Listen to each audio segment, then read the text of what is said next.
All right, what's going on, everybody? Welcome to day 6 of Wimbledon, and we've got a big day coming up. We've got a lot of matches coming up. It's probably not as crazy of a third round as it could be. I mean, this match is crazy, and there's a couple of ones that are coming on later, but overall, it's probably not as insane as tomorrow's going to be. Tomorrow's going to be really, really crazy with all these matches, especially on the women's side. But we have Eala taking on Swiatek, the trilogy. They played on hard courts. Eala won with a big shock. They played on clay not that long after.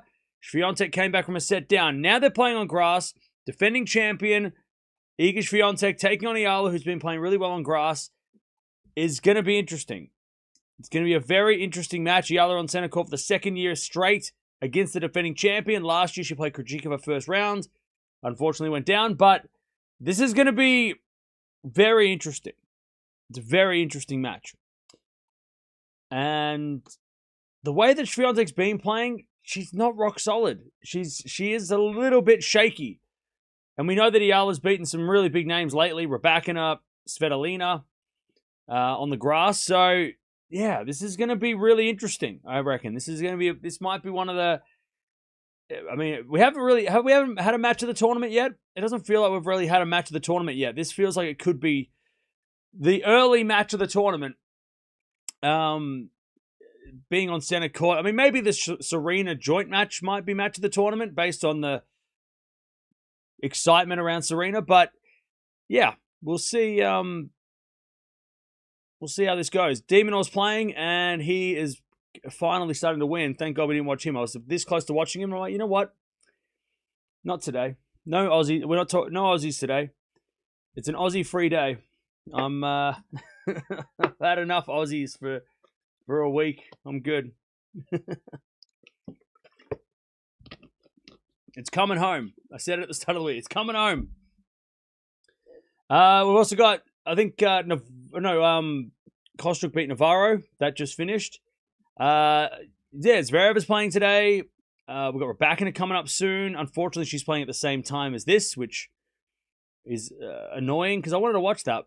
I don't know. Mertens is scary, so I don't know. We'll see. Love the black shirt. Yeah, I'm in mourning. That's why I'm wearing the black today. It's been a tough day. Great to see Alex on center court. Yeah, I mean, Swiatek, by the way, you can tell who has the most persuasion over tournaments because Swiatek said at the French Open, I want to play first match of every day, and she's played first match of every day here as well. So just shows that being the defending champion does get you some influence. And she has played first match every day on center court that she's played because one, she was the defending champion, she got that originally, but even the last 2 matches she's played first. She doesn't want to play late. She doesn't want to play late at night. So let's see how Eala can compete against Swiatek. The good thing for Eala is that Swiatek's not the type of player that we've seen Eala lose to. The bad thing is that Swiatek and Jovic, there could be some similarities between those two if Swiatek's hitting their shots. So, and we know how Jovic has gone against Eala. So yeah, it'd be interesting. Swiatek said all the right things in the press conference, ignoring the fact that she's played her before and pretending like she didn't know who she was. Like, oh no, I don't know her game. I don't. Well, she does. She's played her twice. But yeah, it's Eala's game against Swiatek is just. I mean, Swiatek's can't get frustrated by this because we know how much pressure's on Swiatek. Eala is the underdog, and we know that even after the first round with Swiatek playing Townsend, Swiatek definitely is definitely feeling pressure being here. So we'll see. We'll see what's happened. Supporting England is a roller coaster. Well, look, I will support England. Because it's about damn time. And you got a catchy song, so. What do I think of Eala's backhand slice? It's all right. It's good. It's been working well. I hope Eala plays the same and just the way that she dismantled Raducanu. Yeah, but Raducanu was throwing a lot at Eala, whereas Swiatek's probably going to be a little smarter about how to play her more like a clay court, which could be interesting. Eala did have that leg strapped as well. We saw that in the doubles and in the joint match. Also, Swiatek can take a lot from what Joint did against Eala. Joint was really kind of showed, how to, and Joint, I think Joint ran out of steam. Towards the end, like, she started making a lot more errors in the second, third sets. Was so good in the first set, but then just started to fade. Swiatek can take a lot from that. How Joint took on Eala the other day. But let's see. Again, Swiatek, yeah, she won Wimbledon, but she's not her game is not a grass game, right? Over the time, she's been most successful on clay. And last year she had a really good Wimbledon, but different coach this time around. She doesn't have the Wim Fizet, who needs to get a lot of credit for that Wimbledon win. Yeah, but so it'll be interesting. It'll be an interesting one. What time's this match? This match starts in about 30 minutes. We're a little bit early, but there's a lot to discuss around what else is going on as well. Buzkova and Samsonova are playing. Kaboli's about to start. Demonor is up a break in the third at 1-all. So it's all happening. It is all happening. There'll be a delay because they're having a ceremony for sports stars. What sports? What do you mean? What are they doing? What's happening? Swiatek's moving on grass is impressive. Yeah. It's gonna come down to Swiatek, how she returns, but also how many errors she hits. Because we saw the last couple of matches on grass. She played Navarro last week. She played Townsend this week. Couple of tough matches. If Swiatek's hitting her spots and not making errors, she should win. But that's not a guarantee. Swiatek does hit errors. Swiatek has been, because Swiatek's got to outwork Eala. It's not about outpowering Eala, because Eala's been losing to players or like struggling against players that have power. Noskova, Mertens, Jovic has been smacking the ball through her. Swiatek, I'm worried for Swiatek. If she's going to do that, it could cause errors, which means she could lose. That's what happened when she played her in Miami, right? Swiatek tried to be the bigger hitter, try to overhit, like outpower Eala, and she made a lot of errors. And then Eala was just stubborn and stayed in the match, or stayed in the second set, and it wasn't until she played Pegula where Pegula just outlasted her. So, and Swiatek's lost 3 out of the 5 sets they've played, right? Swiatek's only won 2 out of the 5 sets. So that also, and again, if they're playing on clay, you'd say Swiatek for sure. But this grass seems to be Eala's favorite surface. She works well. She plays well on this surface. Her game matches this court very well. So that's why it's such a weird, interesting matchup. And I stand by it that if she played Pliskova, Eala would have had a way tougher time, because the way Pliskova plays is a lot worse for Eala. So this might be a better matchup for Eala if she can defend. But how's the leg, right? How's her leg feeling? Raducanu, by the way, is just about to start. So yeah, it's going to be interesting. This is going to be a very interesting contest. Oh, they're just introducing the Raw box. Oh yeah, they do that all the time. They do that every day, don't they? Eala is different every time she faces top 10 players. Yeah, I mean, she's getting more and more confidence with every win she gets over a top 10 player, and she's won against this lady already. So, Eala's not going to be nervous here. Well, she might be a little nervous, but she's not going to be intimidated. The atmosphere on center court's amazing. Oh, nice. Glad you enjoyed it. It was a good day yesterday as well. There were some good matches.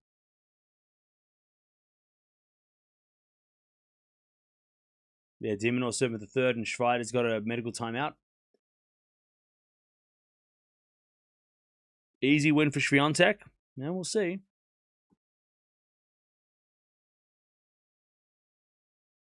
I didn't see your preview. Who do you have? Well, you can go watch the preview. We've got 30 minutes till the match starts. Will you please stream Mukova Krejcikova? I don't know, man. Tomorrow's a busy day, and that's the least interesting matchup for me. There's the other 3 matches are so much better for me, personally. I like Bencic, Gauff better. Sabalenka, Osaka is the obvious one, and then Pegula, Jovic. It just depends on what happens tomorrow, because we also got Djokovic and Sinner playing tomorrow, so it's a busy day tomorrow. Got a busy, busy day.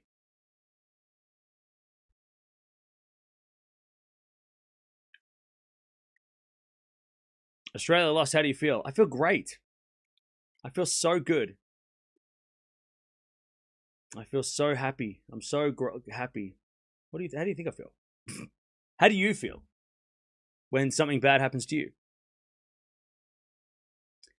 How does it feel to be an Australian today? Again, why is everyone poking me already?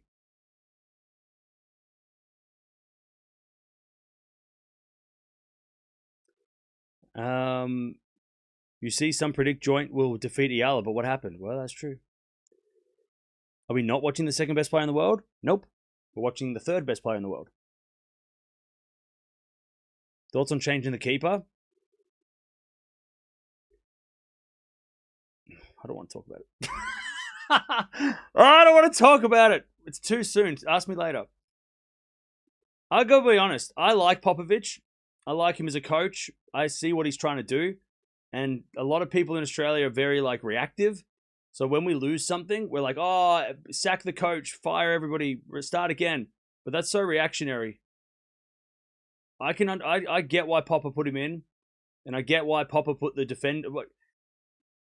I don't think we were playing to get to penalties. We were trying to play to win before extra time. And we took off all the young guys who were good at scoring in regulation time. So because they thought that we probably didn't go to penalties, but because we should have had Nestori on, we should have had all the whatever. But changing the keeper, I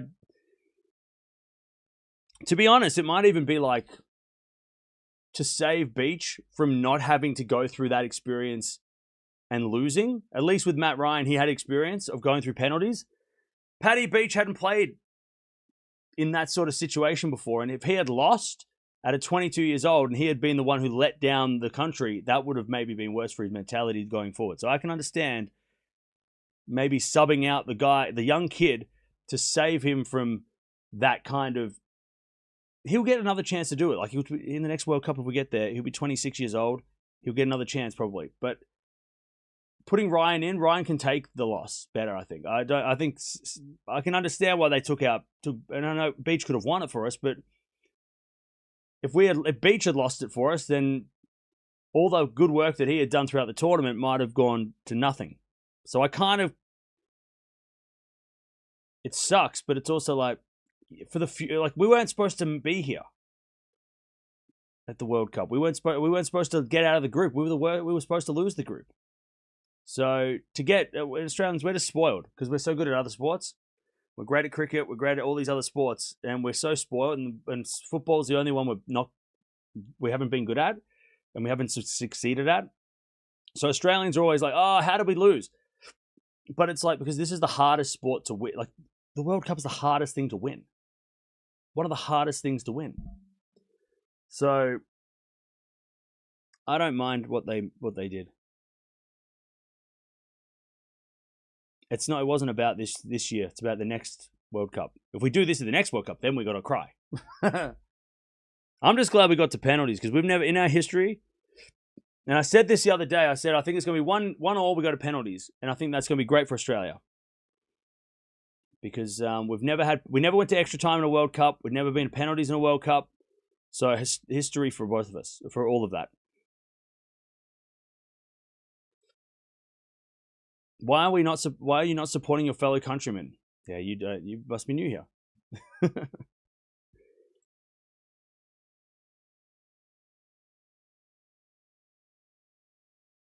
Why no cover Alex? Again, you've been, by the way, Elm Street, you've been here for so long, you know that we don't cover Australians.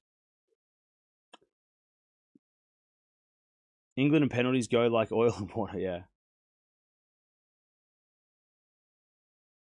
Canada created history too? Yeah. So did Egypt. Egypt, By the way, I want to say this as well. I saw a clip when Egypt won the shootout. All the Egyptian players start running to the corner to celebrate, except for one guy. And he walked over, and this one guy, he walked over and he shook all the Australian players' hands and kind of was like, hey, good game, good game. And then he went and celebrated. And that guy was Mo Salah. He is class. I looked at it and I was like, not only is he their best player, and he, you know, he made us look silly at times, but like I saw that and I was like, shit, right. I'm like, that's not just good sportsmanship. That is like ultimate sportsman. I mean, like, holy shit. To your first reaction after winning a penalty shootout is to go to the other team and say, tough luck, bad luck, good game. Instead of going to run to the corner with everybody else. The whole team ran the other way. And he just walked over and was like, sorry, you know. And then he goes and celebrates. I was like, who does that? Like, that's crazy. I'm like, who does that? That's so, like, and I was like, hey, look, class. It sucks to lose, but like that's his class. I appreciate that. That was very, very good by him. Not that he didn't have to do that. He could have easily run with his team. It wouldn't have been a problem. But like the fact that he just like turned around, didn't celebrate, and just turned around and just shook everyone's hand. I was like, I'm an Arsenal fan. I don't like Liverpool, but I respect you. You earn my respect. And he also did an interview with the Australian media, which he wasn't doing interviews in English. So also, again, class. All right. We've got about 20 minutes till they start. No more talking about football until the World Cup starts later. Demon will won the third? Yes. Come on, Demon. Come on, Demon. Yeah, Kostya Noskova is cool. Yep.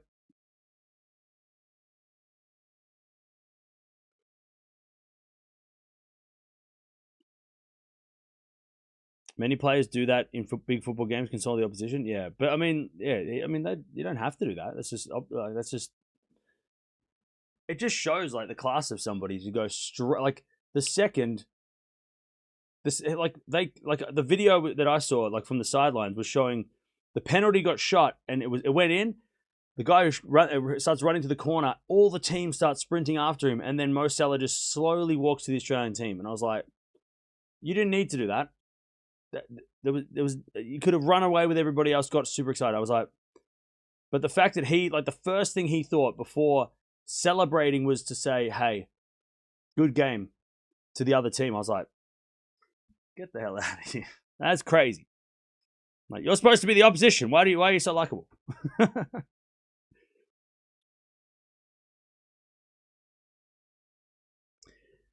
Anyways.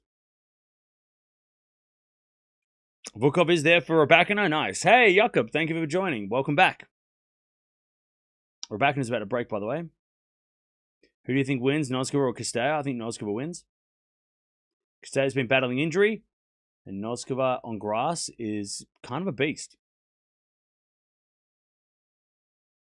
I've recovered from the disappointment. Yeah, I gotta be honest. I wasn't too disappointed that we lost the shootout, but like it was just watching that match was insane. It was so hard. That was brutal. Extra time was so. It was not fun to watch. It was worse to be live on stream when that was going on.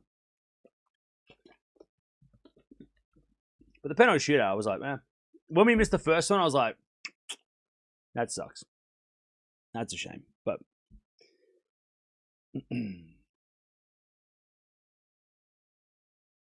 can't believe Dimi and Berrettini have never played. Wait, really? They've never played? That's crazy. I already talked about why I think what about the goalie? Go rewind the stream.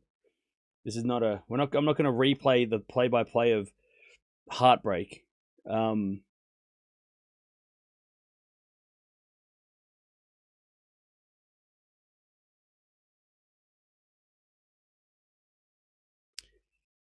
Don't get your hopes up, Eala. Swiatek has her rhythm back.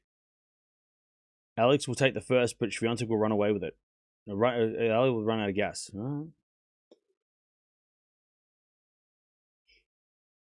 I'll rewind. Yeah. I already talked about it at length why I think the goalkeeper being changed. I understand why it happened. Yeah. See, the only issue with Australian, like, the problem is that, like, the second that, like, we don't win something, everybody gets really upset and starts, like, yelling and screaming. But at the end of the day, we weren't supposed to get out of the group.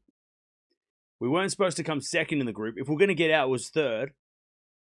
And the fact that we got to a penalty shootout for the first time in our World Cup history is, all of that is, I'm still very proud of everybody. And I think Popovich is still, like, if he gets sacked, that'll be such a shame, because sacking him and replacing him when he's, like, kind of set this foundation, the next guy comes in might change everything. It's like, we gotta just be patient with the World Cup. There's coaches that coach the World Cup, like national teams, for years, decades. We've got to be patient with the football team. Firing Popovich and getting another coach again, the third coach in, like, whatever, 3 World Cups. It's like, no, we gotta be patient. We can't be reactive. What are the odds for Eala? Eala is the underdog. Swiatek is the favorite here, which is not a surprise.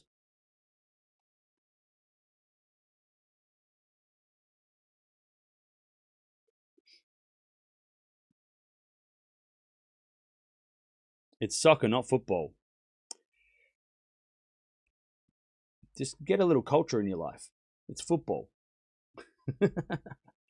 It's called football. Don't be like one of those. Don't be like that. It's called soccer. No, it's not. It's football. It's like people saying it's Ibiza. No, it's Ibiza. All right? Just a little bit of culture. It's football. Especially when the World Cup's on. It's definitely football. There's no other football going on right now, as far even the Australian rules football, that's happening, but we're calling it football. It's called football.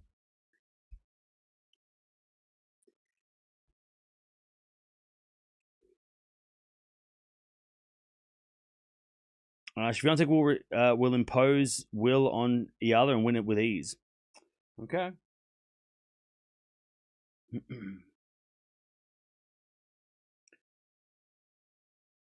do you think will win, Palini or Sakkari? Palini.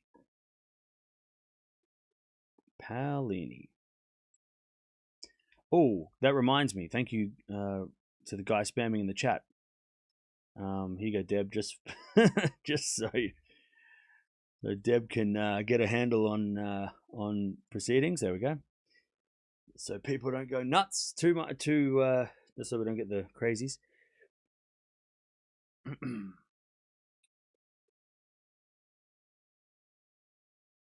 Is this your only match for tonight? No.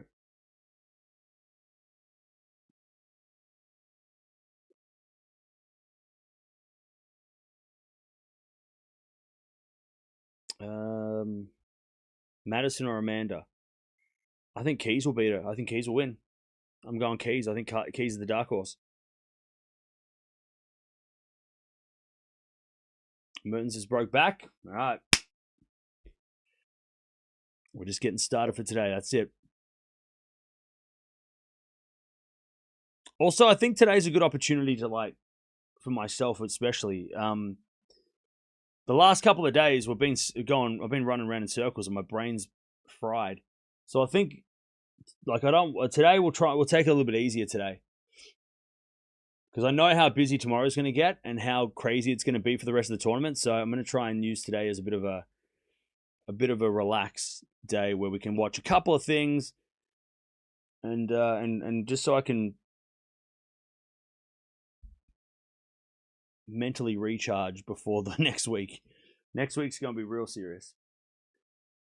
Because the last few days have been burning the candle.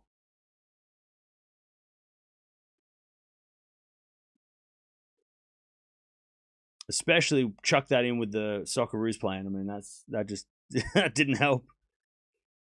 Don't know when Serena, but we will watch Serena today at some point. So we do have Serena. I don't know when she's playing though, or where she's playing. We'll find that out when they decide to tell us. Also, Gaboli's playing at the moment. I need to wear a shirt that says "We don't watch Aussies," because some people are confused. By the way, can we get to 1,000 likes before this match starts? They're coming out in about 10 minutes.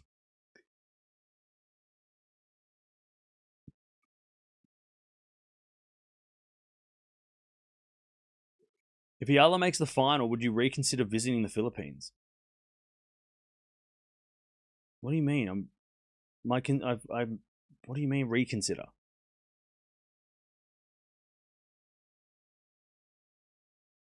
You mean if she makes the final, I don't go to the Philippines? Why would I do that? Why would I reconsider my decision to go travel there? Like, what do you mean? It starts in 10 minutes. What time does it start? 10 minutes. Status of the weather? Sun's out. It's not hot.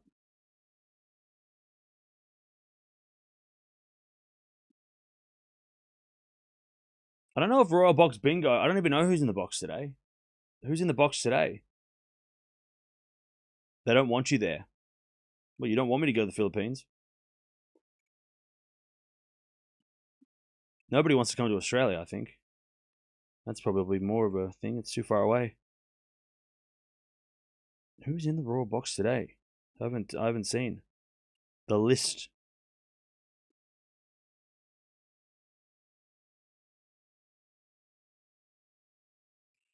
No idea. They're showing it now.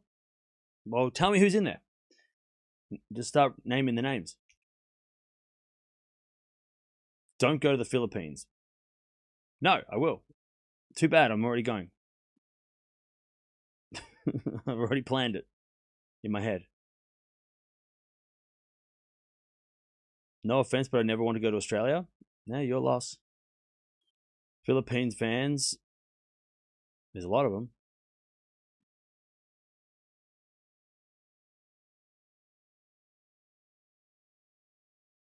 It's raining in Nebraska. Cool.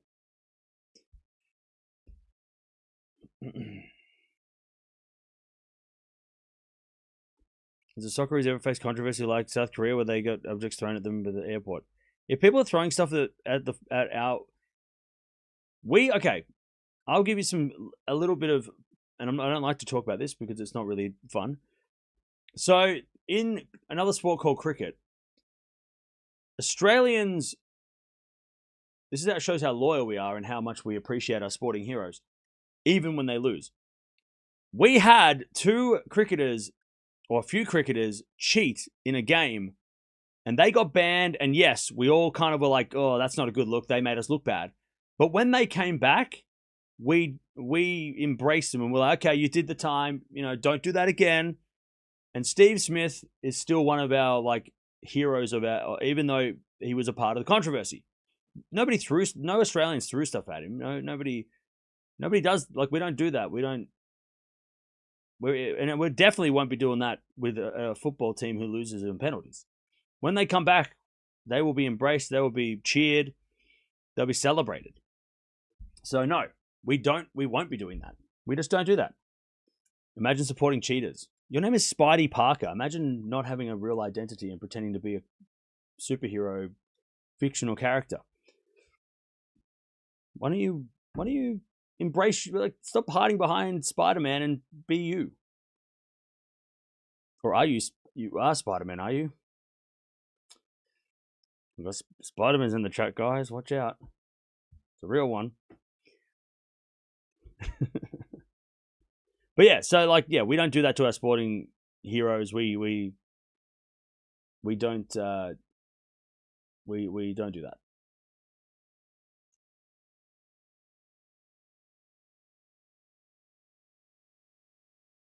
So Koreans were expecting...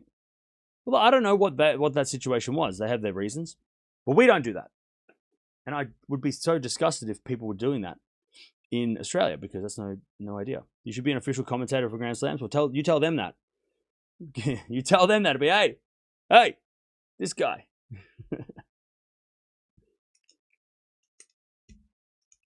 But if I was an official commentator, I wouldn't be able to respond to what you guys are talking about. So, I mean, would you actually want that?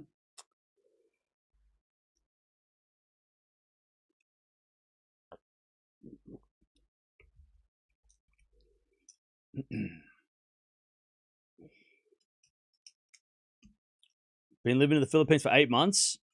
By the way, of Tampa, Florida, I paid $290 for my 2-story townhouse. So you're saying I should live in the Philippines? Okay. You should live in the Philippines. Interesting. I don't know if I'd live in the Philippines. What's the internet like? What's the internet situation? I mean, if the internet's all right, then maybe I will set up shop. Avoid Manila? Well, that's the only place I know of at this point.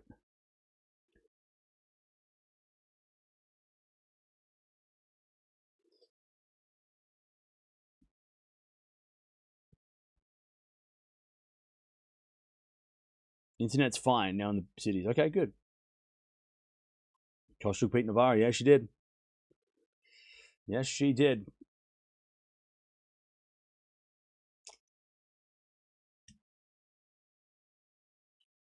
Internet's very good where I live, 45 minutes outside of Manila. Okay. All right.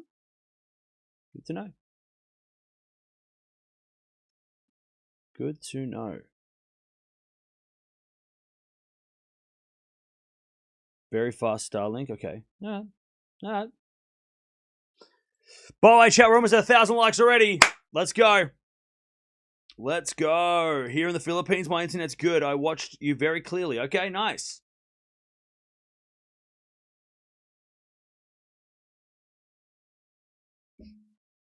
Honoring the sports men and women now. Yep, that's it.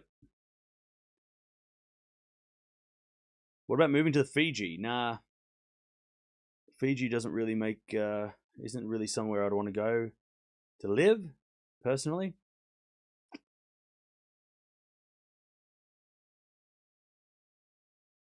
Who am I supporting? Demonor. Do I have kids? No. No one cares about Rebecca Mertens? No, we do. We're just not watching it. By the way, just because I don't watch a match doesn't mean I'm not interested in every match going on. I'm literally got a screen where it shows every single match score going on at the moment. So I can see every single match going on right now. All the way down to the Kruger match. So just because we're not streaming it doesn't mean we're not watching it. Well, it doesn't mean I'm not watching it. Like I'm watching Demonor, I'm watching Kaboli lose. It might say Swiatek versus Eala on the title, but it's Wimbledon. We're watching everything. Everything's on right now.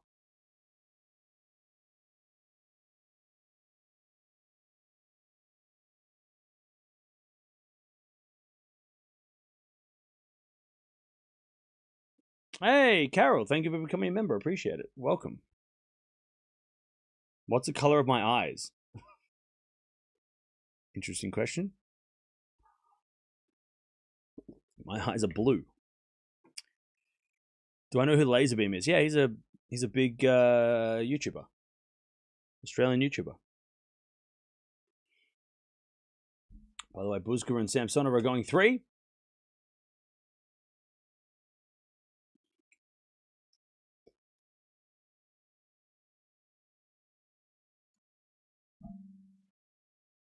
What does that have to do with sport? I don't know. Obviously, that guy was just very curious about my eye color.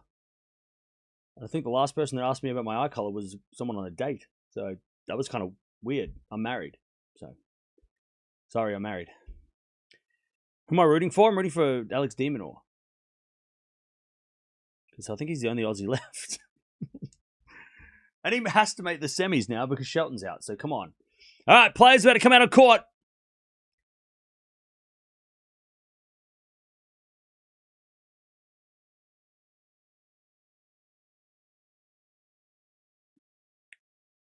Cam loves his fans for skipping de Minaur. Again, we don't watch Aussies on the channel. I don't know why. The only time we've watched Australians is when we watch the Eala play joint, but you know, a lot of people want to watch the Eala, so we're going to watch the Eala. And whenever an Australian plays one of the top players. But even yesterday, we didn't watch Dasha play Osaka, which was rare. I was, because usually we watch Osaka, but I thought I can't put myself through that. We don't watch Australians on this channel because I'm Australian and I can't. I refuse to put myself through a heart attack. So that's why we don't watch Australians. So anybody coming in going, why are we not watching de Minaur? You're Australian. You have to watch de Minaur. I'm Australian. I don't have to do anything. We don't have to watch it. I don't have to watch any of these players. And I definitely don't have to put myself through a heart attack and a stroke and high blood pressure by watching an Australian. So they're the rules. Maybe you're new here, but they're the rules. We don't watch Australians. Unless, we watched Dasha this week against Chen, and that was enough. And that was a mistake. All right, here we go. Players are coming out. Trust me, streams are way more fun when I'm not rooting for somebody. Trust me. It's more fun for you. It's more fun for me. It's just fun for everybody. When I don't have to worry about an Australian playing. All right, players out on court. And we're still not at 1,000 likes. Come on now, we're only a couple away.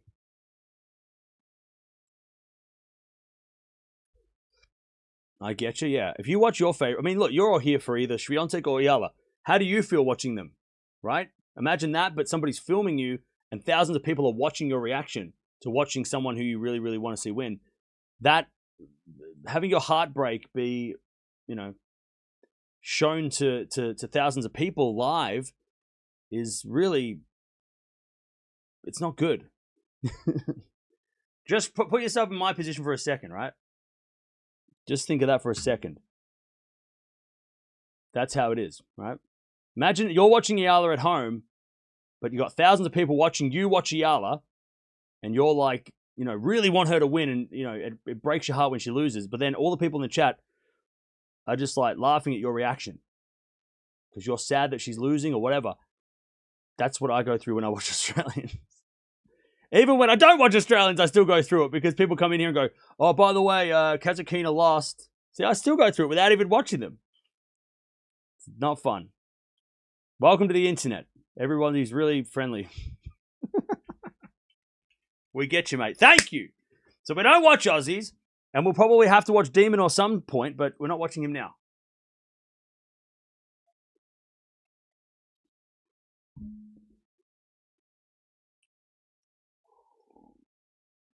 All right, Chad, here we go.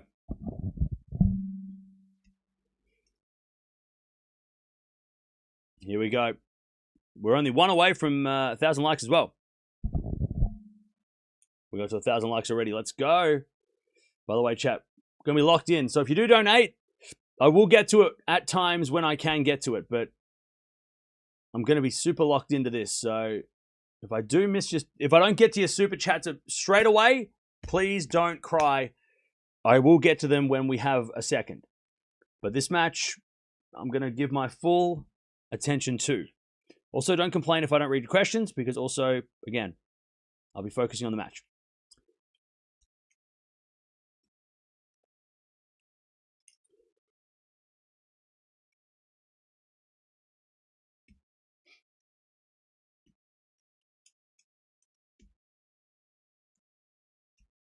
I don't think Deb's here yet.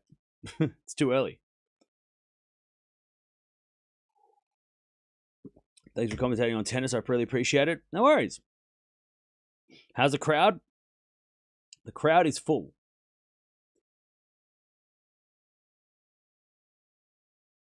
But this won't be like the Eala crowds outside, because these tickets have already been allocated for the most part, especially the first match of the day. So I would be surprised if there was an Eala. There's probably over on Mount Everest, there's probably way more people out there watching on the big screen outside, watching Eala. All the fans are out there, unless, because at the end of the day, if you know anything, if you know a bit about the Wimbledon process, you have I remember this. You have to go into a ballot to get tickets, and if you don't get center court, you don't know who's going to play though until the day before. We don't know these ladies were going to play 3 days ago, right? We thought they would, but we didn't know. So you kind of I don't know how many Filipino fans are going to be in the house So the crowds won't be as big of a factor as if they were playing on court 3 or 4, right? The crowds have been crazy for Eala as expected. But I don't know if center court's going to be as, like, it's not going to be like Dubai was, right? Where the crowd was going crazy. 90% of the crowd was Eala. Because these tickets have been sold, months in advance to just general people that want to go watch the tennis. They don't have a fan, they don't have a favorite, right? So we'll see. There are definitely going to be Filipinos there. I mean, I can see some people with flags. But there's, whoa, thank you, Girl Builder, for the super sticker. Appreciate it. So yeah, we'll see what happens. Warming up the last serves now. Danny. Go, Alex. Hey, thank you, Danny, for the 5. Appreciate that. All right. Again, don't forget to subscribe if you haven't already. They're about to begin.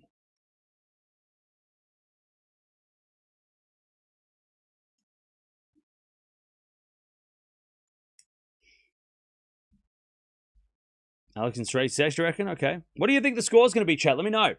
What's your score prediction on this one? Let me know. Let me know what your score prediction is for this one.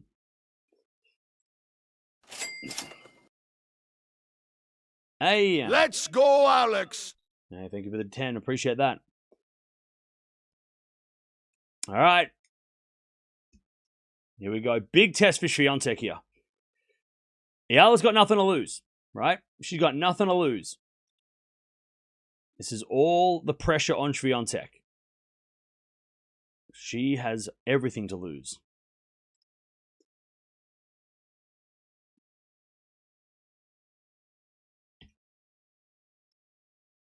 And she's the defending champion, all those things. 1-1's a head-to-head, never played on grass.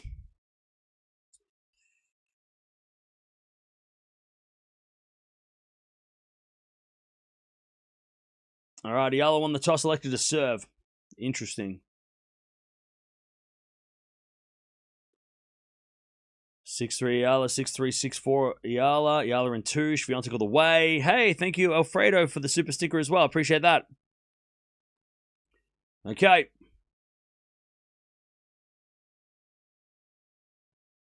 Here we go.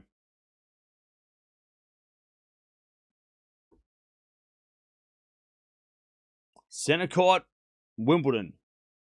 Defending champ takes on one of the best grass court players of the year. This should be a banger. Should be an epic. It has match of the tournament vibes. It's definitely going to be one of the most popular matches of the first week. The Eala fans are out in force. Here we go.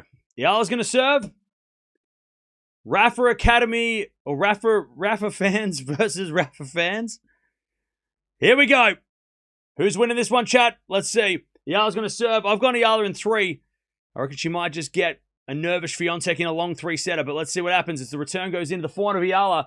Swiatek's backhand goes up the line. Eala's there with her backhand. Into the forehand of Swiatek. Eala backhand again. Into the forehand of Swiatek on the stretch. Eala up the line. That's a great shot. Swiatek gets it back with the backhand into the forehand of Eala. Again to the forehand of Swiatek. Eala. Cross court in the net.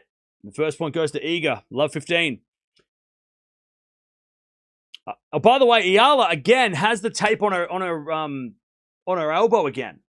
So she's got the right leg is strapped and the left elbow is taped. The shoulder I can't tell, but she's got that tape again on her left elbow, which she had during the warm-up tournaments.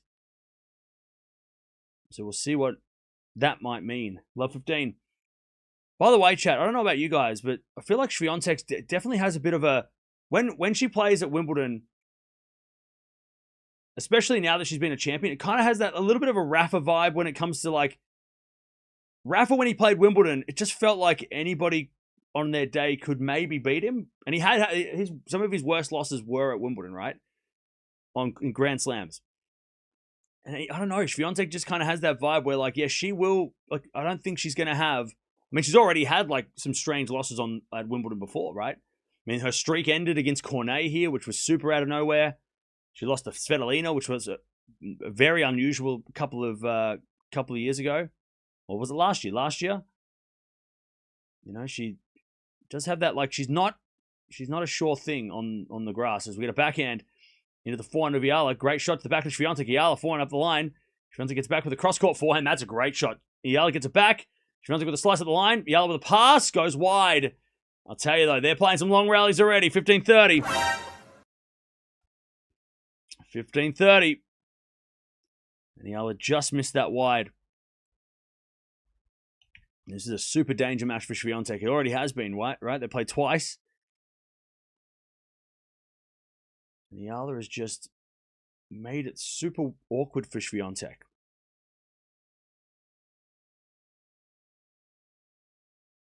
All right, 15-30.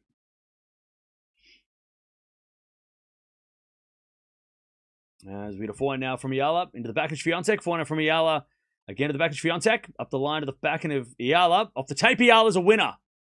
30-all. Hey, thank you, Yolonka, for becoming a member. Appreciate it. 2 years. Thank you. By the way, just having a look at what else is going on. We've got Raducanu breaks back against Mertens at 4-all, first set. And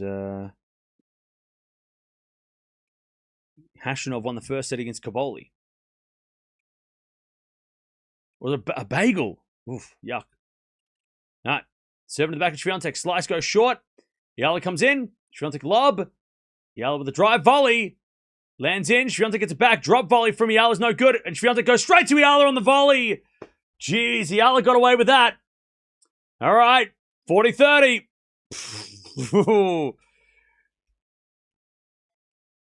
Eala got away with that point for sure. Swiatek should have won that point. I mean, that backhand goes up the line easily, but Eala guessed right. Yeah, that drop volley wasn't it, but Swiatek's got to make those shots. Return goes into the back of Eala. Swiatek forehand cross court into the back of Eala. Swiatek forehand up the line. That's a good shot. Eala gets it back. Swiatek cross court forehand. Eala's going to get that back as well with a lob. It's going to go wide. I tell you, chat. You know what I want to see from Swiatek today? Or what I don't want to see? I don't want to see any emotion. I want to see Swiatek go through this like a cold, ice-cold killer. Because the second that she starts to show any sort of, even if she shows like, you know, Yasna and like positive emotion, I don't want to see that. I just want to see her just like go to work, get it done, and then get off the court. Like, I think that's the scariest Swiatek, when she doesn't show any emotion. And so far, she's hitting some really good deep shots. As we got a forehand from Eala. Cross court the back of Swiatek into the forehand of Eala. Drop shot's good, but Swiatek's going to get there with a slice. And then Eala with a pass. Swiatek with an easy volley. And it's advantage Swiatek. Break point.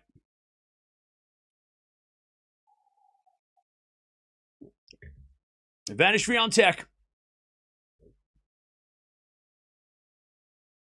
Nice volley.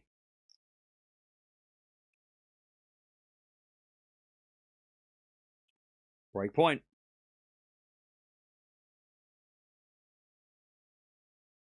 As Eala serves. A let.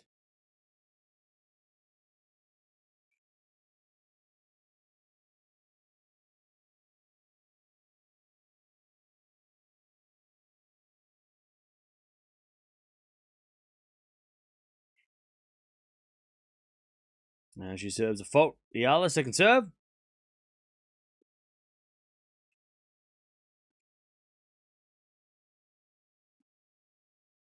Second serve. Into the forehand of Swiatek. Return the forehand of Eala. Up the line is a winner. Great shot from Eala. Deuce.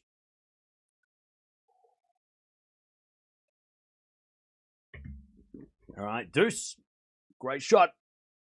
The inside-out forehand that just fades away from Swiatek as she tries to move. Hey, Casper Phantom, thank you for the Tier 3 membership. Coming back. Appreciate it. Welcome back. As a legend. All right, deuce. As Eala serves. Into the back of Swiatek. Return the forehand of Eala. Swiatek backhand. Into the front of Eala. Swiatek back in on the stretch again.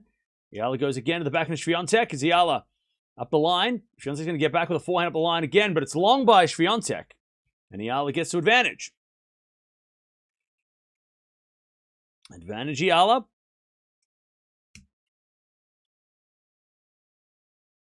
Seven-minute game to start. All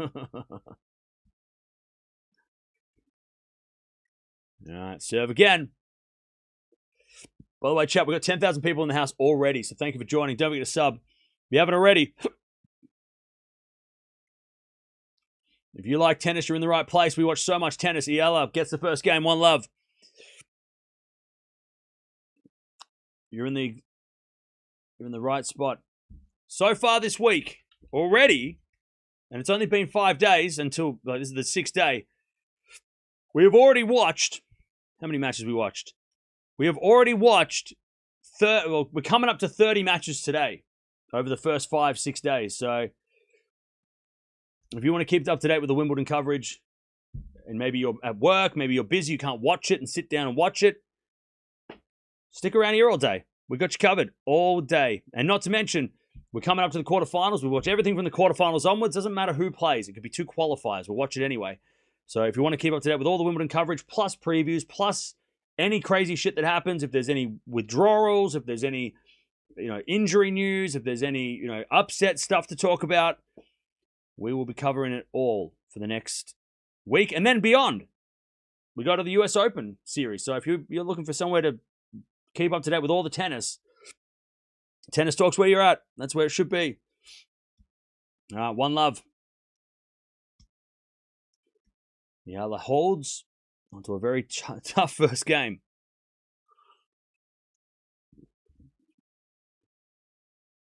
All right, Swiatek to serve. This is a big deal for Swiatek. She's got to serve well.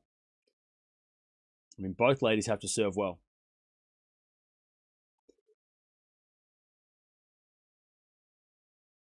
As we to serve. There's a fault by Swiatek. Second serve. And Eala's going to be aggressive on the returns. And Swiatek's just looking at the sun because she's looking straight into the sun on the service. And she serves again. Out wide at the back end of Eala. Return goes forward to Swiatek up the line. That's a great shot. God, I love it when Swiatek just hits the ball. Not powerful, but she hits it with so much precision and rips it, like grips and rips. I love it when she plays like that. It's so Rafa. Like she just has that Rafa quality of just kind of like Rude as well. Rude has that as well. I mean, they're both, Rafa's children, right? But I love it when she doesn't try and hit the ball like super hard, but she just rips it into the corner. All right, 15 love. Double fault. All right, 15-0. She's serving in the sun.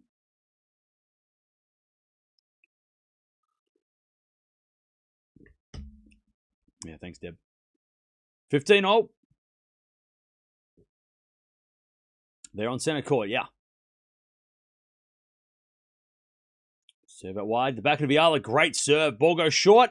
And Swiatek, overhits it. Doesn't need it. See, that's what I don't want Swiatek to do. That's not how she's going to win this match, Swiatek. That's a terrible shot. Didn't need to hit it like that. 15-30. See, unnecessarily try to hit that for a big winner. And Eala wasn't going that way. She was ready for the cross court. 15-30. First serve's a fault. Second serve. Swiatek's already under pressure. Eala stepping into the baseline. Swiatek serves again. Into the front of Eala. Return goes back to Swiatek. Eala. Backhand up the line. Swiatek gets it back into the front of Eala. Swiatek just defending. Eala comes in with a volley. Swiatek's going to get there with a pass. Eala volleys it again. Swiatek comes in. Backhand up the line. Winner.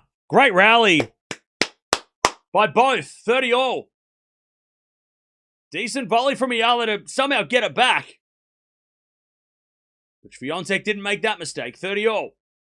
Hey, thank you, Julius, for becoming a member as well. Appreciate that.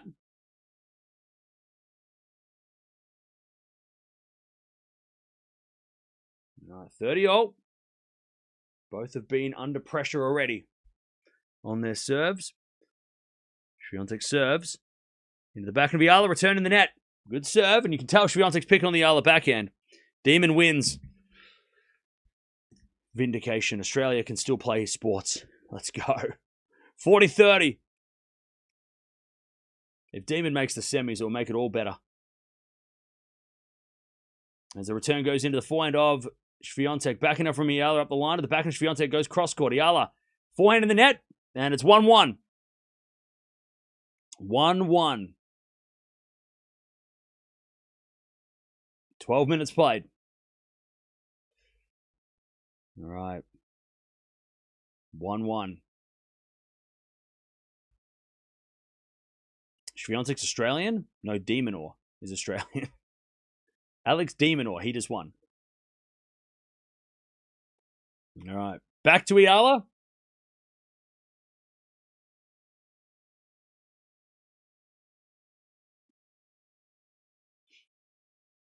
Back to Eala. She serves in the sun and serves a fault. Second serve, she's staring straight into the blinding ball of light that keeps our planet alive. Over. It's interesting. Yeah, it's true. With no sun, no earth. As it a forehand now from Eala to the back of Swiatek. Forehand from Eala inside out. Goes long. There's love 15. Love 15.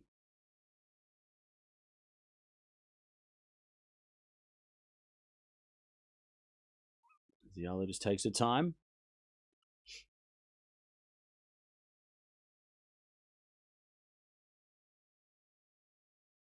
Demon was casually waving at the hecklers. Yeah, you tell him, Demon. You tell him. You tell him go home. Love 15. As Eala serves a fault, second serve. Serve in the back into Swiatek. Return goes in the forehand of Eala. Swiatek goes cross-court with the forehand. Eala's got there with the backhand. Swiatek up the middle. Again to the forehand of Eala. Swiatek cross-court in the net. It's 15-all. Both are playing a little nervy on the ground. They're not hitting the ball super clean yet. They're playing some good rallies at times.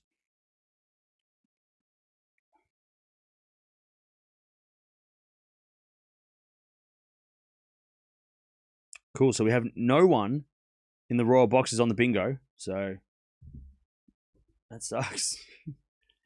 Royal box bingo is, God, it's not easy. All right, return goes up the line to the forehand of Eala. Back in now from Swiatek as Eala forehand goes cross-court and wide. Swiatek with a little shake of the fist. 15-30. Eala just looked at her elbow. So she's got that patch on her arm again. As she had at the start of the, during the grass season, right? She had the elbow. It was like, it's on the inside of her elbow. Might be forearm, right? Look, she's played a lot of tennis. Doubles and singles. Serve out wide the back, and Swiatek return goes deep into the forehand of Eala, but it's too deep. It's 30-all. 30-all. I tell you, we saw this with joint. If you give Eala errors, she'll make you pay.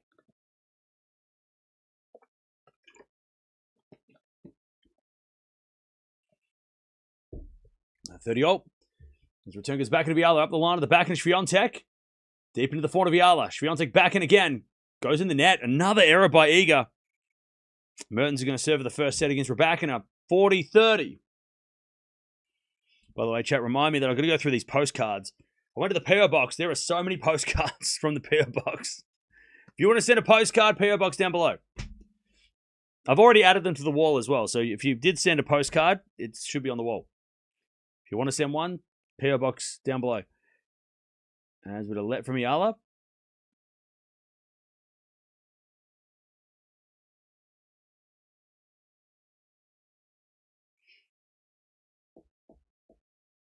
As Eala serves. Fault. Second serve.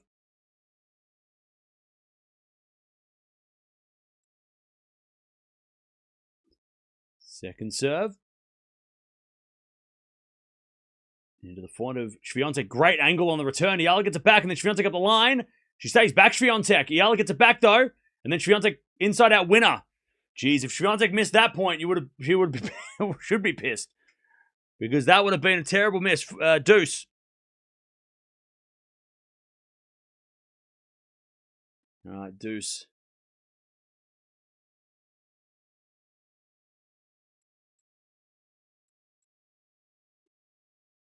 As Eala serves again. Fault, second serve.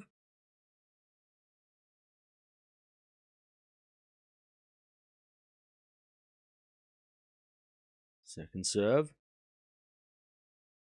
Into the back into Swiatek. Deep into the forehand of Eala. Swiatek. Inside out forehand. Eala's got it back.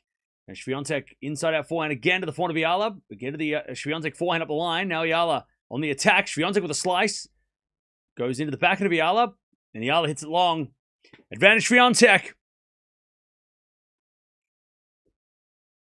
Advantage Swiatek to take the early break.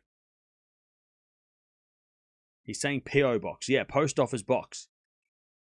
That's what it is. If you want to send me a postcard, the address is somewhere down below. As we had a backhand slice return into the forehand of Eala. She comes to the net. Swiatek with a pass. Eala with a volley. Swiatek can get it. Oh, what a winner by Iga! That was Rafa-esque. 2-1. Lovely running shot by Swiatek. Wasn't a bad volley by Eala, but Swiatek just rips it up the line.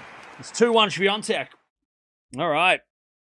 20 minutes played already. This is a clay court match on grass. That was nice by Iga. All right, 2-1. First break of the day. All right. How we doing, chat? How are we doing?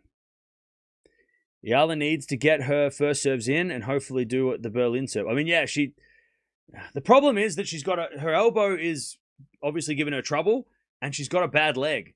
So that's the problem. That's going to be the problem with Eala, is that she's not coming into this match as fresh as she was in those matches where she beat those big names, right? Now, mind you, she did have that elbow issue, or she had the elbow strap and the shoulder against Svitolina and still won. But also a big difference as well is that Swiatek's played Eala. She knows Eala. She knows what to expect from Eala. She's played her twice.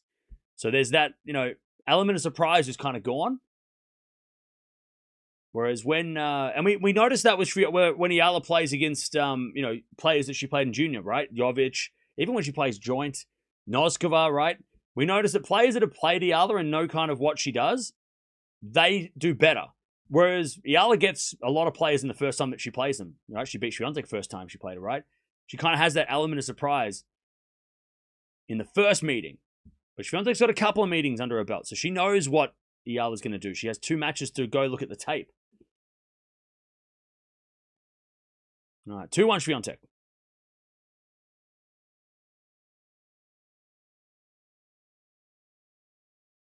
Swiatek serves. A fault. Second serve.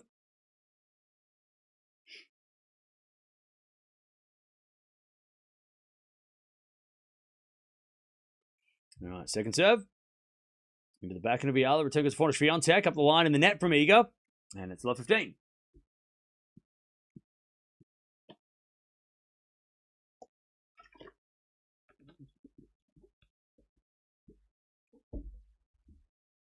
All right, love 15.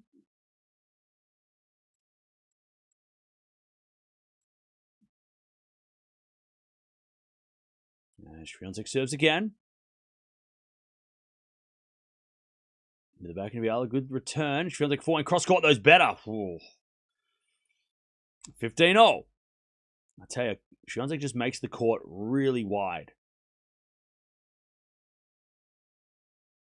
And I'll show you what I mean. What Swiatek does, right?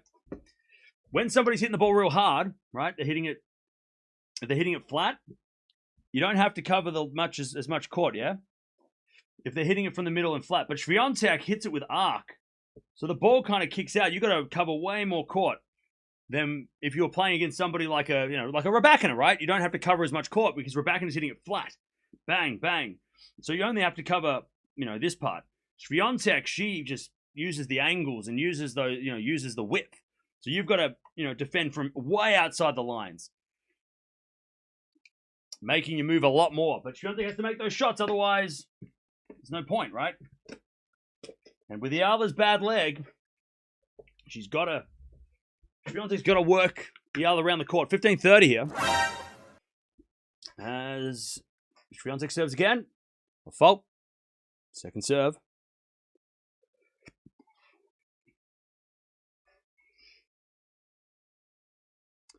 Second serve.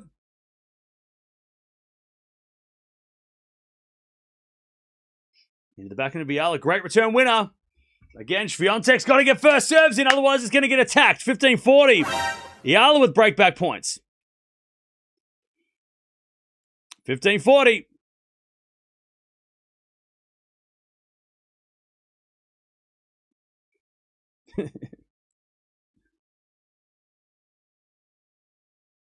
By the way, to the guy that was having a bit of a cry, you're still here though, so I appreciate it. Thanks for still watching, even though you don't like Eala. 30-40, that goes in the net. 30-40. Still break point Eala.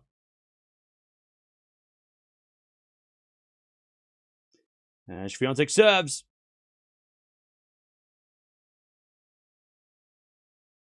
There's a bit of fault by Iga. Second serve.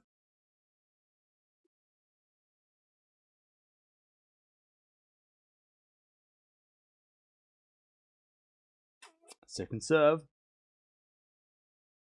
Into the front of Eala. Good. No, returns long.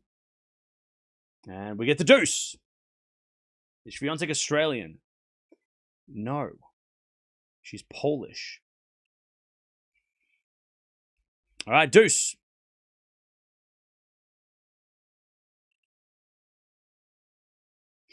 Serve again. By the way, don't forget to sub. We're almost at 308k. Come on, chat.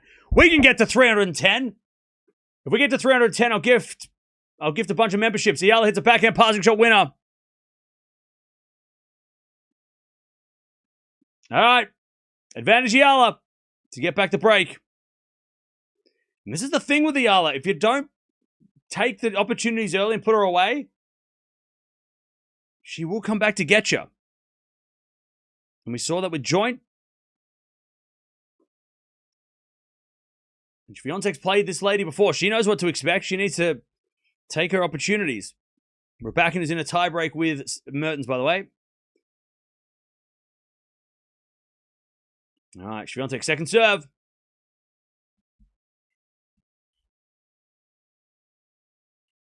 Serving to the forehand of Eala. Forehand from Swiatek up the line. Eala gets it back.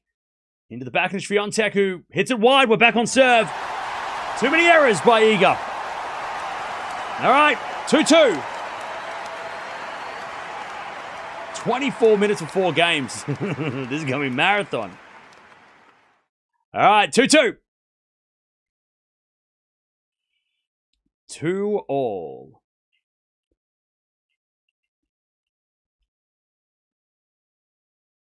right, back to Eala. 24 minutes for 4. I mean, look, it could have quite easily been Swiatek 4-love. It could have easily been Eala 3-1. So both these ladies could have had the lead.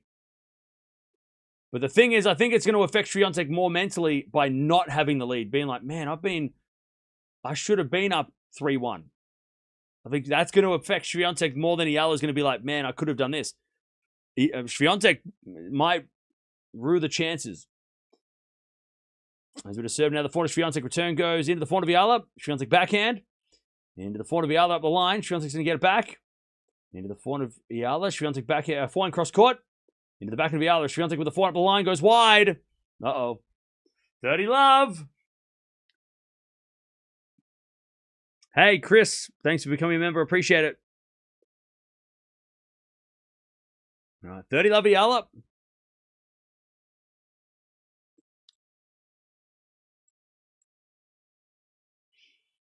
Love. There's a bit of fault from Eala. Second serve.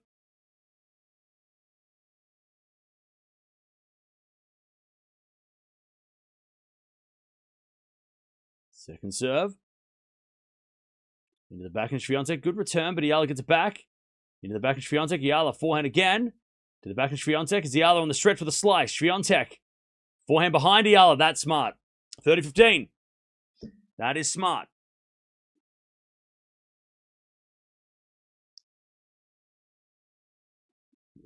$30-15. Watching from Macau. Hey, what's up? Welcome. 30-15.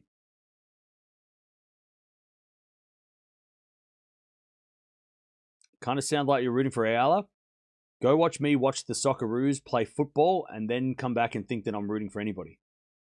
If I was rooting for somebody, I couldn't watch. 30-15. I was gonna let you go to the FAA Zheng match yesterday and you watch me actually root for somebody. It's a lot different. It's a lot different to what is happening right now. 30-15. I was at a backhand now from Eala. Good return by Swiatek though. As Eala on the stretch. Swiatek. Forehand cross court, but Eala's got up the line. Now Swiatek's in trouble with a pass. Eala with a volley. Sneaky shot. Lob goes up, but Eala with a smash. Nice work, Eala. 40-15. Swiatek wasn't thinking she's coming to the net. She wasn't ready for that. 40-15. 40-15. Yeah, that was great. Great. I mean, that's why she's been playing doubles, right? To get that shot working and get that. It's not so much like trying to get the volleys better, but trying to like know when to come to the net, right? Trying to learn what the time that transition shot, when to come to the net for Eala. You know, that's what the doubles have helped. And Swiatek with a backhand slice. Eala in control. Comes in with the drop shot. It's in the net. Oh, that was not the shot. 40-30. It would have been a winner had it gone over, but the execution was lacking. All right.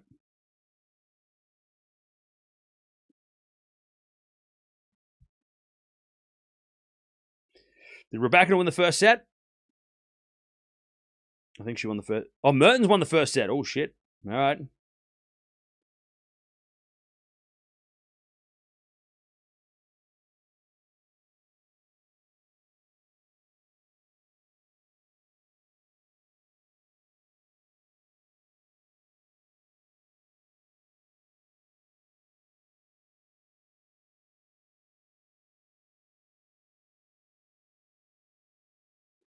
All right.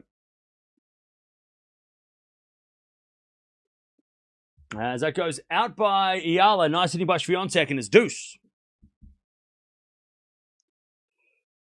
All right, deuce.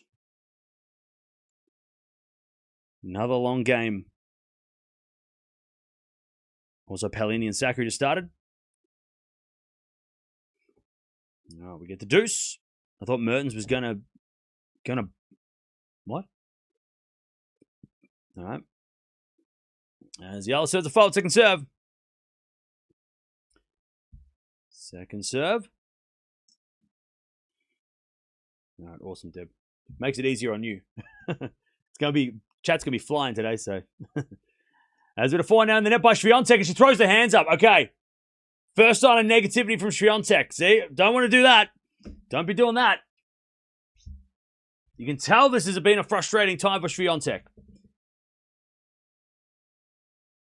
She's been in every other service game. She should have been up 4-1. Or possibly been up 4-1. But that little, like, throw of the hands. And she hits it back into the net. Another error by Swiatek. Eala 3-2. And here's the thing. She's got to keep her cool, Swiatek. One, don't let Eala see that you're frustrated, because then she's going to go, okay, good, I've got you. But also for your own sake. Because you can really get into a spiral if you start showing a little bit of negativity. You can then, then every time you miss, you're going to put even more and more pressure on yourself. And we saw that when she won that first match against Townsend, the reaction of, she broke down in tears, and you're like, oh shit, that meant a lot to her, right? That was a really tough match. We know that she can spiral, so it's got to show no emotion in a frustrating matchup like this. All right. This Cam will cry later when Alex wins. Oh, yes. I'm going to cry. Why would I cry? I picked Eala to win. Why would I cry? Why am I crying? Because of happiness? I picked Eala in 3. Is that... So obviously I'm going to be crying with happiness because I'm smart and I got it right. Whatever. All right, 3-2. Maybe. I don't think I'll be that happy, but I'll make sure I shake my fist a little bit and tell everybody that I got it right. 3-2. Crying's a little over the top.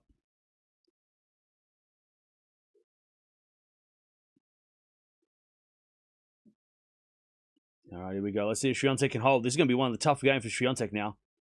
She had the lead. She had the break. She gave it back. Very important game for Swiatek here. She needs an easy game. No one's had an easy game. Eala's played deuce games every time. I think every time. And Swiatek's been broken once, and the first game was 30-all. Eala hits a return winner. Love 15.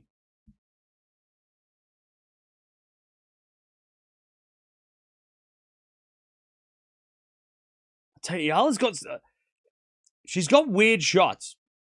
Because she just kind of like throws her entire racket at the ball and it goes for these angles, right? And goes up the line. It's a strange, like to play against it would be a strange, Swiatek probably thought, anybody who hits it like that is going to hit it out. But the way that she kind of it's almost like she puts all her weight into the ball. Like she flies into the ball. There's a corner from Eala cross court. That's a great shot. Swiatek in big trouble. And it's love 30. Eala's starting to attack. Love 30. Hey, Juliet, thanks for becoming a member. Welcome back. Appreciate it. All right, love 30. Big trouble for Swiatek now.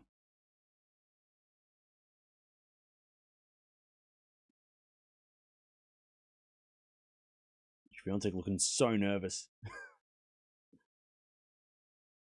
She serves a fault.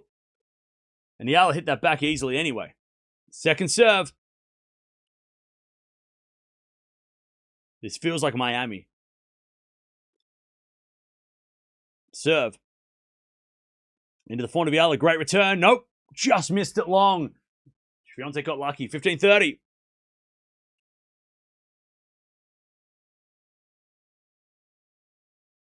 Swiatek got real lucky. All right. 15-30.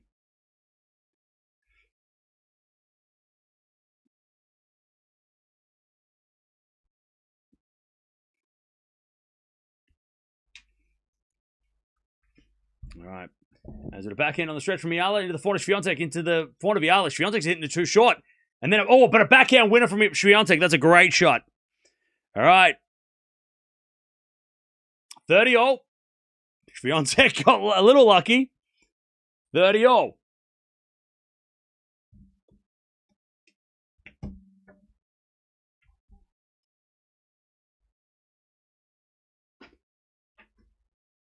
All right, Swiatek serves again. Great serve out wide. Eala gets it back. Swiatek backhand cross court. Eala gets it back there with a forehand. Swiatek up the line. Too good. Too good. 40-30. And the thing is that Swiatek doesn't have what Noskova had against Eala, where it's just like she can just hit a big serve or hit a big forehand and like finish a point off. Swiatek's got to construct points. She doesn't have that easy winner available. She has to be patient. 40-30. Great serve. There we go. That's a good serve. All right. Eala got a racket to it, but still. All right. 3-0. Swiatek holds from love 30.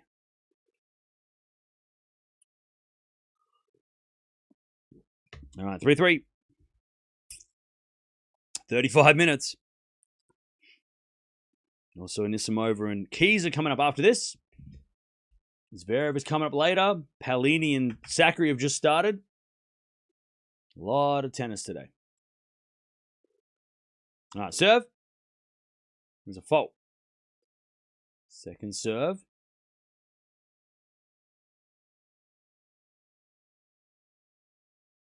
I feel like Swiatek needs the first set more. Especially from what's already happened. As the Eala forehand goes in, but Swiatek gets it back cross court and wide. Oh, man, that's poor. That's a bad shot by Swiatek. 15 love. This has definitely been played on Eala's terms.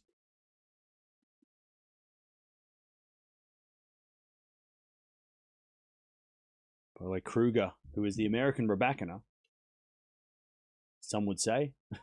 Me, I would say. She's into the fourth round. Big serving, big hitting Kruger. All right, 15 love. Serve again.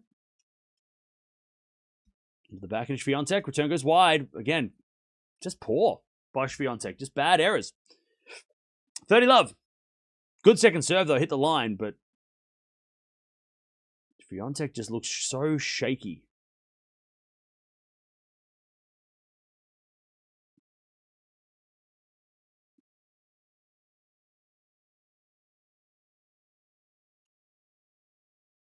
As the other serves. A fault, and that's lucky because Swiatek completely air swung. All right, second serve.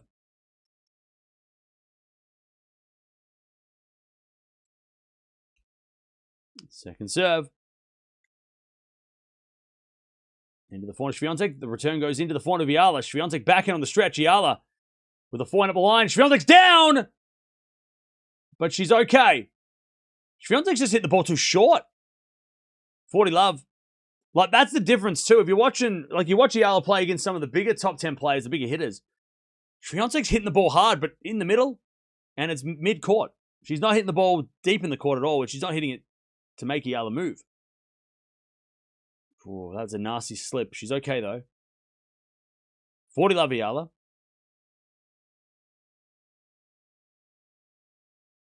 And then an ace. All right. Swiatek. That was, Eala, that was one of the easiest games. The easiest games of the day for either player. 4-3. Now, Swiatek's all right. She got up pretty quickly. Just an awkward slip. All right, chat, where are we watching from? I haven't asked that yet. Where are we watching from? No, Swiatek's fine. Swiatek didn't get injured at all. She's fine. Where are we watching from?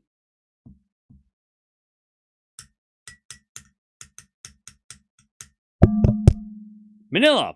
Great. Everybody's from Manila. All right, so we've got... Geez, all right, now... we've got Rome, Nigeria, Atlanta, Sydney, Singapore, South Africa, Riyadh, Philippines, Bahrain, Toronto, Indonesia, Jamaica, New York, Oregon, St. Louis, Portugal, Alabama, Algeria, Philippines, London, Philippines, Pennsylvania, Kuwait, Sunderland.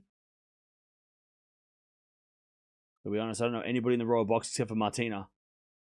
We've got Chicago, Dubai. Somebody's on the toilet. No. Thanks for that information.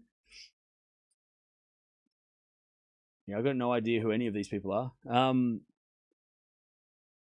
We've got Italy in the house. We've got San Francisco, Australia, UAE. We've got Greece. Swiatek backhand to the forehand of Eala. Forehand from Swiatek, who could have come to the net, but she didn't. And Swiatek is playing negative. Love 15. We've got Malaysia. We've got Bangladesh, Hong Kong, Rome, Saudi Arabia, Paris. Love 15. Auckland's in the house. Ireland. Texas. Swiatek serves. An ace down the tee, all right? We've got Madrid. Romania. Spain. Heaps of Filipinos in the house. What's up? We've got Mississippi. Tennessee. Swiatek serves again. And that's a great serve out wide. 30-15. We've got Japan, Oman.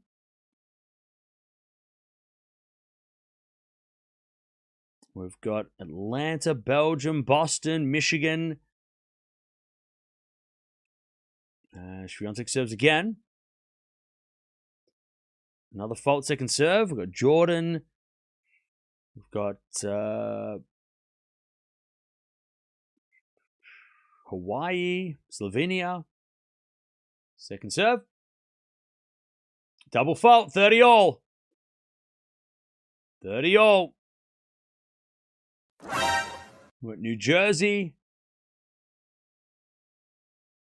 Indonesia. Sweden. All right, 30 all. India as well. UAE. Swiatek down the tee. Good serve. Return goes in by Eala. Swiatek forehand to the back of Eala. Into the forehand. Swiatek hits it wide. My God. Swiatek. Every time she goes for the ball, you just clench. You just kind of hold your breath because you feel like she's going to miss. And she has been missing. 30-40. Eala with the error. Sorry, Swiatek with the error. Eala with the break point. Estonia in the house. What's up?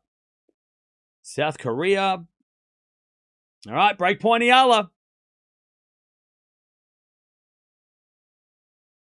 Swiatek serves again.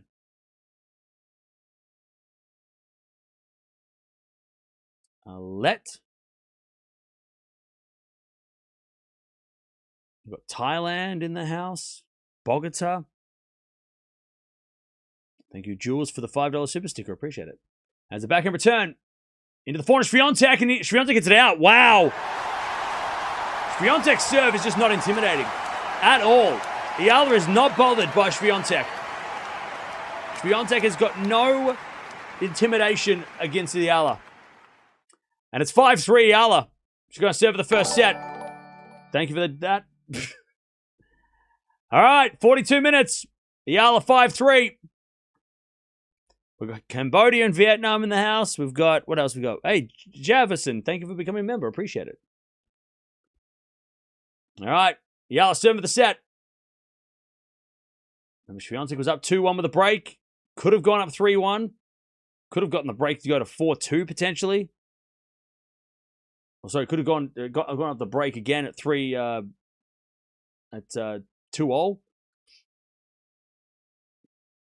But it's been Eala. And this is the thing. If you don't put Eala away when you get those chances, she will come back to get you. As a backhand from Eala up the line. Swiatek backhand cross court. Goes long. And Swiatek is... I'll tell you, I reckon Swiatek's hit about 25 errors. She has made so many mistakes. And Eala's just chilling. She's just like, yep, I'm just going to keep hitting it, and you're going to keep missing it. And until you start to make your shots, I'm not bothered. 15 love. We've got Mexico. We've got Italy in the house. Norway. As Eala serves a fault second serve.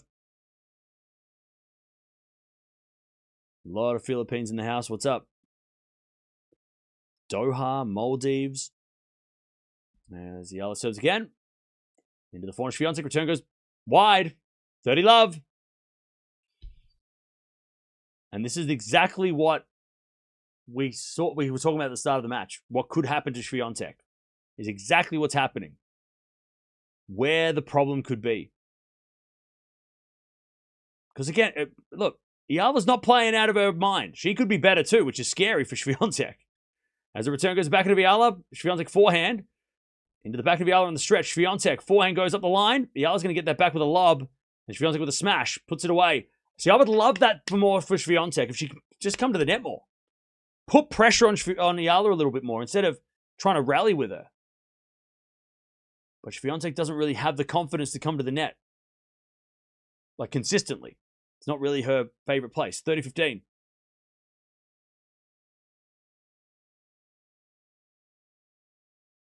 Alright, Eala. 2 points away from the first set. Serving the back end of Swiatek. Eala with the forehand. Inside out. It's wide. Just faded wide. 30-all. 30-all.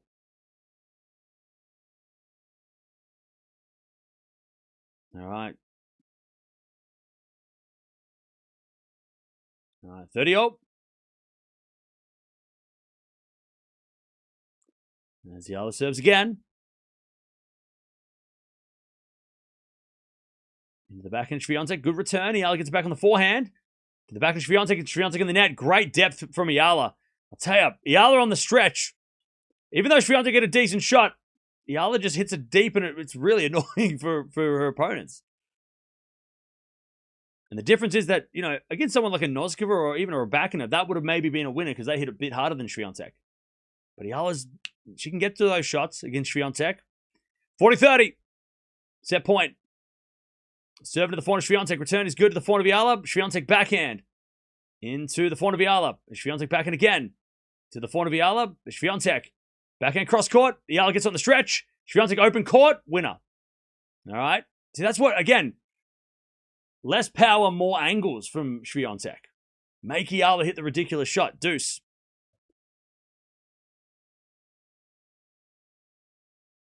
All right. Set point saved. Doesn't feel like Swiatek. It didn't feel like a momentum shift at that point. It felt like a good backhand. Bit of a one-off. As Eala serves again. It's a fault. Second serve. Got New Zealand in the house. What's up? By the way, chat, we're almost at 308k. Don't forget to sub if you haven't already. Serve. Into the forehand, Swiatek. Return goes up the line. That's a great shot. Eala gets it back, though. Swiatek, forehand up the line again. That's a great shot. All right. There you go. There's a Swiatek that has a bunch of Grand Slams. Mertens, by the way, is up a set and a break. Raducanu in trouble. By the way, chat, I know Raducanu fans are going to be like, Cam, every time you don't watch her, she loses. How's that my fault? We didn't watch it the French. We didn't watch it. We're going to watch Raducanu at every match of the US Open. Advantage Swiatek. As with a fault from Eala, second serve. Can they please stop putting Raducanu on court like at the same time as the epic matches, so we can actually watch her? Serve now. The back is Swiatek in the backhand of Eala. Swiatek forehand on the attack is the winner. There we go. That's 3 good Swiatek points in a row. She gets a break back, but she's still down. She is still down. All right. She's still down. 4-5. But Eala, with the set point, Swiatek come up with a couple of good shots.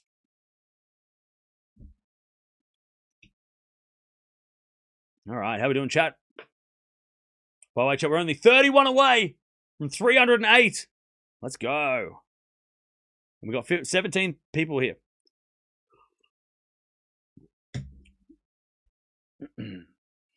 All right.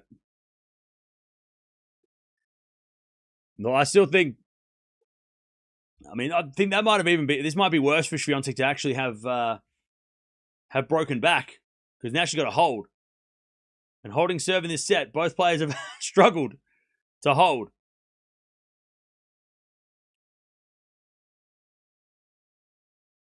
By the way, why is everyone saying Alex make Cam cry? I picked her in 3. I don't know what you... No.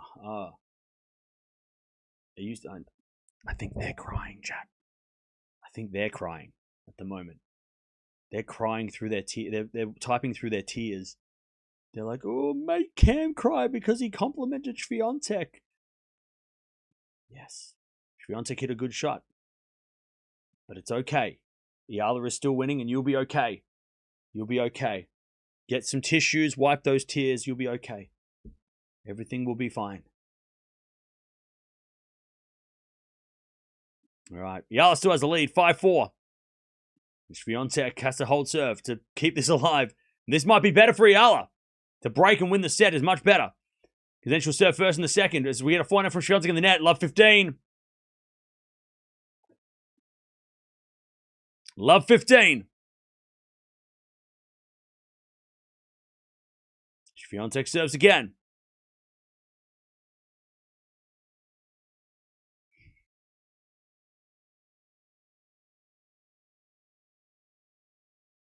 As we're serving the forehand of Eala, return.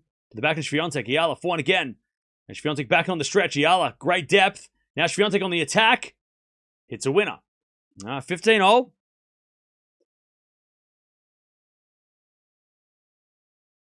15-all.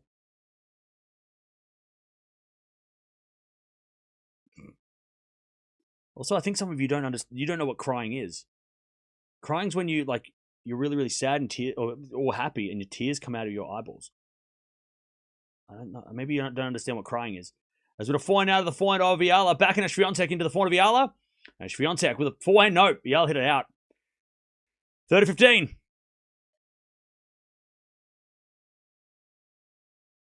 Chat is flying. Chat, what's your favorite number?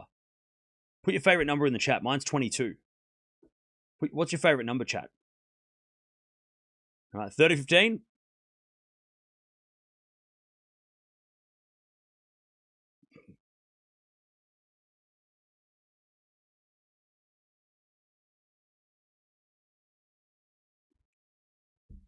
All right, second serve.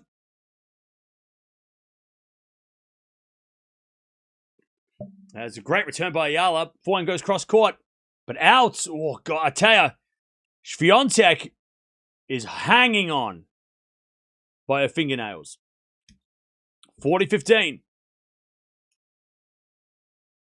Eala's made a couple of, by the way, good errors. She's hit the ball out long, which is just, again, showing how much she's putting. Even if she's hitting those out, she's still sending a message to Swiatek like, you better hit the ball good because I'm making you, I'm going to hit the ball deep. And if those go in, you can't get them. So they're positive errors. There's been a slice from Swiatek into the forehand of Eala, sliced into the forehand of Swiatek. Eala with a backhand slice. And Swiatek forehand shank. 40-30. 40-30. A lot of people like the number 67. That's crazy. That's crazy. It's a very popular number.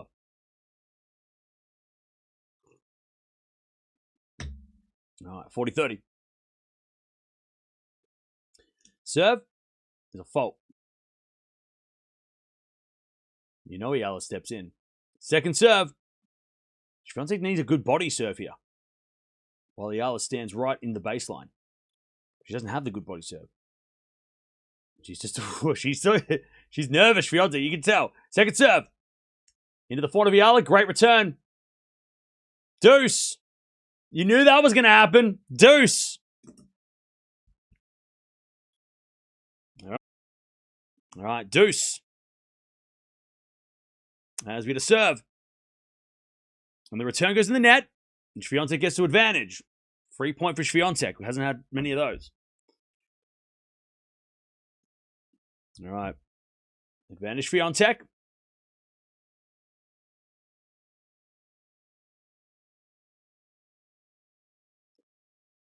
Swiatek serves. Into the backhand of Eala. Return goes in the net. Okay. Swiatek gets away with that game. Couple of good serves. And Swiatek levels 5-all.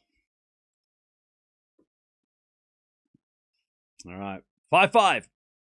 Nearly an hour played. By the way, chat, we got to 308K. Let's go!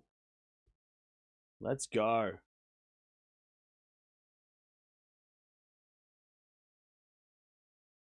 Thank you, everybody, for subscribing. If you haven't already, make sure you do. Keep up to date with all the action. Cam is praying. Yeah, I'm praying for an Australian to win Wimbledon. Well, Paolini serving the first setting in Sakari, and Raducanu is getting absolutely smoked. As a return goes in, the forehand of Swiatek backing out from Eala. That's a drop shot, but it goes wide. Love 15. Love 15. It's been 55 minutes. Oh, by the way, I just realized I'm not going to hear the bloody end of it now. All the Raducanu fan, all the Raducanu. Oh, I'm going to have so many people. Why do you watch Raducanu? Oh, every tournament. Why do you watch Raducanu? Why did she lose? That's what I want to know. Why is she losing? She was supposed to be the chosen one. All right, 15-0. 15-0. And a big shout by Eala. She knows. She knows how important a point that was. And unfortunately, Swiatek, she thought she hit it out, and then she did actually hit it out. Backhand return. Into the forehand of Eala. Up the line to the forehand of Swiatek. Eala gets it back with the backhand. Swiatek forehand up the line as Eala gets it back. Swiatek's playing so safe. Backhand goes again. The forehand of Eala. Swiatek backhand again. Oh, that lands in. That was one of the better shots by Iga. 15-30.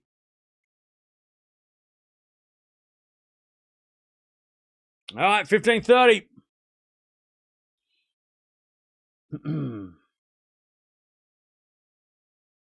Swiatek's been missing those shots all day, so that was one of very few that have landed in. You're on mute. Just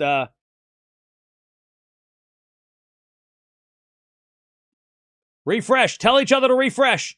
As at the back end now, the forehand Swiatek on the stretch to the back end of Eala up the line. That's too good. 30-all. That's what Swiatek's trying to do. 30-all. Remember, chat, if you can't hear me, or if somebody can't hear me, you got to tell each other that if there's no sound, you got to refresh your streams. Refresh your stream. Refresh your stream. Tell each other that because they can't hear me. 30-all. First serve's a fault, second serve. Tell each other that. 30-all. Help you to help yourselves. As Swiatek return, that's a good shot. Eala gets it back though. Swiatek forehand again. As Eala back on the stretch, Swiatek comes in with a drive volley straight to Eala. As Swiatek drop volley in the net. Great defense, Eala. 40-30. 40-30. 40-30. Swiatek just didn't want to come to the net. And even when that was a decent shot, but straight to Eala, it's nothing.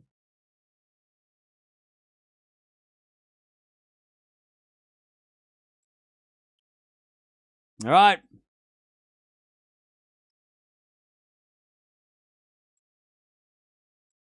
As the return goes into the front of Eala. Oh, Eala missed it. Tried to go up the line. Deuce. One in the chat if you can hear me. One in the chat if you can hear me. All right, deuce. Swiatek needs to win this game. Win this set. Hey, thank you, Rick, for the donation. Good luck, Elo. Hi, Cam. Hi. What the hell was that? Thank you for the donation. I don't know who sent that. First serve's a fault, second serve. Second serve. Into the forehand of Swiatek, Eala with a backhand. To the forehand of Swiatek, Eala, backhand up the line. Swiatek gets it back. Into the forehand of Eala. Swiatek, backhand again. Into the forehand of Eala. Swiatek just hanging on. And then slicing the net. Again, just... It's not so much what... just how Swiatek's trying to play is just so like... She's playing not to lose. And Eala will beat you if you play like that. Advantage Eala. Advantage Eala. Like, Swiatek is playing so safe. And she is playing so scared. You know? Second serve. Return goes into the forehand of Eala. Backing out from Swiatek. Again to the forehand of Eala up the line. Swiatek on the stretch for the forehand goes cross court. Eala backhand. Again to the forehand of Swiatek. As Eala forehand on the stretch goes wide. That was a positive point by Swiatek, and look what happened. She won it. Match point for Mertens. Chat, why is Raducanu losing when we're not watching her? This is the second Grand Slam in a row.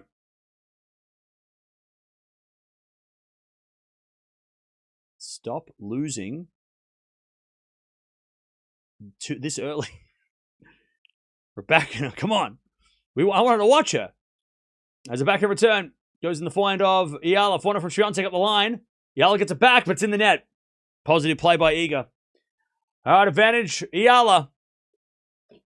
Sorry, advantage Swiatek. Eala in trouble.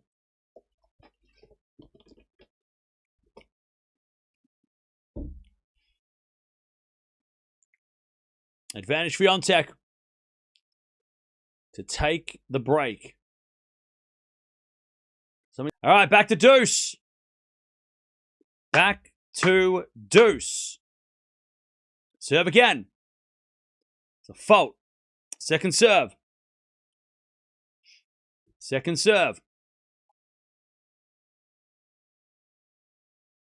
Second serve. Into the forehand, Swiatek up the line and wide. Again, Swiatek just does not look like the number 3 player in the world. But then again, Raducanu is playing like the number 700, apparently. All right, advantage Eala. Advantage Eala to get the lead again.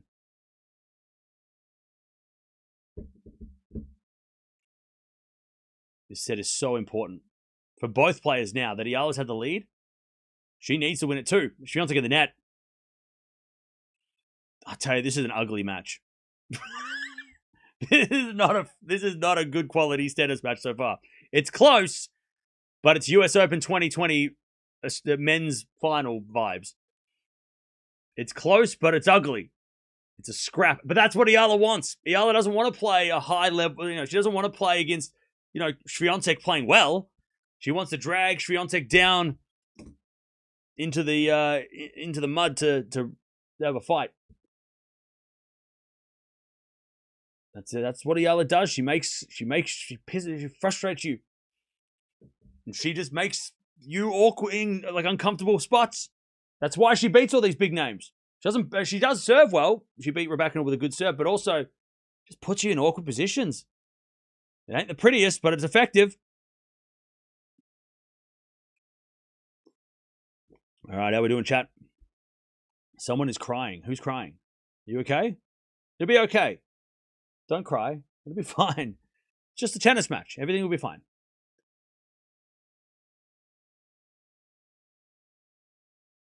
All right, here we go.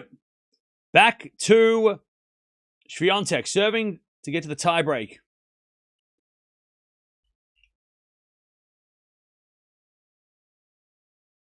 Serving to get to the breaker.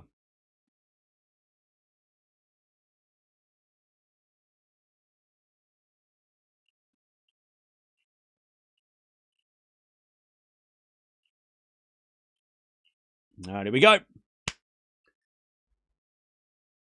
Swiatek serves. You get 310k today? That'd be awesome.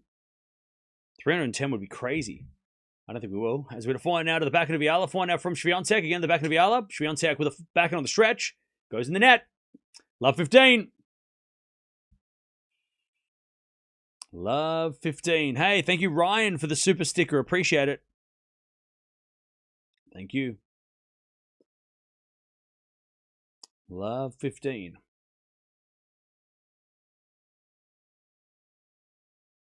Cry, cry.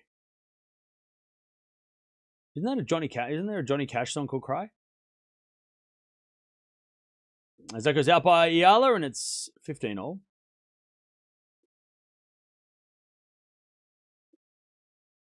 No sound.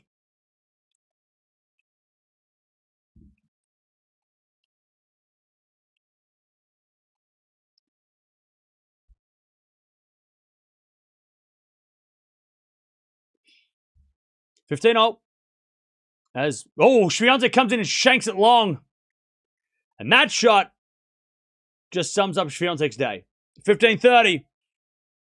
Raducanu is out. Holy.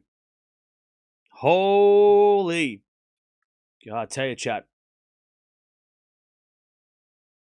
We're never not watching Raducanu again. We're going to watch Raducanu every match now. Because she's so unpredictable. Why is she so unpredictable? That's your fault. Hey, Dustin, why don't you shove it? As we had first serve fault, second serve. Hey, thank you for whatever that was. Appreciate it. Super stickers, appreciate it. Second serve. Second serve, Eala steps in. Serve to the forehand of Eala, return the net. Ooh.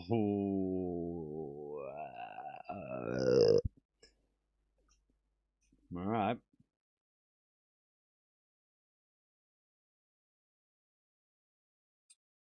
$30.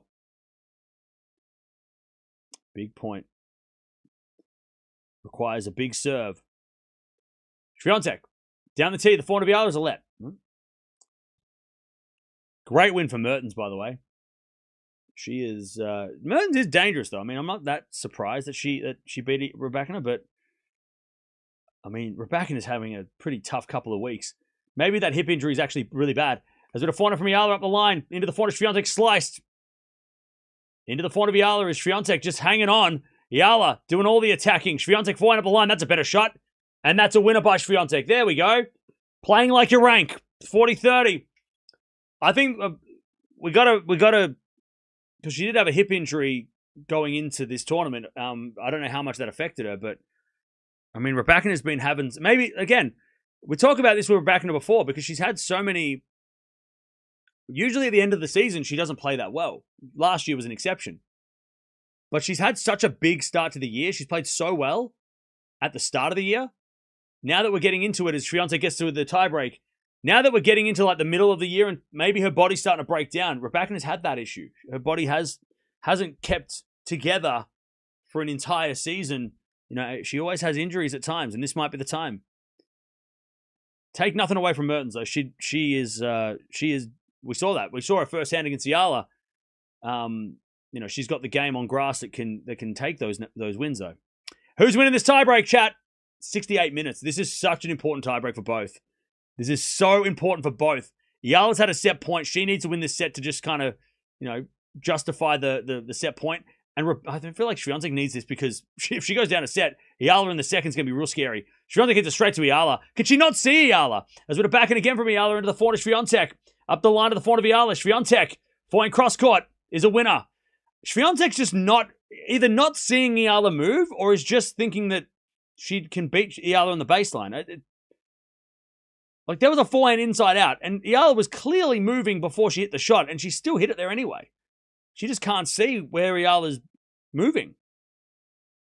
She won the point, luckily, for her. 1-love.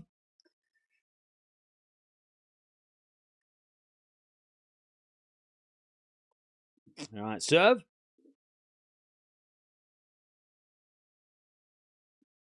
Swiatek needs this set more. If Eala loses this set, she won't be that bothered. She might be annoyed because she had the chance to win the set, but I don't think she won't quit, or she won't, you know, mentally she won't check out and go, oh man, how bad was that? But Eala will go have a bathroom break or whatever and come back and regroup. Swiatek losing the set, I don't think she'll do the same. I think she needs it more. 2-love. First serve's a fault. Not to mention, if Swiatek loses this set, I don't think, if Eala wins this set, if Eala wins this set, I think she's going to be even more aggressive and go even more all out. And that's going to be even worse for Swiatek to try and come back. Whereas Swiatek could give Eala opportunities in the second, even if she wins the first, yeah? Serving the forehand of Eala, return winner. Just like that. 2-1, we're back on serve. Iga will win this set, don't worry. I'm not worried. All right, 2-1. Eala, again, just bullying Swiatek's serve. 2-1. If Zverev loses, I'm going to freak out today. Back at return. Goes wide. Again, Swiatek throws it wide. 2-all. Nice from Eala. 2-2.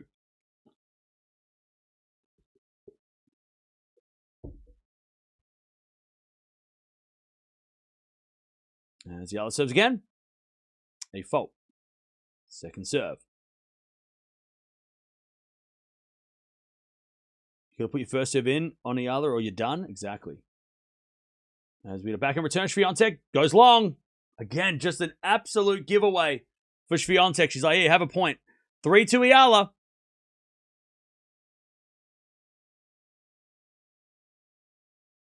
Eala. This is, by the way, iced tea. This is iced tea, you psycho. All right, 3-2. The drinking starts after Wimbledon. As we get a serve.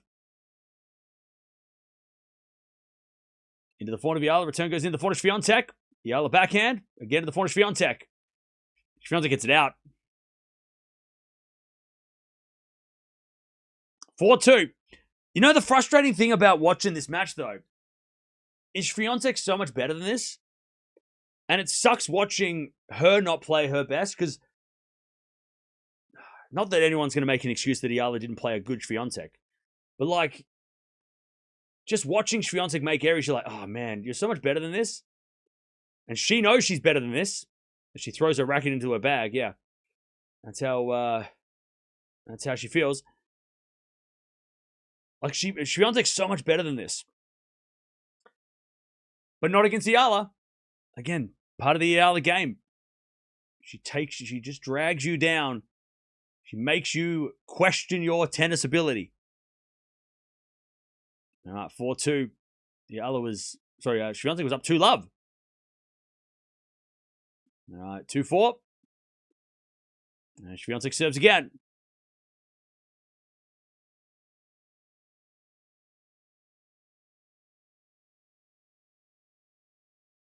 And she serves a fault. Second serve.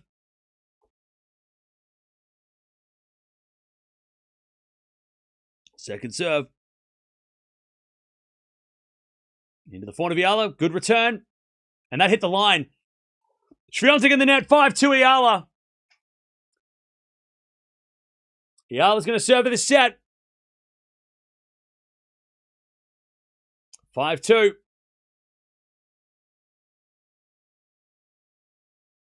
5-2 Eala.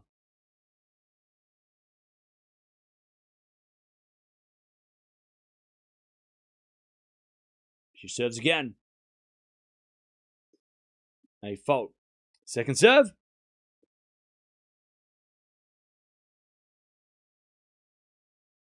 Second serve.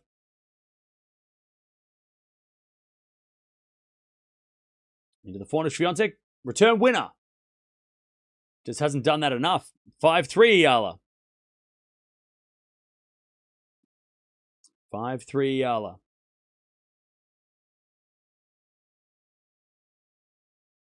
So the thing is, mentally, I don't know how Swiatek comes back from this if she loses this set. I don't think she does. Because Eala's not getting any worse. She's not going to get any... I don't think Eala's going to fall off. And as we're going to find out from Swiatek, that goes wide. No, it goes in. Eala gets it back. Swiatek goes up the line. Eala's going to get that. But overhit it. Gee, Swiatek somehow still in this. But it's still at 5-4 Eala. This is so much like the set itself, where Eala was up 5-3. Swiatek then had to survive. All right, still Eala leads.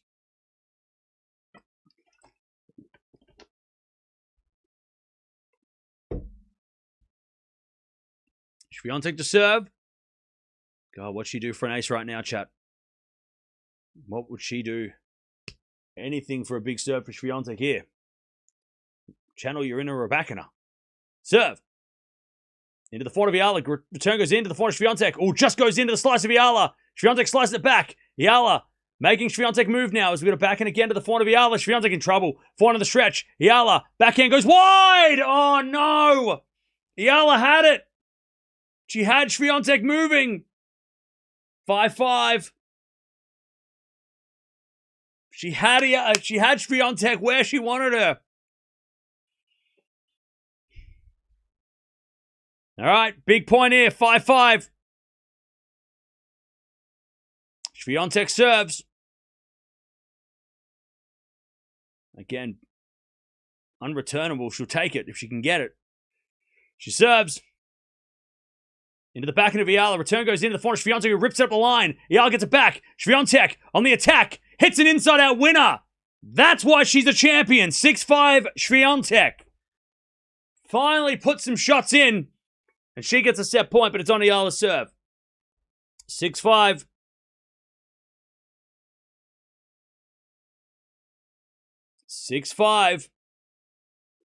By the way, chat, Eala's dad, I saw him practicing with Eala earlier in the week. He has a mean one-handed backhand. All right, 6-5.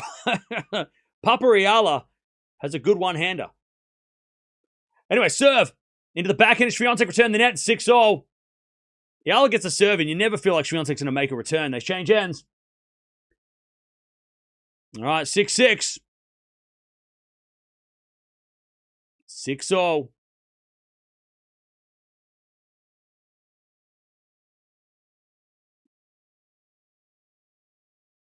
Big point here for Eala. Now, they both had set points. Eala's looks so much better on serve. Eala just looks like she's been here and done that a million times. That's the thing as well. It's like, you look at Swiatek and you're like, have you never played on center court? Like, she doesn't look like she's been here and done that. Eala does. She has been here once, but that was once. Swiatek's, even Eala hasn't even been in the third round of a slam before. Swiatek's been here many a times. You wouldn't know. If somebody never watched tennis before, you'd think they think, oh, the lady with the bandage on her leg, yeah, she's the champion, yeah? Swiatek's not playing like a champion. Eala serves again. Into the forehand, Swiatek, return goes back into Eala. Goes into the slice, and Swiatek goes wide! Eala hit the line by this much! And she gets another set point, 7-6. Whoa, I think Swiatek was waiting for Hawkeye to step in, and they didn't even answer the call. 7-6 Eala. Oh, that was close. 7-6. Eala to take the first set, but it's on Swiatek's serve, but we know that's not a problem. Eala can hit return winners at will. Swiatek serves. Don't forget to subscribe if you haven't already. Swiatek serves.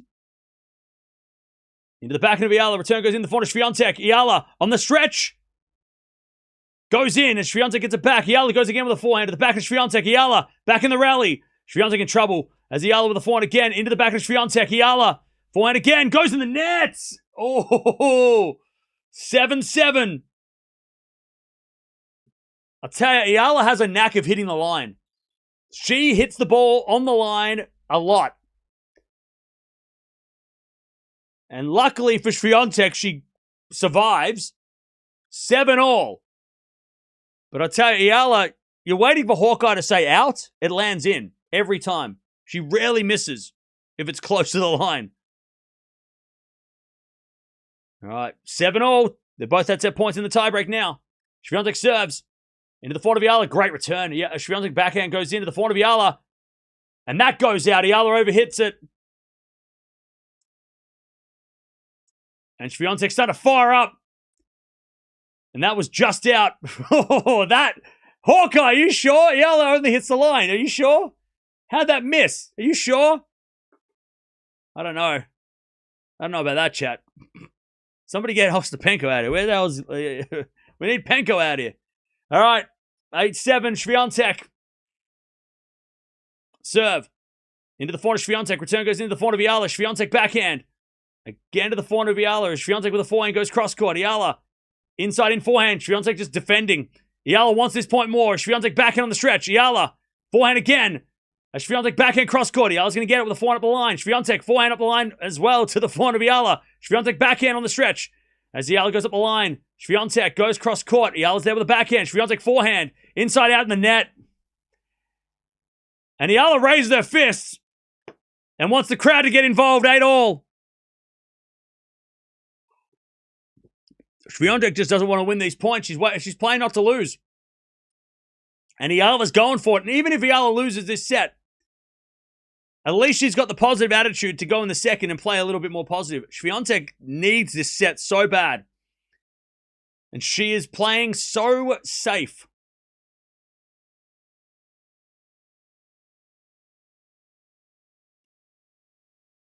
All right, serve. What was that quote at the French Open? As we get a backhand return into the forehand of Eala. Backhand of Swiatek again to the forehand of Eala, who's going after it. Swiatek again defending. As we get a backhand from Eala again to the forehand of Swiatek. Eala on the attack. Swiatek backhand again. Goes long. Again, Eala. Positive. 9-8. Victory belongs to the most tenacious, right? Roland Garros. 9-8. 9-8 Eala. She just wants it more. Back to Swiatek serve. I'm going return. It's going to be a return winner. Ready? Eala's going to win this with a return winner. 9-8. Ready? Ready, chat? What's this? Swiatek takes a deep breath. She serves. No, she doesn't. Oh. Serve again. She knows. Serve. Into the front of Eala. Return goes deep into the front of Swiatek. That's a good shot. Eala gets it though. Swiatek. Forehand up the line. Oh, that goes in, but Eala's there. Swiatek's playing so nervous. How'd she lob that in? As Swiatek gets it back, Eala with the backhand inside out. Swiatek in trouble now as Eala with a forehand. Oh, it goes in the net. Swiatek gets away with it. 9-all, they change ends. God, you know what this feels like? It feels like Wimbledon 2008 when they were playing that tiebreak in that final. Remember that one? Rafa and Roger were going at it. It's crazy. It was so intense. Obviously not as, this is not as intense, but the stakes are a little bit lower here, but still. That tiebreak was sweaty palms and just nervous. Just nerves. 9-all. Swiatek hits a nice backhand. Martina in the house. She's just telling the guy next to her that, she knows how to break it down. She's won this tournament more than anybody else. She knows how to win Wimbledons. All right, 9-9. They both had set points.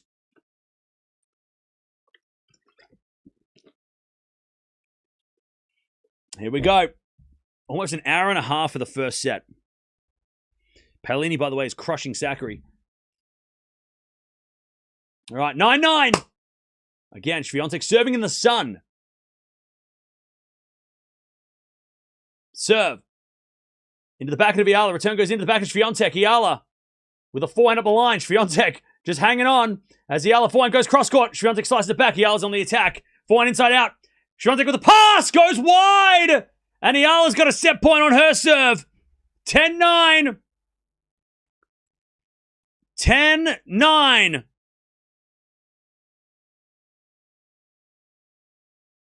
Eala, I think it's set point number 4. 10-9. Yeah, Demon all won. Raducanu lost. Today is potentially carnage. Don't forget to subscribe if you haven't already. We're trying to get to 300 million subscribers. As we're to serve now, the backhand of Swiatek. Return goes in the front of Eala. Swiatek backhand. Goes again to the front of Eala. Up the line. Into the front of Swiatek. Eala with a backhand. To the back of Swiatek. Cross court in the front of Eala. Swiatek. Forehand cross court is going out. First set goes to Eala. She just wanted it more, chat. And Swiatek smiling with like, how'd I miss that shot? I got to be honest, Swiatek's got to find volleys. She's not going to win this match from the baseline. She's got to come to the net. She's got to find the killer shot, Swiatek, as the cameraman almost knocks Eala out. Hey, buddy, move back! Get out the way! You're not part of the show, champ! 11-9, tiebreak. And Swiatek's down to the bathroom, and she's starting to get annoyed with herself. All right. Long set. Long set.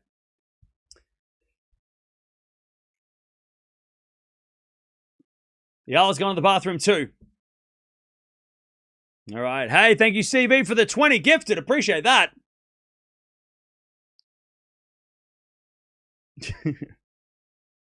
Well, I don't know how Swiatek comes back unless Eala starts to fall off. The only way I think Eala falls off is if physically she starts to decline. But she doesn't seem to do that. Like, Eala doesn't fade away. So, I mean, that's not a great strategy for Swiatek. To be like, oh, well, if you start to, like, get, lose, then that's great for me. 27 errors by Swiatek, 20 winners.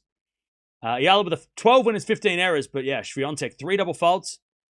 It was obviously a very competitive set. We saw the whole thing. But yeah, 27 errors by Swiatek, that was the big one. And you just felt like when Swiatek was rallying, you just felt like she was waiting for her to miss.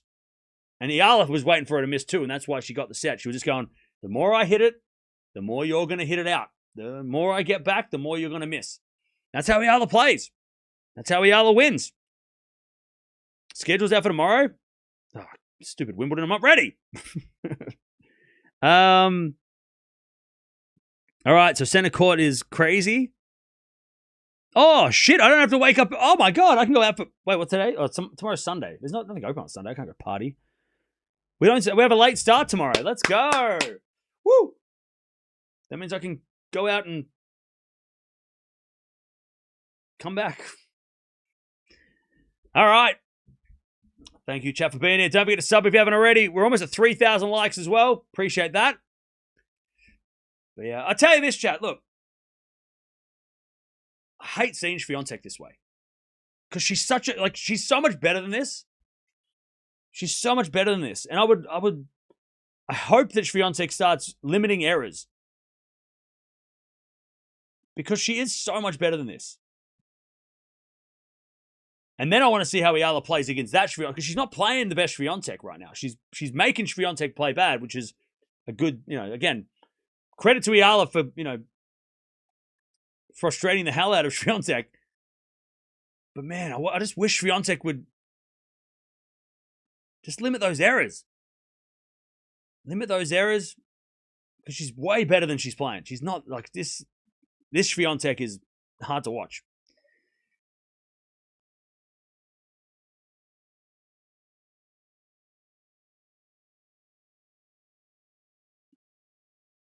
Eala wins with a break. Yeah, I gotta be honest. I don't think if I had to pick who's winning the second set, I'm picking Eala. Like Eala's gonna win the second set, because now Eala not only has the benefit of a set in her pocket, but now she can play with some freedom. Like she doesn't have to play with the tension of I need to get a good start, blah blah blah. Eala can play in this second set. She can play carefree. Obviously, if she loses the set, she has to lock back in. But she can just start unleashing returns. She can just start going for it. She doesn't have to, it's all on Swiatek now. It's all on her back.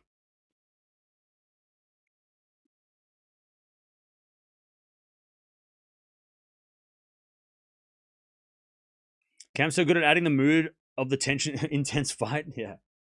Hey, chat. I do my best to do that. So if you want to stick around and actually feel like you're, even if you don't have a horse in the race, if you're feeling nervous because I'm making you feel nervous, so good. I'm doing my job.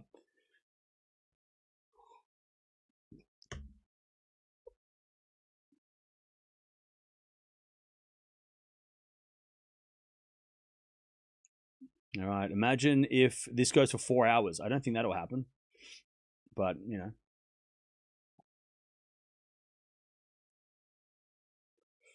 All right. Swiatek is going to serve first in the second set, and she needs to lock the heck in because she is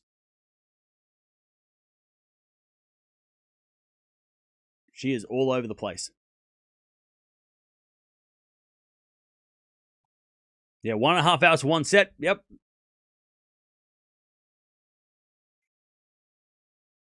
Who's in the royal box? No one that we have on our list, unfortunately.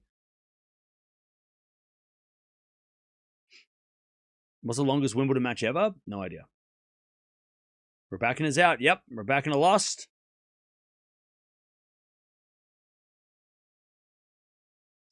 Eala does not easily succumb to pressure, which makes her a real fighter. But that's the thing, though. When she's playing against these players, Eala is the underdog, right? So she can play like that. I'm going to find it really interesting because, look, I know there's people out there that are going to go, Eala's never going to be in the top 10, right? Because some people just don't want to admit that.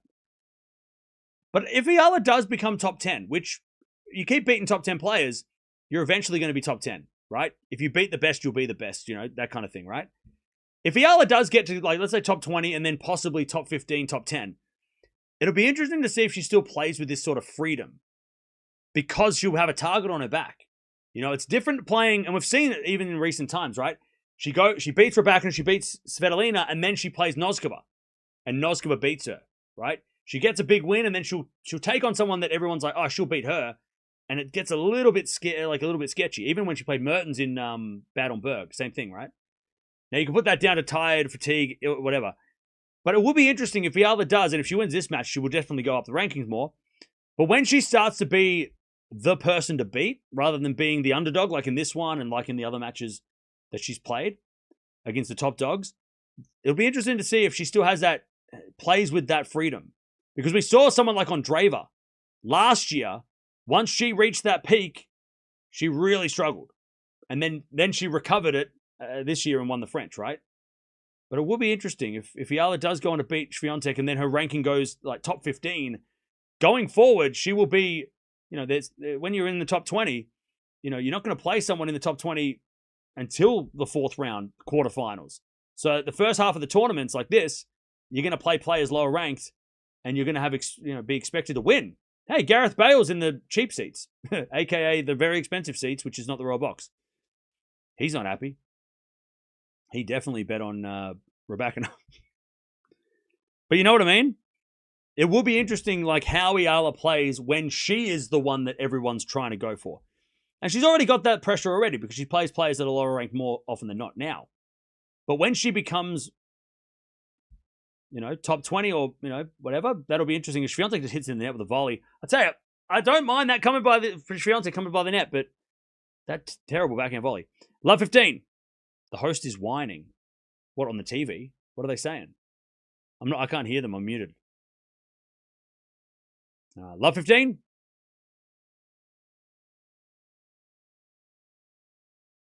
I'm going to fault second serve. Second serve.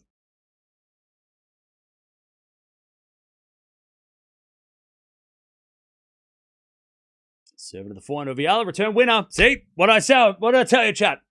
Eala's just going to start going crazy now. Love 30. Eala's just going to start going crazy. Love 30.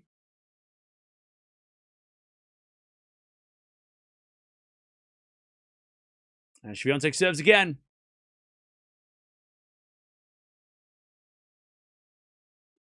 As the backhand return goes in the forehand, Swiatek up the line. To the forehand of Eala. Lob goes up. Swiatek's going to hit a smash. No, let it bounce. Hits it straight to Eala. Now Swiatek comes in with a forehand. And hits it out. Love 40. Love 40. Paolini just won. So wait, the winner of this plays Paolini. Is that what? Is that what I'm reading? Ooh, okay. All right. Well, we know that Paolini and Eala they've played. They have played. Eala Paolini rematch. Paolini, I mean, she's played well to get to the fourth round, but still a good chance as Eala gets the break. Swiatek hitting all over the place. And then Kostruk or Kruger in the quarters for Eala, potentially. So that's the road. Not a bad... I mean, look, chat, I don't want to get too crazy, but semifinals are there. Kostruk is definitely the hardest player in that group for Eala. And Kostruk has beaten Eala before. Kruger in the quarters of a slam would be... I mean, she hasn't been in big quarterfinals before, so that'll be new for her. But Kostruk is probably Eala's the toughest for Eala. If she gets through this match. But I tell you, now and with Raducanu out, you got Noskova, Keys, Anisimova, Castella, Buzkova, Mertens in a semi-final for Eala, potentially. So, I mean, again, the road is looking kind of open now. It's Svitolina, no Raducanu. Swiatek's obviously in trouble. The road is starting to open up for Eala to do the impossible. By the way, this was the worst section of the draw for everybody involved. Pliskova, Swiatek, Serena was here, right? All right, 4 now from Swiatek at the back of Eala up the line. Swiatek with a passing shot winner. Smart shot. Love 15. Love 15.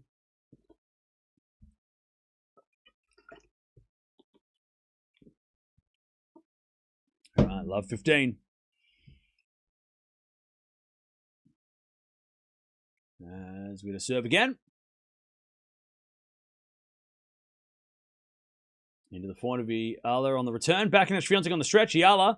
Forehand up the line. Swiatek gets back with a slice as Eala gets the point. Swiatek hit it out.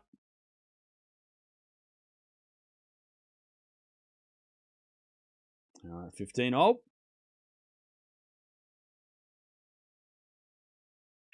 So we've got Zverev on court. We've got Kaboli is one set all against Hashanov. Lehechka just started as well. So plenty of stuff going on. Ace out wide. Chalk flew up. 30-15.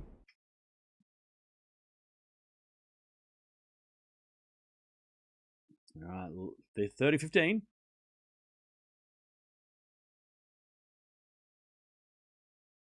Serve again.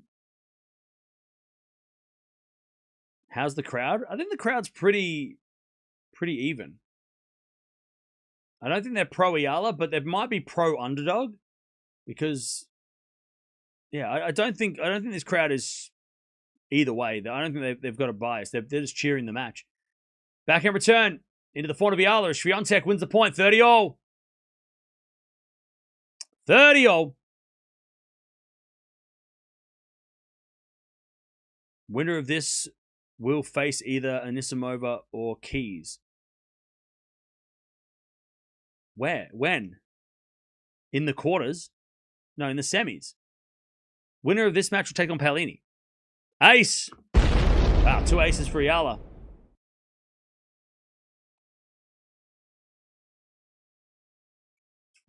$40-30.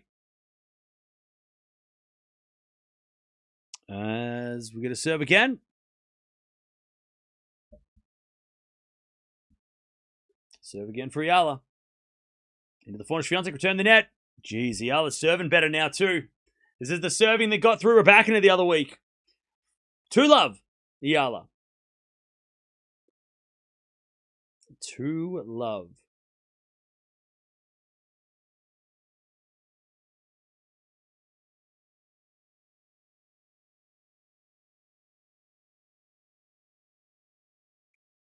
Another thing about Swiatek, chat, is just like, I don't know if she's got the fight in her.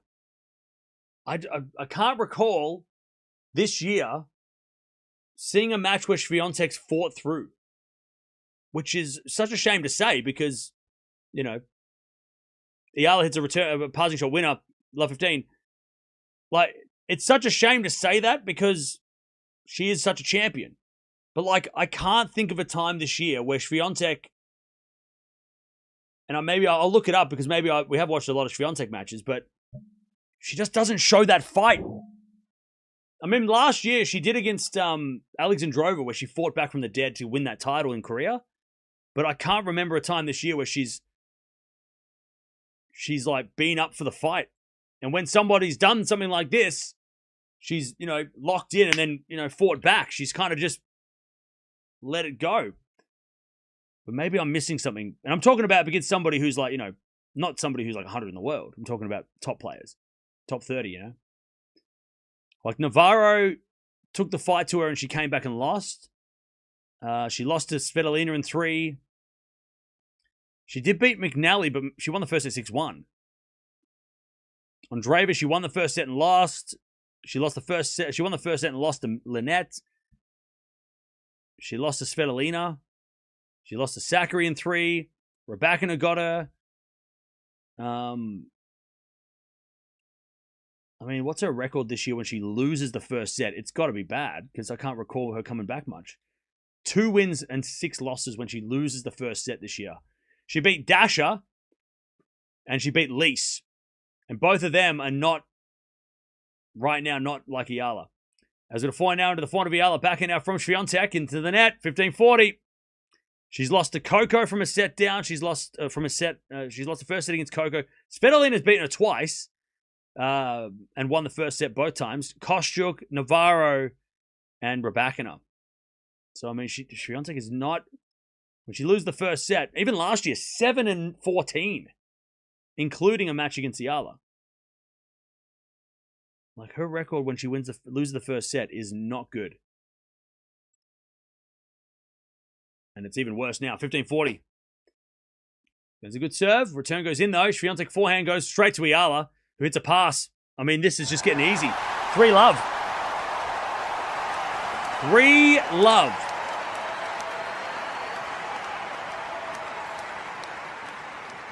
I mean, if you hit it straight to her, she'll make you pay. 3-love Eala.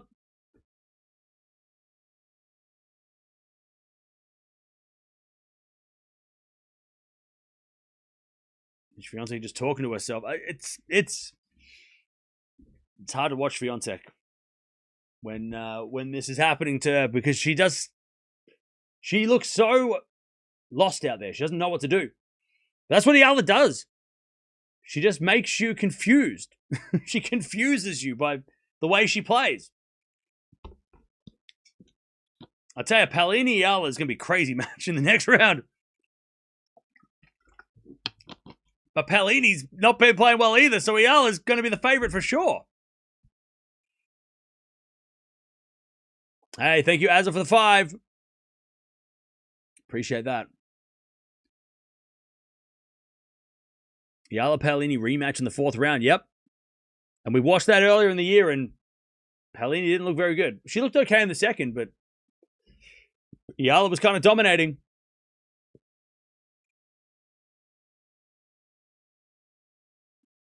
You're absolutely right about Swiatek just giving up this year.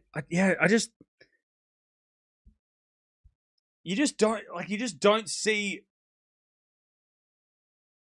And I'm like, obviously, when you're losing, you're not always going to be positive when you're losing, but I don't know. She just lacks the fight.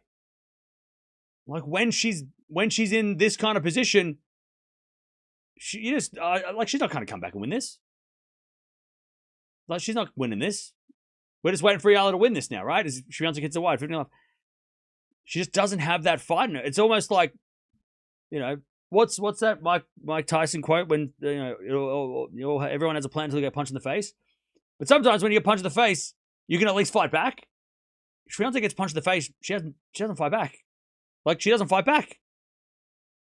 She might win the 2nd set sometimes, but she doesn't fight back. And that's why, like, she was so emotional in the 1st round, because she won a 3-setter. She hadn't won a 3-setter that often this year. Like, she just doesn't have, at the moment, she just doesn't have that, like, that grit about her. She's like, if I'm losing, everything just falls apart, And you just don't feel like she's up for this fight. As Eala serves, and Eala is up for the fight. See, that's the opposite, right? Ace out wide, 40 off. Eala's been in so many matches where it looks like it's over, or the odds are against her, and she fights. Like, Eala is up for the fight every time. Even when she's getting smoked, you still see her, like, down 5-love in a 2nd set, and she's still going. That is such a big difference between these two. Like, Eala is like, that 1st set. That's why she won the 1st set, because she fought for it. She wanted it more. 40 love. As the return goes in from Swiatek, and it's 40-15. Consolation highlight. 40-15. But it sucks because Swiatek is such a champion. And you go, like, you see Sabalenka, right? Sabalenka, she might lose matches, but at least she, grits her teeth. And, I mean, against Schneider at the French was a weird one. Even Coco, right? I mean, they might start losing, but they still try and, like, dig their heels in a little. As that goes out by Eala, 40-30. But I haven't seen that from Swiatek for a while. 40-30.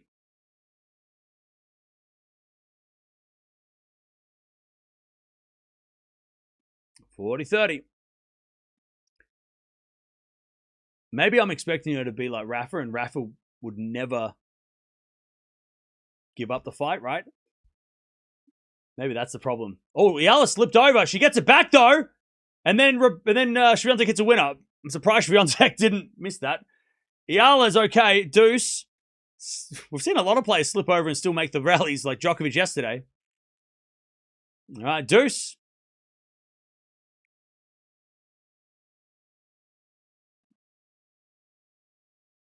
Good effort by Eala. See, that's it. I mean, she falls over and she still fights for the point. Great effort. That's a great... If somebody takes a photo of that, that's like just a diving forehand face plant. As we default 2nd serve.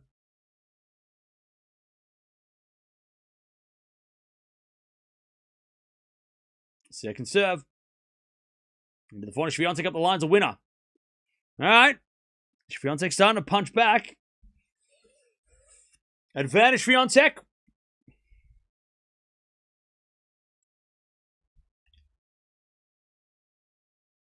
To get one break back.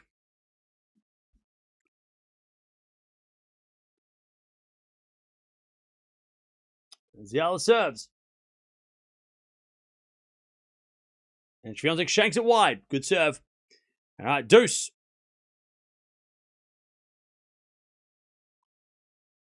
Good serving from Eala.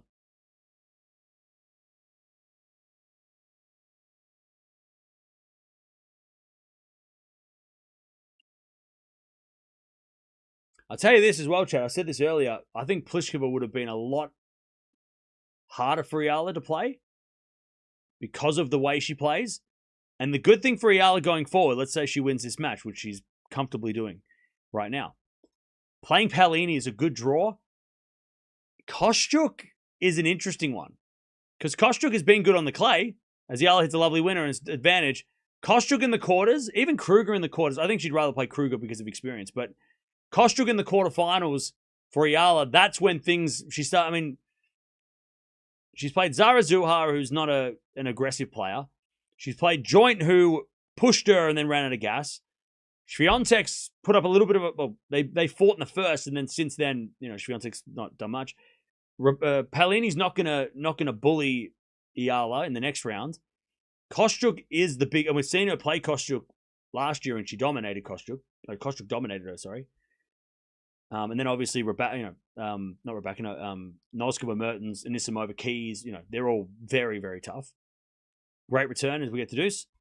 But if she was playing in the next round, if she was playing against somebody that was more of that type of player, Eala this is, if she was playing against somebody like a Noskova in the next round, I'd be like, oh man, this is not good for Eala, because playing against somebody who's giving you errors, you're not going to get that from a big hitter like Noskova usually.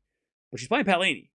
So even though this has been as much of Swiatek playing poor and Eala playing well, the next match, Eala doesn't have to worry about Paolini doing anything harder than what Swiatek's doing. She might be a little bit more consistent, Paolini, but not recently. As a return goes out by Swiatek, and it's advantage Eala. Advantage Eala. Don't jinx it. I'm not jinxing anything. I'm just explaining things. All right. Advantage Eala.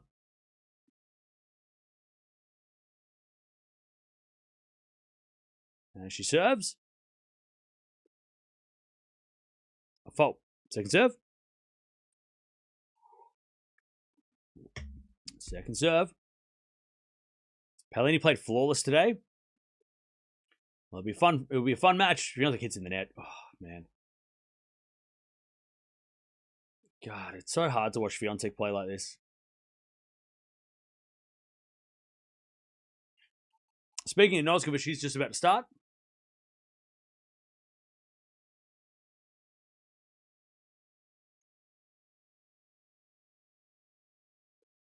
I don't know what's next for Swiatek. I think don't get rid of Roig. Roig is definitely the guy to stick with. But man, she's got to figure something. She's got to figure it out, because she doesn't have a plan B. If her serve is getting attacked and she's not hitting ground stroke winners, she's gonna get a time violation here. Oh, lucky. And she serves into the back end of Eala. Return goes out, and it's 15-love. She doesn't have a plan B. She can't come to the net, or she doesn't want to come to the net. She doesn't have. She tries to hit her way out of situations that she should not have to try and do. Right? She should. Her best tennis was when she was just rallying, patience, side to side. And she serves a nice one there, 30-love.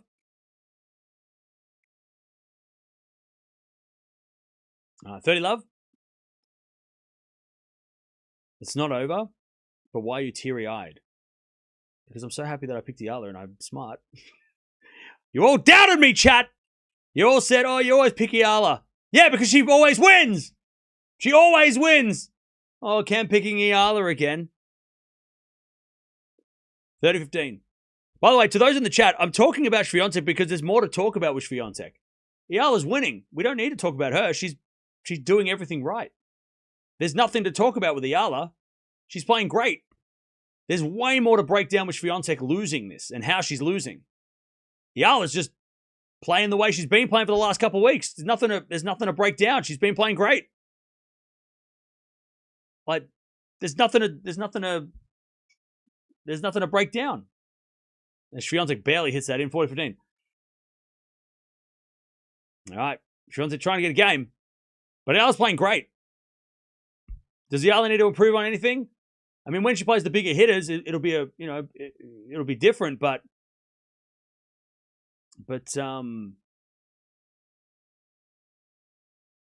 you picked Iga against Eala in your Wimbledon predictions. Yeah, you watched the wrong predictions, idiot. 40-15. Go watch it again, brother. Bro, you watched the wrong preview. You think... All right, 4-1. Swiatek gets a game.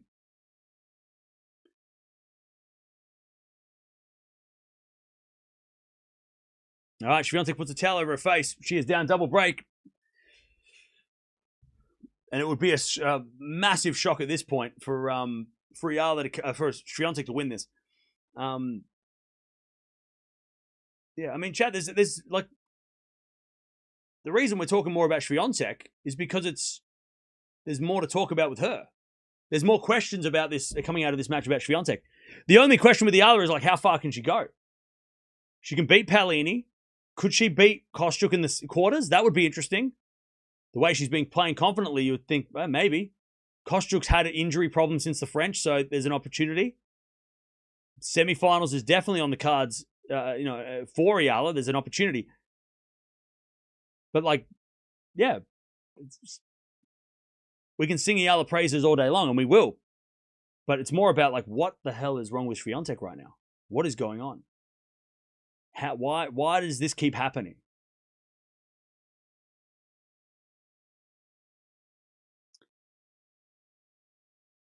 Because it's not just this match, right? Swiatek's had, she's been losing to players that, I mean, she's lost to Svitolina a few times this year, which she hadn't lost to before that much, right? She had a good record against her. She lost to Navarro recently in a bit of a surprise there. There's just way more questions to ask, like what is going on with Swiatek and how does she get past this? And who's that guy with the beige suit in the front row? I don't know who that was. Who was that? Must be a celebrity. All right. Eala serving 4-1, dominating. As the return goes to the back end of Eala, 4-0 from Swiatek into the back end of Eala. Swiatek wins a point, love 15.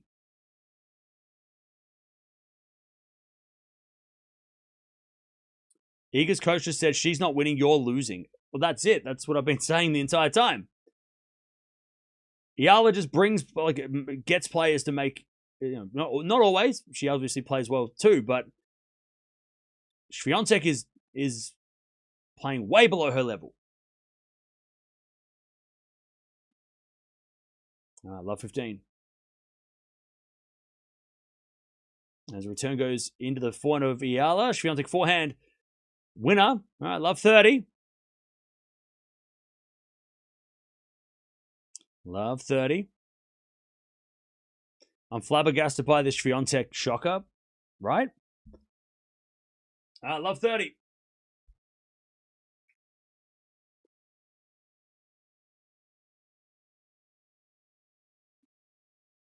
Love 30. There's a back and return into the forehand of Eala. Swiatek forehand cross court. Eala gets it back. Swiatek forehand again. Up the line winner. It's love 40, but like, where was this in the tiebreak? It feels too little too late. Love 40. Swiatek might get one of these breaks back.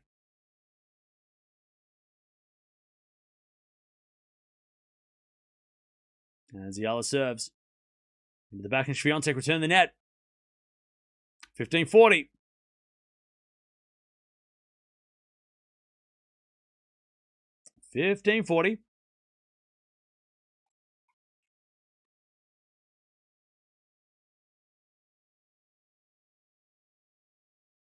Serve again. And Swiatek return goes on the baseline. All right, there's a break back. 4-2 Eala.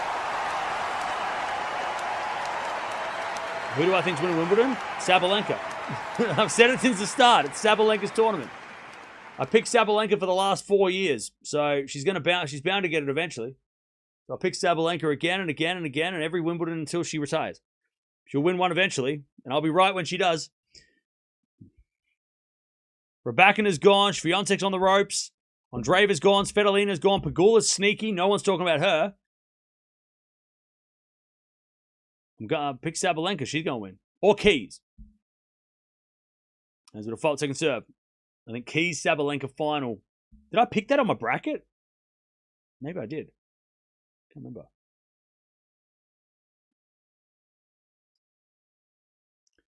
Double fault. Love 15.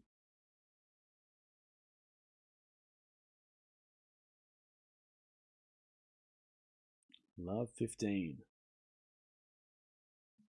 Commentator is on panic mode. Are they? I can't hear the TV. As with a serve. Into the forehand of Eala. Backing out from Swiatek. Into the forehand of Eala. And Swiatek backing again. To the forehand of Eala. Is Swiatek again with the backhand. Eala up the line. And Swiatek gets it cross court.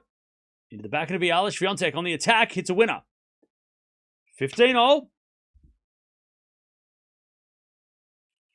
15-all.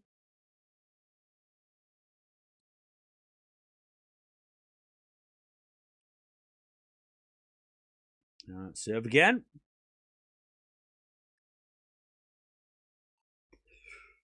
$15.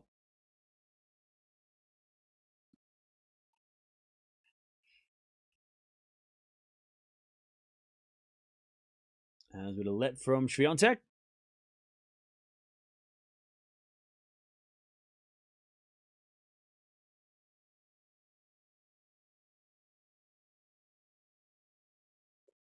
Swiatek says a fault. Second serve. Swiatek just has zero intimidation, which the difference was like a couple of years ago. She did. She was so scary. She's lost that completely over the last. Even when she won Wimbledon, it's like, well, double fault. 2 double faults in the game. 15-30.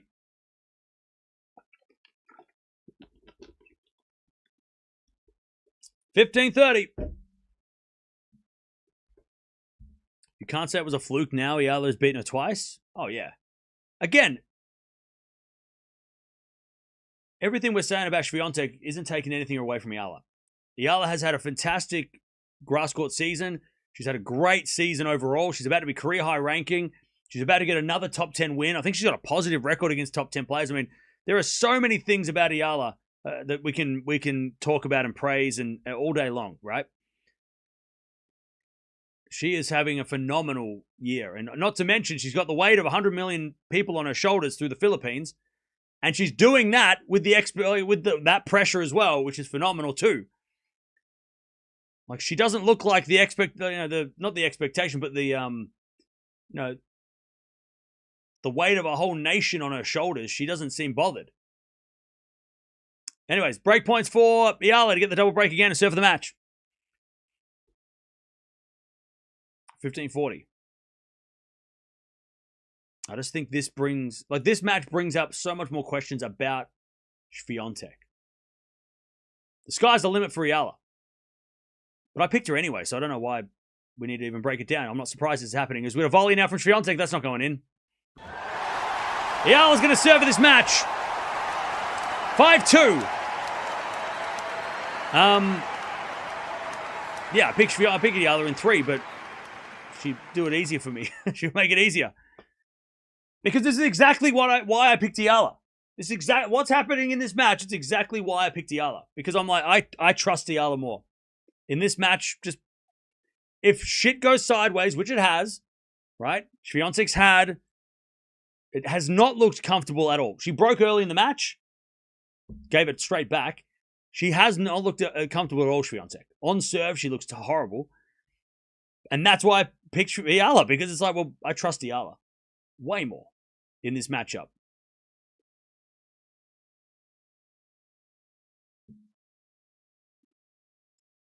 Now, if Eala plays somebody that starts to smack the ball real hard, it'll be an interesting conversation. But until that happens, she's playing Paolini in the next round. Great matchup. She's got a win over Paolini. Confidence there. If she plays Kostyuk, Kostruck on grass is going to be interesting because Kostruck is not really, she hasn't really done well on grass. She's done well at the Australian Open though, so she knows how to play on these courts, like this, on the faster courts. But Kostruck will be interesting. I kind of want to see that rematch in the quarters. I think Kruger Eala, yeah, Kruger could bully her, but also Kruger playing her first quarterfinal of a major, both of them, right, playing first quarterfinals. I think Kostruck would be more interesting. And more of a, and also Eala being the underdog might help her. Whereas against Kruger, she's probably the favorite, and that might not be a good thing. All right, serving for the match. Swiatek comes in with a drive volley, and that's too good. Swiatek love 15. Yeah, I tell you, Swiatek's played positive when it doesn't matter. When things are, like when this match is over, she's like, now I'm going to play more aggressive. No, it's too late. She needed to play like that in the tiebreak, right? She needed to play like that at the start of the match. 5-2 down. She's playing like this. Swiatek's playing nothing to lose, but it's too late. As Eala hits a wide love 30. Like Swiatek's playing, now she's playing aggressive. And you're like, cool. And it's too late. It's too late. Oh, Castells up a double break 3 love against Noskova. Oh, man. I love 30. As a return from Swiatek is sliced and goes out. 15-30. 15-30. 3 points away from getting to the 4th round of a major. 15-30. Serve. Into the back of Swiatek. Forehand from Eala. Into the forehand of Swiatek. And it's off the tape. Eala gets it back. Swiatek with the backhand cross court. Eala with a volley winner. 30-all. Great footwork from Eala. 30-all. And the crowd appreciate that. That was a great point. Great shot. I tell you, Swiatek, Eala's just finding Swiatek predictable. Like, Eala's just like, I know where you're going to hit it. Like, you're going cross-court every time. Like, you're not giving me anything to think about. All right, 30-all. Great serve out wide. Swiatek gets it back. Eala digs it with a backhand. Into the back of Swiatek. Eala back on the stretch. Swiatek on the attack. Hits a forehand up the line. Eala gets it back. Drive volley. Swiatek's a winner. Ooh. Again, now she's playing well. 34. On the returns, Swiatek's playing well now.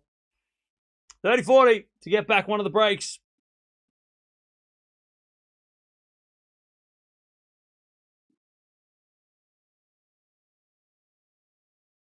All right.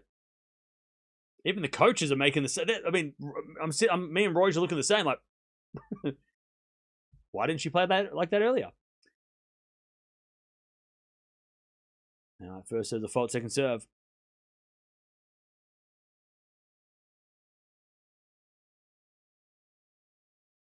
As we're back in return to the forehand of Eala. Swiatek backhand slice. Goes long. Deuce.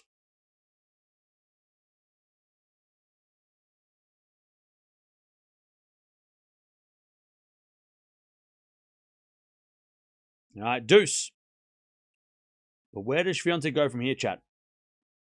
What next for Swiatek? Because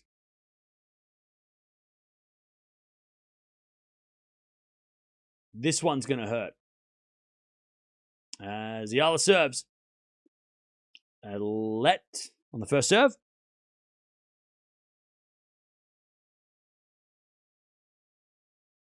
They keep showing her parents.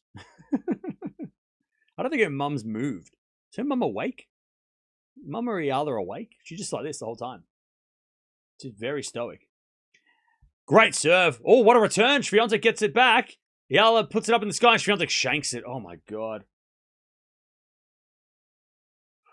Advantage Eala. Match point. Oh, God, I tell you, Swiatek has played some terrible shots. It has been hard to watch Iga Swiatek today. But Eala has benefited from every shot. And she deserves match point to make it to the 4th round of a major. And to knock out Iga Swiatek, the defending champion. Serve! Into the forehand, Swiatek. Return goes to forehand of Eala. Swiatek backhand. Again to the forehand of Eala. Swiatek with a slice.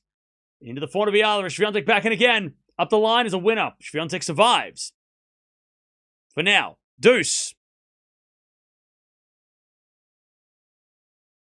It's not over. It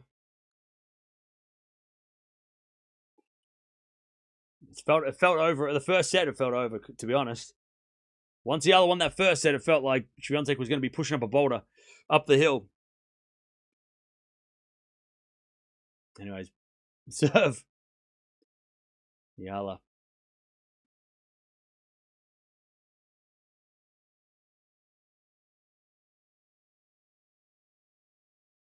First serve's a fault. Second serve.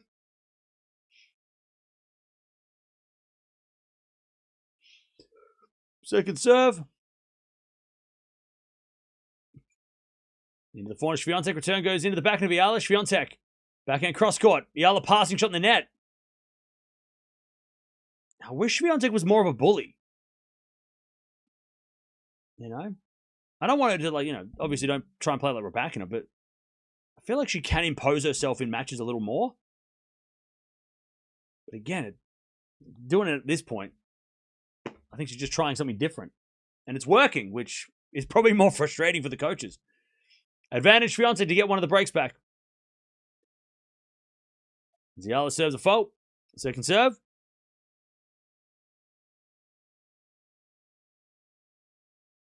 By the way, chat, don't forget to sub if you haven't already. We're going to be coming back for Eala versus Palini in a couple of days. Swiatek gets it out in the return. And it's back to deuce.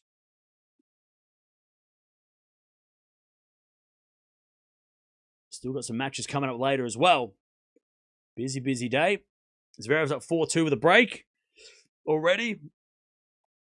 Noskov is down a double break against Castella. Kaboli and Hashanov are playing an epic. Pardon me. Back to deuce. First serve's a fault. Second serve.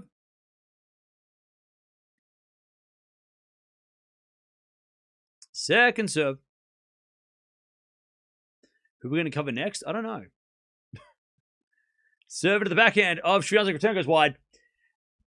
Advantage Eala. Match point number 2. Match point to take her spot in the 4th round and take on Palini, who made a Wimbledon final a couple of years ago. So she knows how to play on grass. I'll tell you, I'm interested to see that one, especially if Palini plays well. That could be really fun. A real battle, that one. That's got to be standard court. Wimbledon. Pay attention. Serve out wide. The back of Swiatek. Forehand from Eala up the line. As Swiatek forehand goes cross court. Eala. Backhand again to the forehand of Swiatek. Eala. Backhand again. Goes long. Oof. Back to deuce. Just missed by Eala. All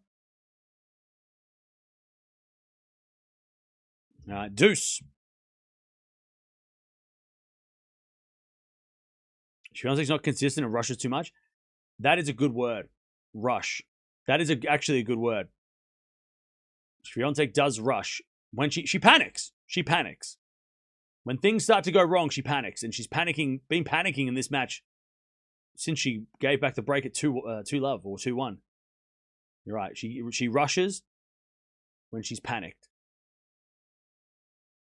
As with a serve now, the back of Swiatek return is good. And then Eala hits it wide. Advantage Swiatek. Again, it feels like Swiatek going down swinging. You know the term? That's what Swiatek's doing here. She's going down swinging. But still going down, right? Eala is Cape Verde. No, I think Eala's better than that. Eala's more like Paraguay versus Germany. Like, I think that's a better analogy. Or maybe Morocco versus Netherlands. I think that's probably better. She's not like a total outsider. Maybe Morocco. Morocco are decent. Eala hits a win up. Morocco, Netherlands. Because everyone expected Netherlands to go through. Right? Morocco are the underdogs, yeah? You're jinxing this win. Relax, everybody. I've watched enough tennis to know what's going on, all right? Just relax, all right? She's got 2 breaks to serve, plus Swiatek has to hold, which she hasn't done. So don't worry. Eala's got 3 games to win this in straights, all right? Don't stress. Don't worry. I'm not jinxing shit, all right? Return goes to the backhand of Eala. Forehand from Swiatek, the backhand of Eala. Swiatek forehand into the forehand of Eala. Eala misses it wide, and it's advantage Swiatek. Don't worry, chat, all right? Trust me. Just trust, all right? If it was 5-4, different story. But it's not 5-4, it's 5-2. Even if Eala gets broken here, she's still got another break in her pocket, and she's got a serve. She's got a return. Don't worry. I think you're not impressed by Eala. What?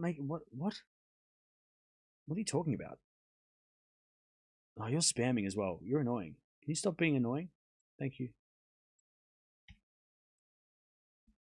All right, second serve.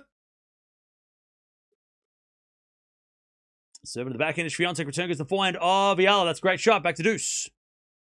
See, because the thing is, chat, like we can do 2 things, right? I can sit here and I can talk about Eala and how good she is.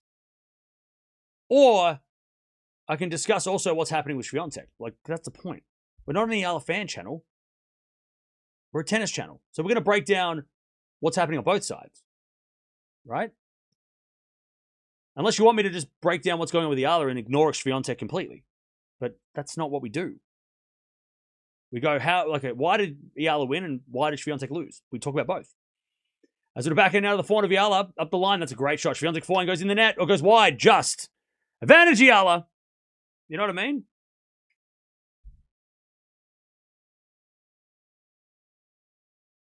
Eala with another match point. I'm in love with Cam. Well, I'm married, so. All right, advantage Eala. Match point number 3.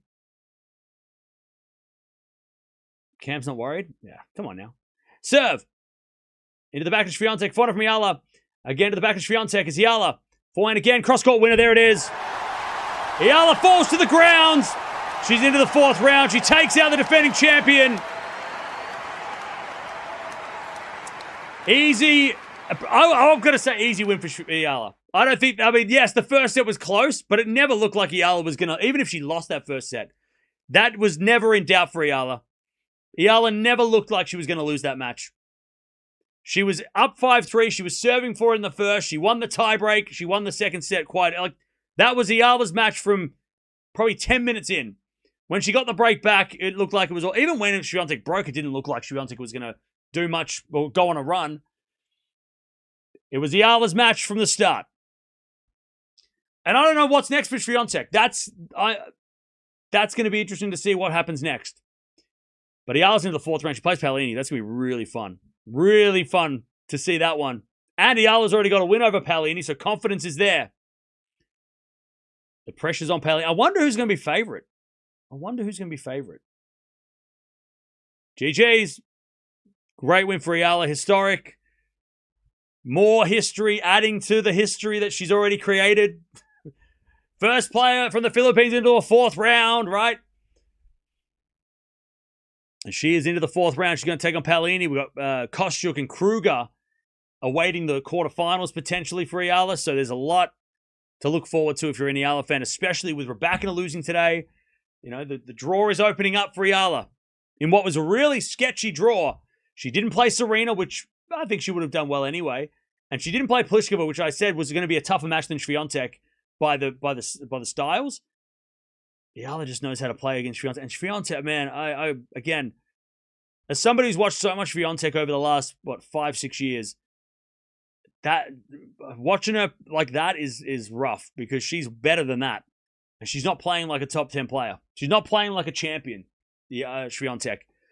And when when somebody starts to put up a fight, right, Eala starts a fight, Swiatek just backs away and goes into defensive mode and goes into a shell and just decides to, walk away from the fight. And that's not what, you can't be doing that. You can't walk away from the fight here. You got to go head first in the fight. If you're going to beat someone like Eala or beat anybody, I mean, that's the thing. Players are going to look at Eala and go, oh, so when I play Swiatek, if I can just put her under a little pressure, she'll crumble. And she didn't crumble Swiatek, but she just doesn't want to fight. Like, she's just lost the ability to fight back. The confidence is not there, right? And it's really disappointing because she's such a great player. And she's such a great shot maker. But once she loses that, once somebody starts to bully her, she just kind of goes, no, I don't want to do this anymore. And you're like, no, fight back, punch back, But Eala knew straight away. Eala's the opposite, right? That's where Eala's shining, right? Because she's the opposite. The second that somebody starts to even when she's getting bullied, she's still diving around. She's still flying around the court, trying to get her in the back. It doesn't matter if, somebody gets overpowers her. Someone like Noskova overpowers her. She's still going to fight for every point, even if she's down 4-love in the second, right? She's not just going to be like, oh, well, that was a good. Eala doesn't do that. Eala fights to the death, Even if she loses, she goes down fighting. But, I don't know, Swiatek doesn't have that right now. She's not doing that. She's just, see the fight happens and she walks away. And you're like, come on. But it's going to be worse for Swiatek because other players are going to use that against her too, right? They're going to see that and go, oh, okay. And they're going to use that against her. So not just Eala, it's not just great for Eala, it's great for the rest of the competition. All right. By the way, if you are leaving, don't forget to subscribe on the way out. We're going to stick around for a little bit. Venus and Serena withdrew. No surprise.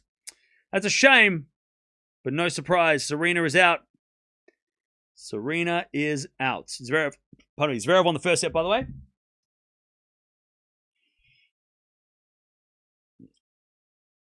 All right. Let's see if I'll get to some soup chats. By the way, thank you for the 20 gifted and 10 gifted Casper fandom. Appreciate that. Blunted. I am still sad, Cam, about this morning. Yeah, I forgot about that until now. Thank you. Let's go, Eala. Thank you, Rick, for the 8s. Appreciate that. Thanks, Cams, for Alex. Cover Alex to win this. No worries. Thank you, Naz, for the $2 as well. Hi to Adrado's family in Abu Dhabi. Hey, thank you, Nikki, as well, for the donation. Good work on your coverage.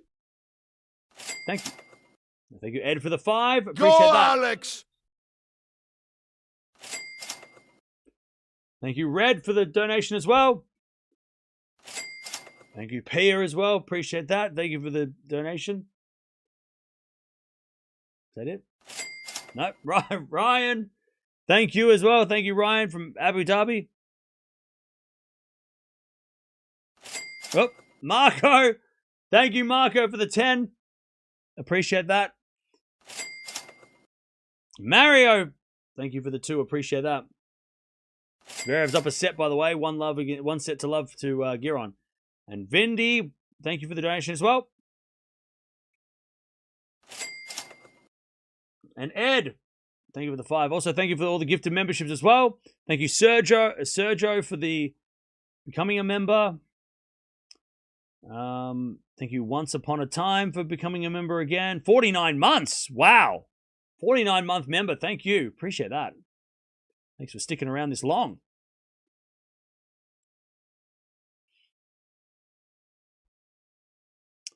All right. Now I can read the chat. Okay, what's going on? What's happening in chat? Yeah, Venus and Serena are pulled out. That's a bummer. But I'm not surprised. I was expecting that.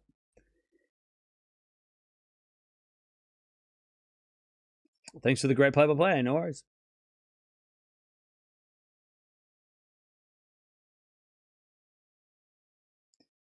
Alex, congrats, Alex. Congrats, Alex. How about the post-game interview, Cam? It's already happened. Sorry, I turned it off. Hey, JC, thank you for becoming a member as well. Appreciate it. All right, let's go through some post-match coverage, though, because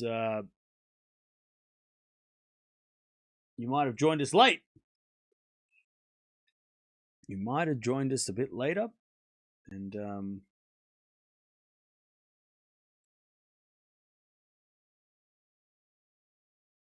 didn't see what happened. That's what happened. So we've just seen Alex Eala with another great victory over Swiatek again. She obviously beat her in Miami a couple of 12 months ago. And now she's beaten her as the defending champion in the first win on a center court at Wimbledon. And she's in the 4th round of a Grand Slam for the first time. Let's see what happened.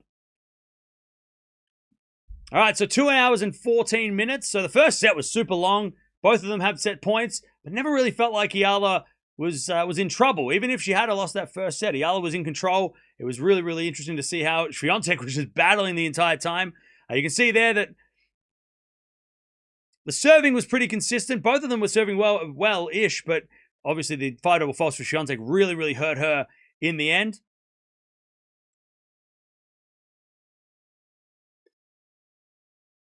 And actually started off with Swiatek getting a break point. Very first game of the match, she had a break point. Eala ends up holding.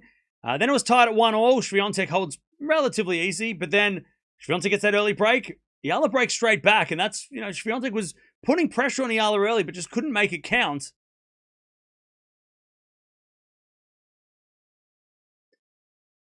And then Eala gets that lead for the first time and stays in front.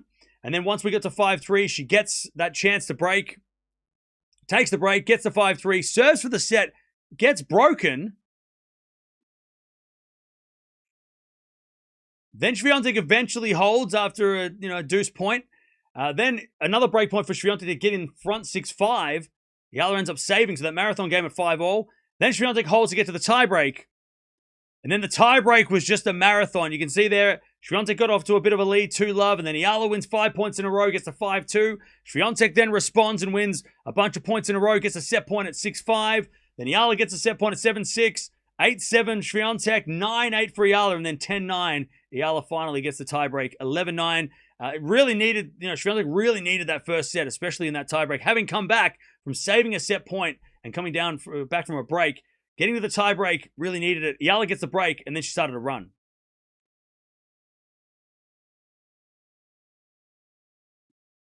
So second set, straight away, Eala gets a break at love as well. So she breaks the love. Then she holds serve relatively easy, gets the insurance break. Then it was a bit of a marathon at 3-love. Swiatek get a break point, but Eala holds, gets the 4-love. Then Swiatek finally gets on the board with one of the easiest service games she's had. Then she gets a break back, but then Eala breaks straight back to go to 5-2. Match points Eala. Swiatek ends up getting back the break. Then match points for Eala. She had a couple of match points, a couple of break points for Swiatek to get one of the breaks back, but Eala gets it done in the end and just dominates Swiatek, and now is going to the 4th round. So there it is. That's how Eala got through in this one, and it was really tough to watch Swiatek because she was hitting a lot of errors. She just wasn't playing like herself, but that's what Eala does. Eala frustrates players, and she makes them play worse than they're used to playing. She's just such a scrapper, and she gets everything back, and really is just such an awkward player to play, especially when she's confident. And we know Eala is confident on grass. She's played so well on this surface. She's not just beaten Swiatek. She's obviously beaten Svitolina and Raducanu, who are great grass court players. So really interested to see what happens next because, of course, Svitolina and Raducanu are out of the tournament in that bottom half of the draw. Pellini comes up next. She's beaten Pellini before over in Dubai and Doha at the start of the year in February. She took her out in straight. So let me look up below. How far can Eala go? Because the semifinals are a legitimate chance. I mean, you got Kostyuk and Kruger in a potential quarterfinal for Eala. And then at the moment, as we're recording this, you've got Anisimova and Keys still in the draw. Mertens and Noskova, who obviously have beaten her in recent times. So yeah, it's kind of open for Eala with, Swiatek and Raducanu. And obviously Svitolina not being there. But let's see what happens. Eala gets a win. Big win over Swiatek and into the 4th round of a slam. All right.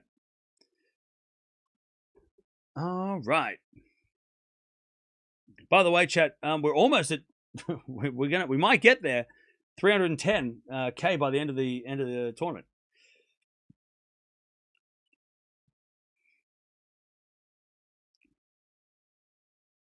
All right. Jaden. Rough season continues for Iga, fortunately. Yeah, that was a tough loss. Thank you as always, Cam. Go, Alex. No worries, Jay. Royce.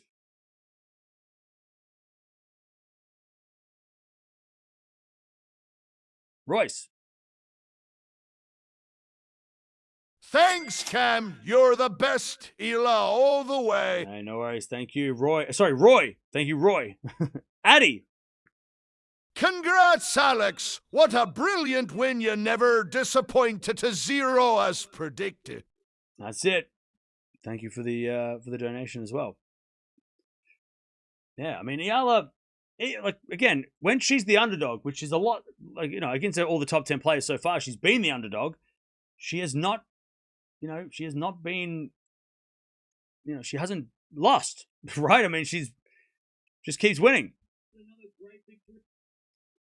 She just keeps winning when she's the underdog. Like, top 10 player, she's a top 10 player's worst nightmare because she just has nothing to lose. And like I said during the match, I am interested to see if she becomes one of the top 10 players or one of the top 20 players.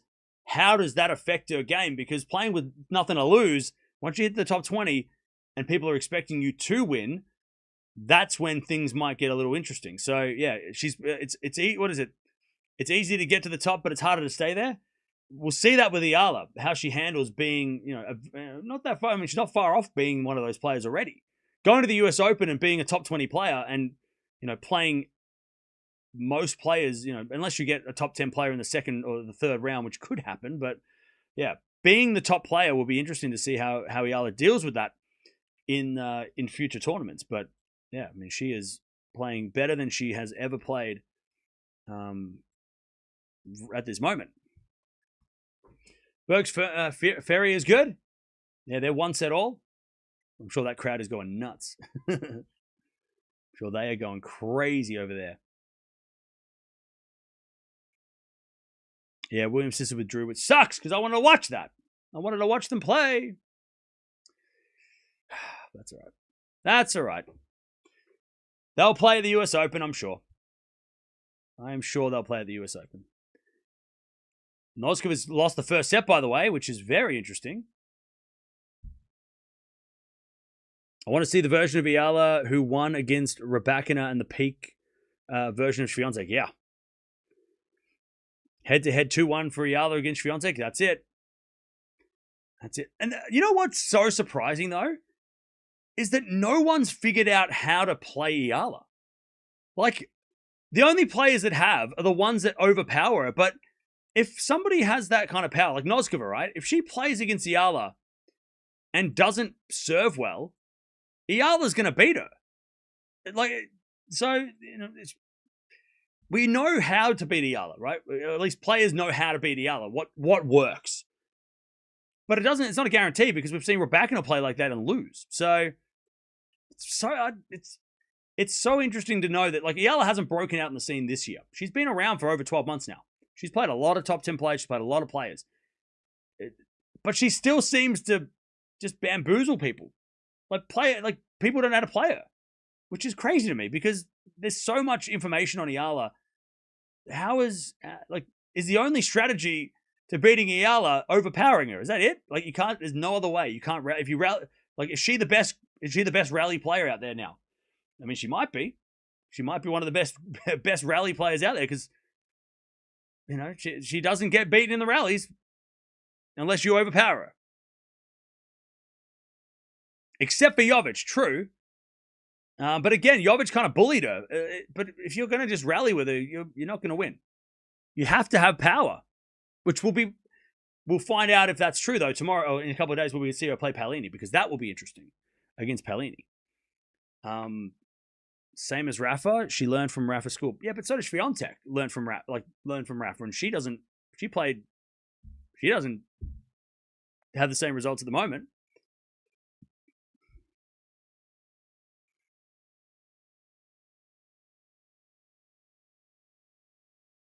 Eala is 7-4 against top 10 players. That is incredible. That is incredible. By the way, thank you everybody who became members. Appreciate that. But the fact that she dominates top 10, but that's the thing, right? Like I keep saying, next step will be how does she react as the top 10 or like as the top player, right? Because again, she's had the benefit of the last 12 months being the underdog, playing the big names, right? And when you're playing Raducanu and you're not meant to win, it's a lot less pressure than playing against somebody or playing against everybody who's trying to beat you. And I think she's going to start getting that kind of, you know, we've already seen it, right? When Noskova played her and when Mertens played her, and everyone's thinking, well, Eala can beat them because she's beaten Raducanu, they sort of went, oh, well, we're the underdog now, so we're going to play like it. So Yeah, when Eala starts becoming the favorite more, that's going to be really fun to see how she deals with that, because that'll be a whole nother level of. I mean, nobody's the underdog forever if they keep winning, right? Eventually, you're going to be a favorite. Eventually, the expectation is going to be that you're going to win, and that you're expected to win. And if you get in the top 20, there's only, let's say you're 20 in the world, there's only 19 players better than you, and you're not going to play those players until the quarterfinals. So, you've got a round of 16 is going to be you're going to have to be in the round of 16, because that's the 16 best players. That's what the round of 16 is. So yeah, I'm excited to see. Look, do I think Eala is going to fall apart under the pressure? No, of course not. That would be crazy to think that she gets to the top 20 and then all of a sudden she just kind of like crumbles. No, of course not. But it will be fun to watch how other players play her when she's up the very top. And that could happen at the US Open, right? She could be top 20 by US Open.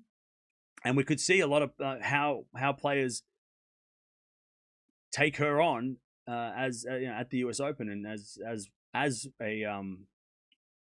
as she is the top player, All right.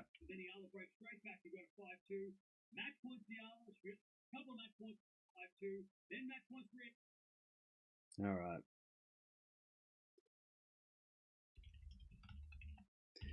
But yeah, chat. The biggest thing is, obviously, anybody who doesn't, and look, you don't have to like Eala, but anybody who doubts Eala at this point is kind of crazy.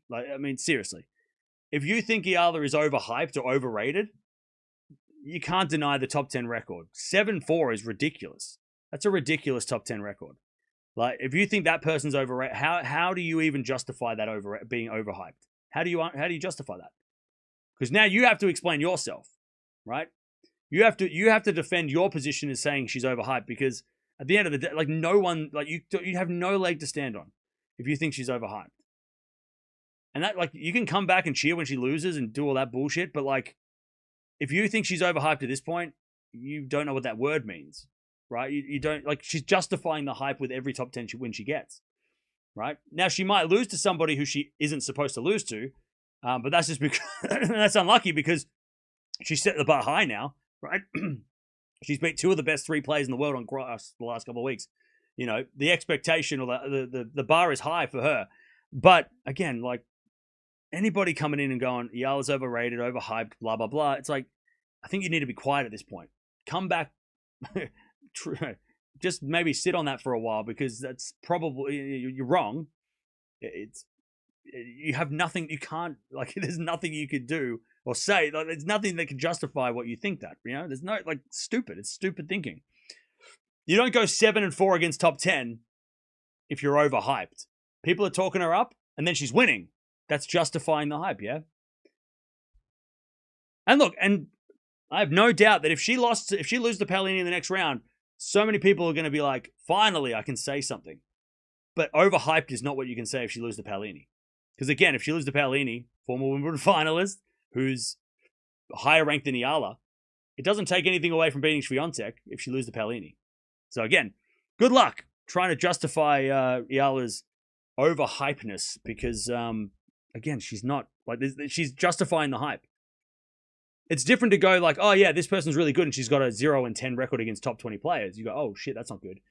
But when she's beating the best players in the world and people are giving her credit, she's kind of hype. It's deserved. It's warranted. It's justified. It's legit. It's going to be really hard to just go on the other side and try and argue against that.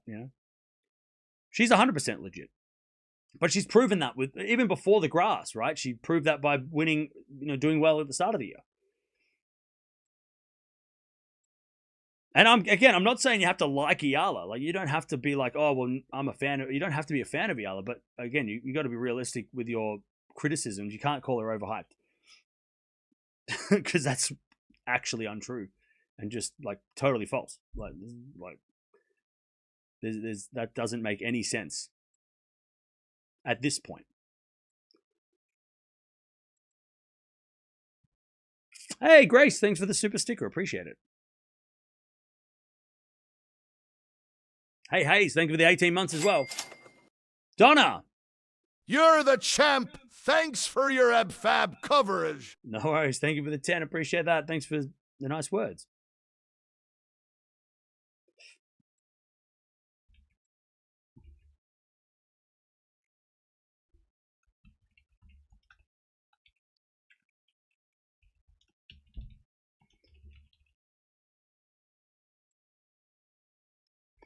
All right. Now, I told you earlier that we're going to kind of have a bit of a chill day. We are going to, well, now Serena and Venus pulled out. That annoys me. I wanted to watch them. We do have Dimitrov and Berrettini come up later, which I kind of want to watch because I feel like that's going to be 5 sets. And today's one of those days where I want to try and watch a 5-setter if we can.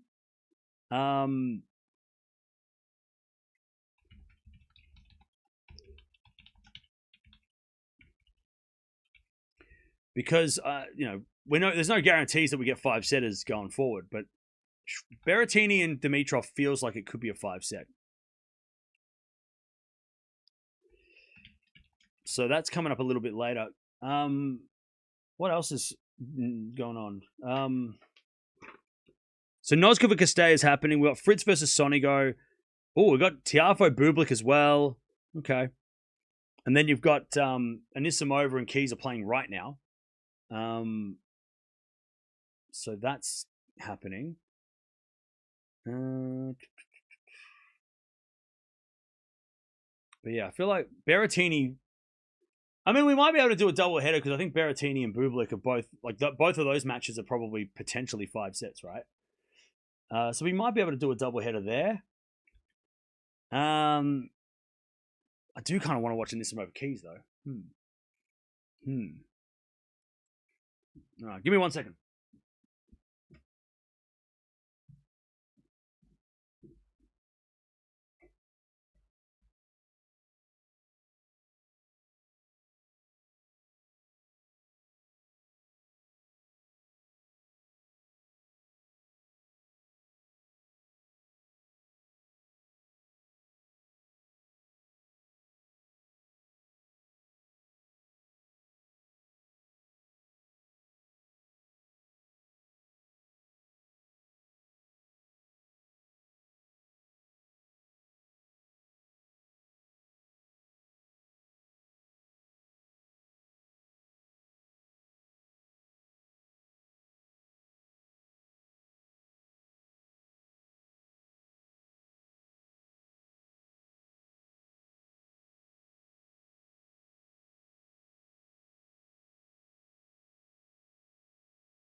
Yeah, she's playing on Monday. By the way, happy 4th of July to all the Americans.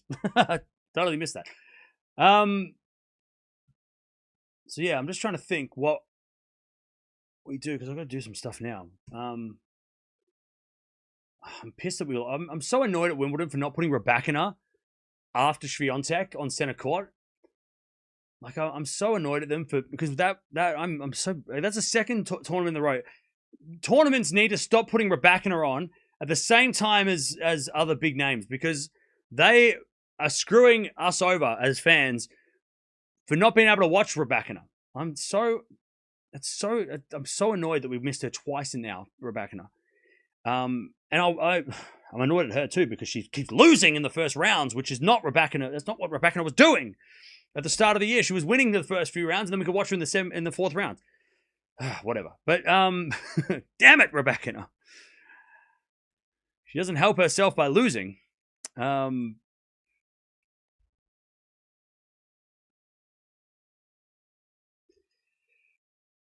right. Because I wanted to watch that match, and then I was like, no, I want to focus on Swiatek and Eala because I know how big of a match this is going to be, and how big of a a deal it's going to be, and then Raducanu just loses in silence. It's like, wow, shit. Putting them on at the same time is criminal.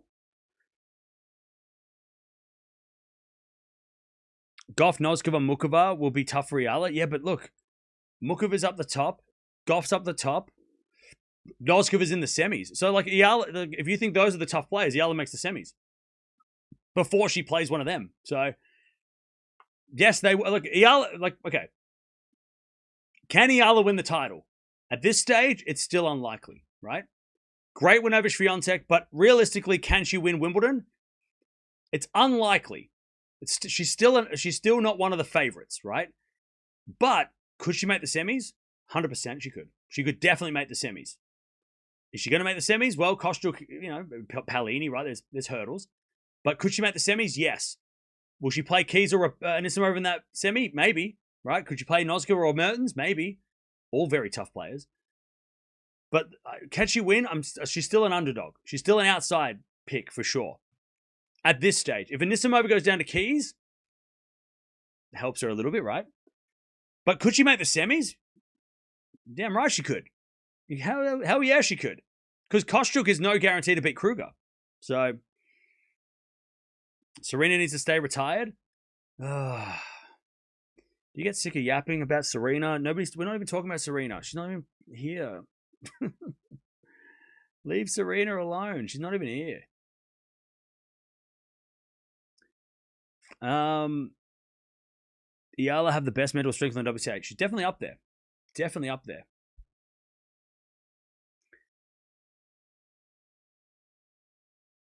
Eala having problems with lefties. No, Eala's just having... sorry, not Eala. Iga's having problems with lefties.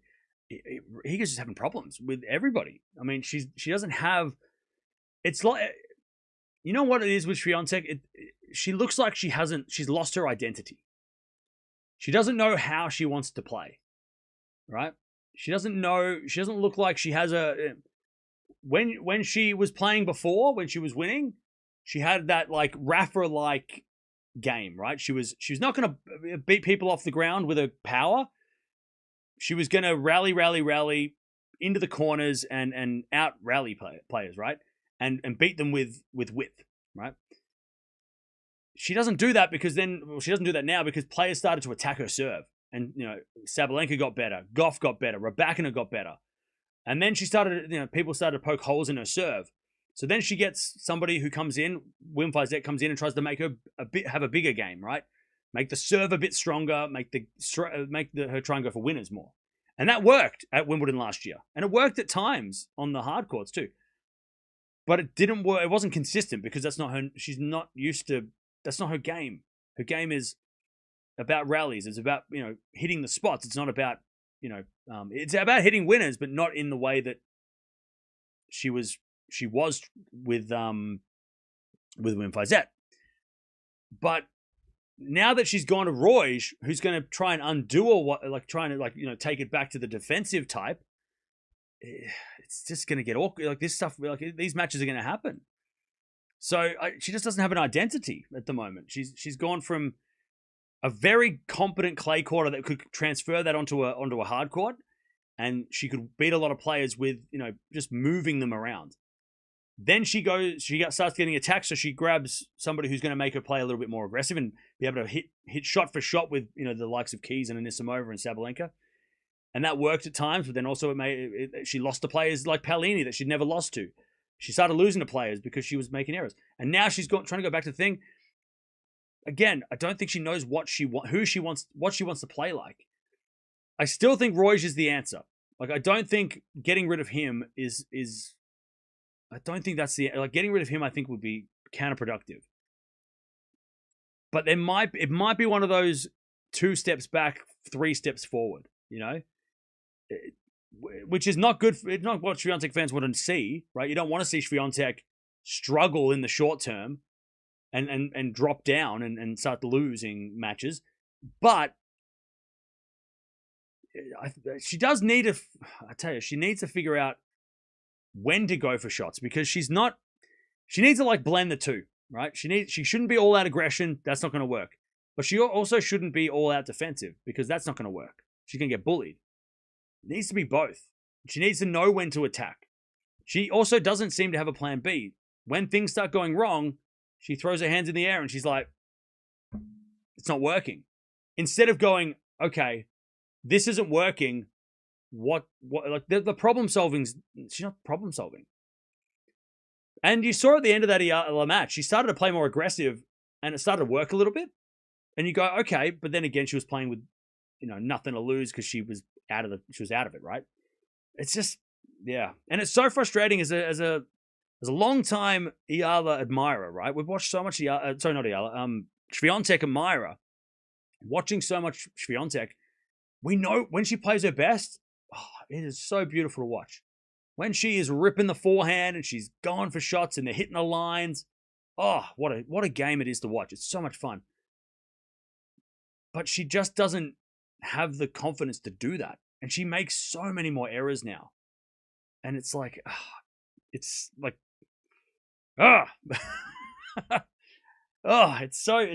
such a shame because she is such a great player when she's on.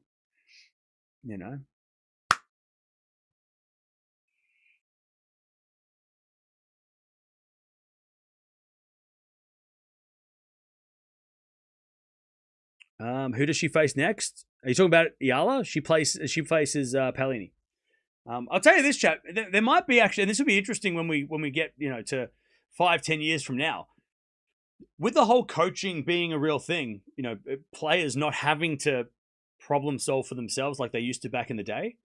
Coaches are able to have the iPad in front of them and get the data and go, hey, do this, do that, and actually coach their player during the match. I wonder if the problem solving of tennis is going to players that, Taylor Fritz hates the coaching. I watched a video with him recently. He's like, I don't like on-court coaching. He's like, I don't like it. He rather it be one-on-one, me versus you. If you can't figure it out, that's your problem. He doesn't like that because problem solving is, one of his strengths, and that's kind of gone when you get the coach helping you, right? When you get help.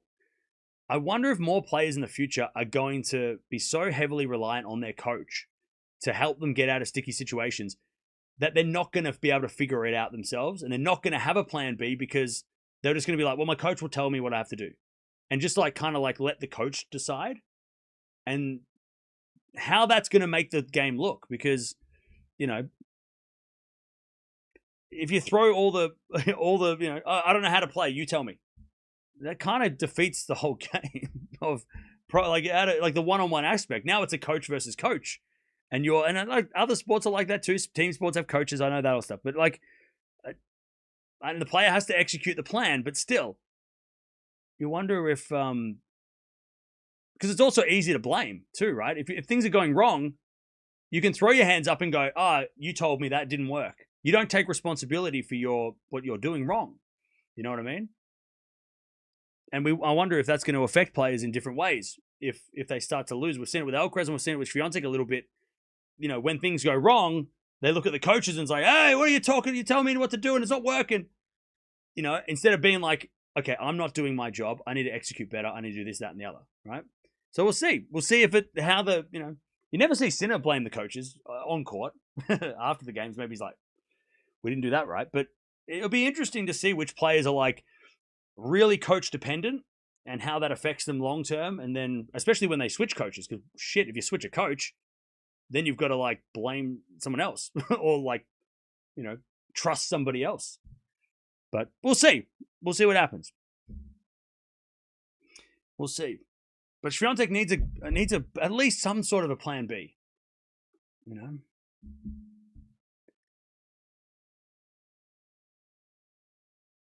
What's Eala's best surface? It's definitely grass.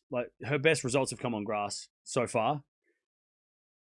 It's a pity that grass is only a couple of weeks long, but you can transfer this to the hard courts, which is what we're coming up next, right? Paolini struggles with lefties, by the way. Yeah, Paolini is a winnable match for Eala, 100%.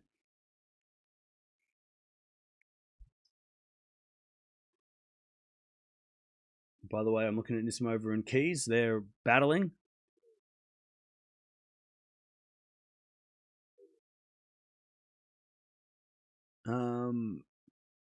I think it's psychological, being out there on your own can be intimidating. Relying on someone else for something may ease nerves.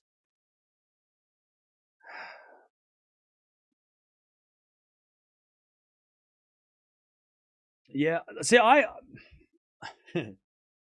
love the mental side of sports, right? If I could, maybe I will after this YouTube stuff. I would love to be a sports psychologist. I like just to like I love that side of the game when it's like, it's a mind game and it's, getting the best out of yourself even if you're not the best player talent wise, but like mentally you can squeeze every bit out of your game. Like Eala, for example, she is not the tallest player. She's not the hardest hitter. She's not the best server. But mentally, gosh, she's so strong, right? And she's able to squeeze every bit out of her game. Someone like a Cam Norrie, right? Manarino, look at those guys. You watch them play and you're like, how are they good? But they're so good with what they got. And they know how, like, they're mentally so strong too, right? And then you get the talented players that have all the shots in the world.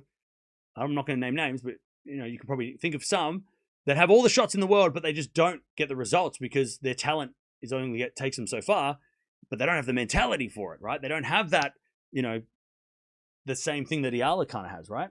And don't get me wrong, Eala's plenty talented, but she doesn't have the attributes of someone like an Anisimova, who has huge serve and she has the big game. If Eala had that and her mind, Eala and Anisimova merged together, that's Sabalenka, right? I mean, that's Sabalenka. That's why Sabalenka is so good, because not always, but when she is like locked in mentally and she's playing that big game, that's why Sabalenka's number one. She's got both, best of both worlds, right? But I love that side of things. And it's really disappointing that the coaches are now, I know they always used to coach, but like that not being a part of the game and kind of like throwing the, when you're tired and your brain's not working properly and your coach can actually walk you through the next game plan. I think that takes things, it's kind of like not on the same level, but it kind of takes away from it like it does when, like at the start of the year, when we're talking about all the players that train in Florida, and then for the heat, and then when it gets too hot, they close the roof, and it kind of eliminates the advantage for somebody like a Sposiri against Sinner, right? Where Sposiri was physically better than Sinner, but not because Sinner was struggling, because the weather got too hot, they closed the roof, and Sinner comes back, and then, the physical advantage that Sposiri worked hard for goes out the window, right? Same thing with the coaching. Mentally, you're starting to get on top of someone, but then their coach says something to them that triggers them to I didn't think of that. Thanks, coach. And then they can, use that to come back. It just kind of takes away from that one-on-one physicality, mentality, when you're getting help. So I don't know. And I know that others, the difference between boxing and tennis is that in boxing, of course you need somebody to keep you safe, right? MMA, their coaches are telling you at the change of ends, hey, or change of rounds, right? Hey, do this, because your life's on the line, right? Like you're going to get punched in the face. In tennis, you're not going to get punched in the face. So don't like that argument of like, oh, well, the coaching in boxing is the same. Yeah, but tennis is not life or death. Boxing can be life and death. So like you need somebody to be out there kind of like going, hey, stop getting hit in the face. In tennis, it's like, why do we need the coaches to tell the players, hey, stop hitting the forehand to the backhand? It's not life or death like it is with physical combat sports, right? But that's just what it is. What it is. It didn't make a difference today because the player with a better mentality won.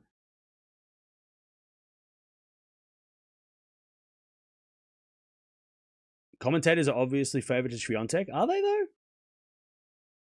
I don't know. I didn't hear the commentary. She's the defending champion, so maybe that's why. Maybe that's why they were talking to her more.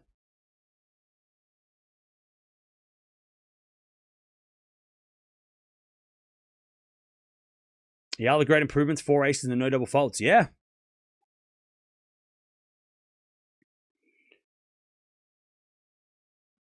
By the way, Keys and Anisimova are 2-1.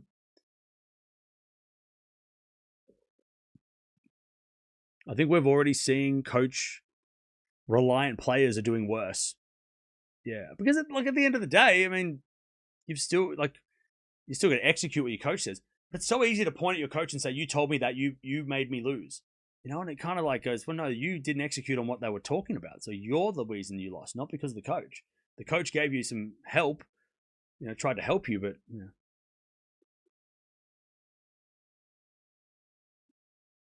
What type of player is Eala? Psychological player. Eala is, I would put her under account as a counterpuncher.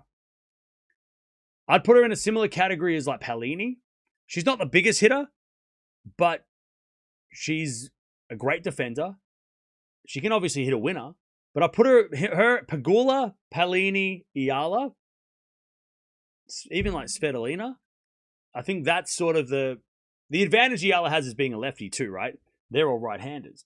She's a lefty, which also gives her an edge, right? Being a lefty. But I think I'd put her in that category of player. She's definitely not like Swiatek or Anisimova or any of these big hitters, and she's not like Coco or Swiatek. But I'd put her more as like she just waits, and she or she does attack.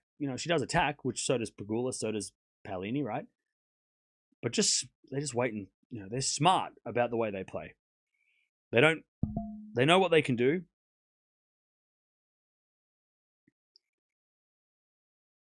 Oh, Dutchy, yeah, they withdrew like an hour ago, didn't they? Thank you for that. I don't even know who Eala's coach is. I don't know what his name is either. I should know that. Whoops. Players like Penko, who also beat Swiatek. Well, yeah, I mean, she beats her with power, right?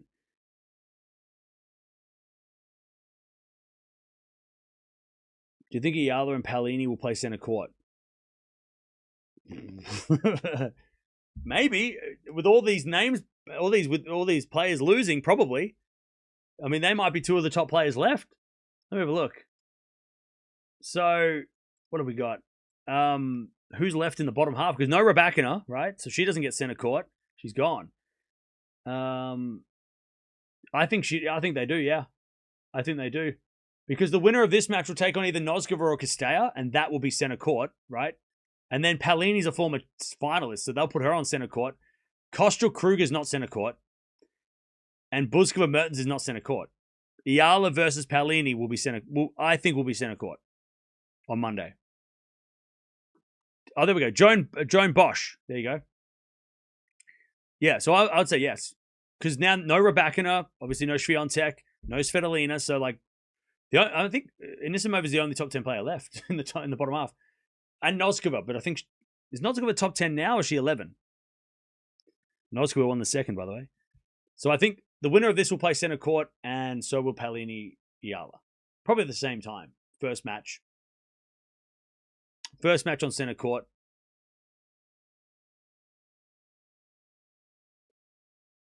How's Palini on grass? Former Wimbledon finalist, so very, very capable.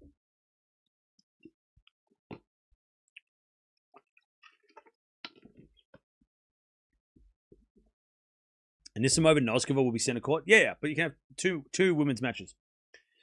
Fourth round, we'll have two women's matches on center court.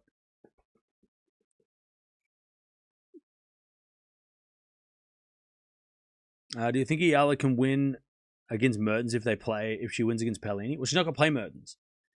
She'll play Kostyuk or Kruger. Mertens is a semi-finalist, so. Now they have matches tomorrow. That rule's that's been gone for years now.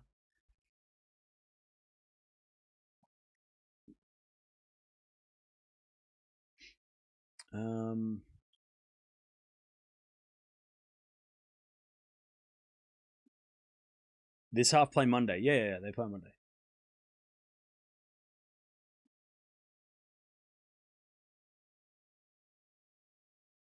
The end of hypermodern tennis. What's that mean? What do you mean by hypermodern? Do you think it's smart for Coco to not play center court? It's not her. I don't think it's up to her, though. The problem that Coco has is that she's playing on the day where the men play on center court. So Sabalenka, Djokovic, Sinner. I mean, Coco, even FAA and Pegula, she's like 7. So it's not even up to her.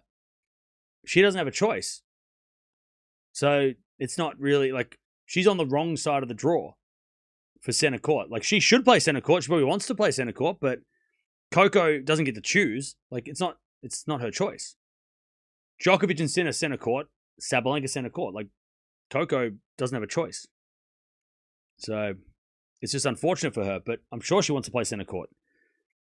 But she's up against there's so much competition for center court that she doesn't, she's not there, unfortunately.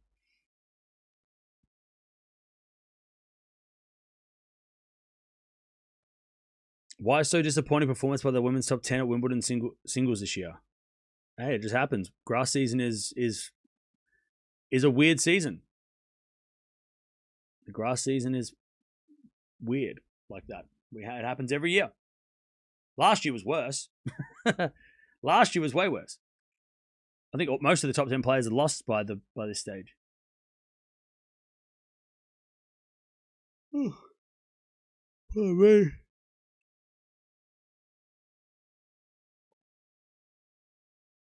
Is Amanda still in the tournament? Yeah, she's playing Keys right now. Which matches are you planning to cover tomorrow? Yeah, tomorrow is when things get crazy. So tomorrow we've got Djokovic, Sabalenka, Sinner. We'll watch all of them. We will probably watch Pegula, Jovic, and possibly Gauff, Bencic as well. So yeah. Yeah, that's unfortunately they're all at the same time, which is just shitty scheduling, but that's the way it is. So yeah, we'll probably watch at least all of center court. We'll definitely watch all of center court. I know we're not watching Zverev today because this match today's our chill day. Yes, after yesterday where I nearly burnt a hole in my brain, today's the day where I just decided that, you know what? We're just going to watch a couple matches and that's it. Because I always need that one day where it's a little bit less, like we're just going to take it a little bit easy today. I think we watched like 7 matches over the last few days, 7 each, like 7 matches every. We've watched a lot of tennis.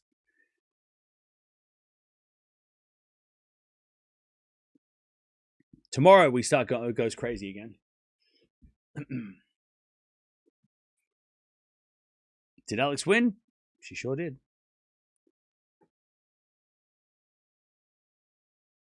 Do you think Alex has been serving 10-second serve? What do you mean? Am I going to watch the Canadians play football? When do they play? Who's the first? I don't even know. Yeah, I probably will. Morocco, Canada, I'll probably watch that. We'll be live, so yeah, that'll be on my second screen.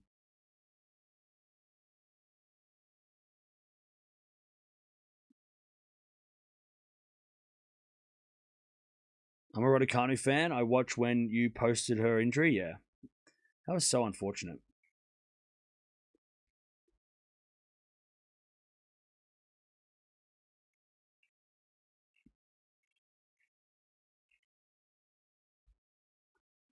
Why do you think Alex is serving 60 miles an hour second serve lately? Because of the hamstring? Yeah, or the elbow. She had an elbow problem as well. But at the end of the day, I don't think it matters. Her serve, unless somebody puts pressure on her serve, she can just keep serving the way she is.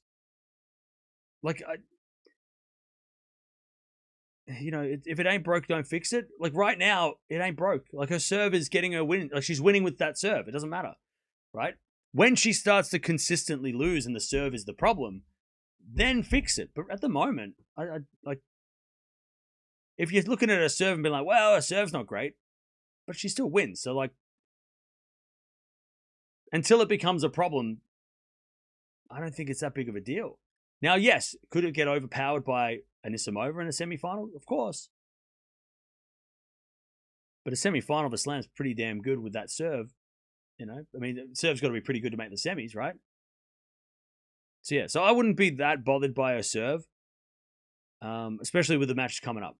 Paolini is not going to overpower her. Her 60-mile-an-hour serves are not going to be Like, Paolini can attack, but she's not going to, she's not like Noskova, right? If she plays Kostruk, that might be a little bit more. But again, don't need to focus on.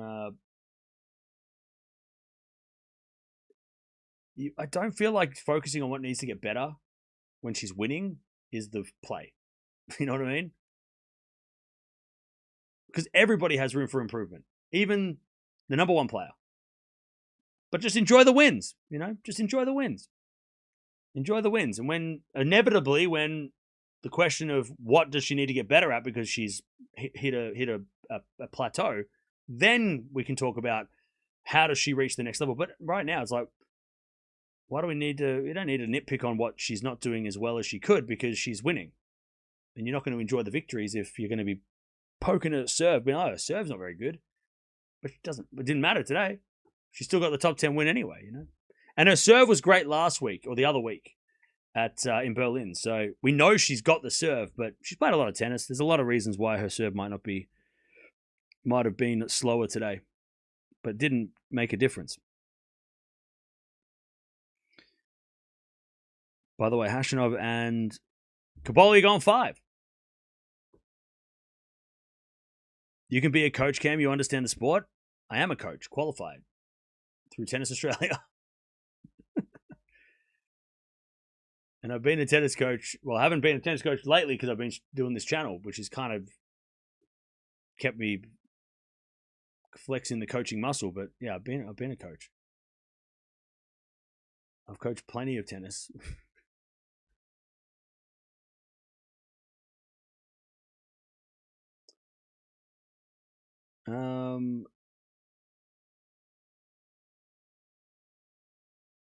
Yeah, after the channel, like the YouTube channel is taking my. If I wasn't streaming as much, I'd be coaching as well. Well, I was 2021, 22. I was coaching and streaming, but then I had to make a decision because streaming was getting busier and busier. So, can Eala win Wimbledon?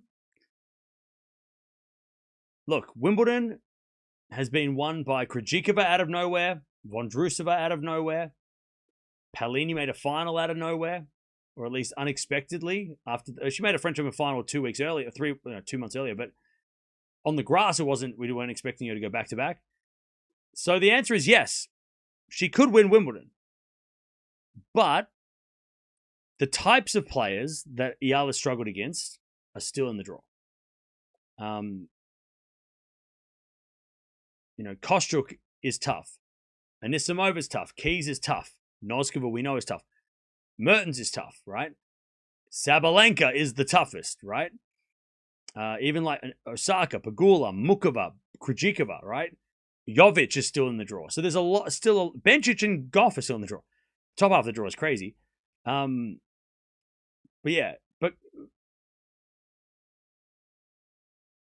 anybody still in the draw can win Wimbledon. There are 6. She should be one of 16 players that could win this tournament. There are still a lot of killers involved.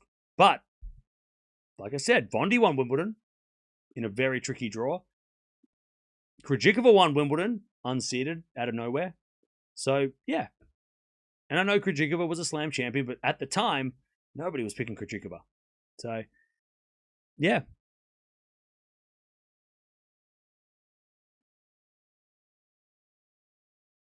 Is Wimbledon the last grass event? Yes. On the main tour, yes. There are challenges, though.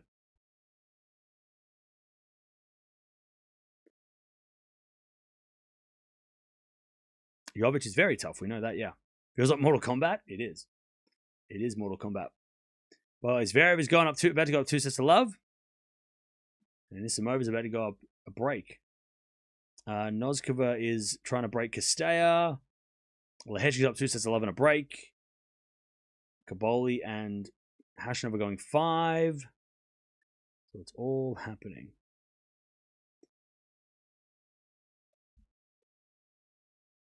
Yeah, Vondi's a lefty like Eala. Yeah, and she beat a lot of good players to win that Wimbledon. It was a really unexpected victory. And look, I think Eala's got more power than Vondi, right? She hits the ball harder than Vondi. Vondi's a lot craftier, but yeah. It would be interesting to see who's got the most grass court wins this season, because Eala's got to be top 3. Maybe Buzkova, because she won a title as well. But yeah, maybe Noskova is, well, maybe not. But Eala's won a lot of grass court matches, so she's got to be top 3. Going into the round of 16, top 3 most grass wins this year. Plus, she's beaten 3 top 10 players on grass, so she's got to have the best, or like the most, what do you call it? The most successful, like the grass court record against top players. All right, Nisimova 7 for the first set.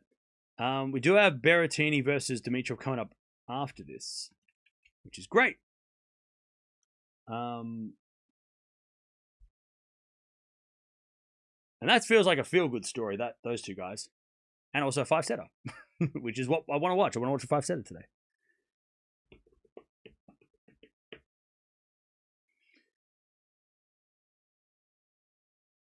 If you were betting on an American Czech player or a player for anywhere else to win, who would you take? The Czech players are so solid. Would I pick an American or a Czech player to win Wimbledon?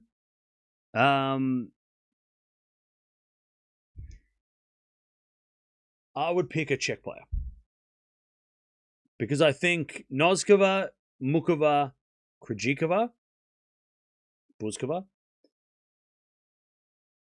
have more of a chance than Pegula, Anisimova, Gauff.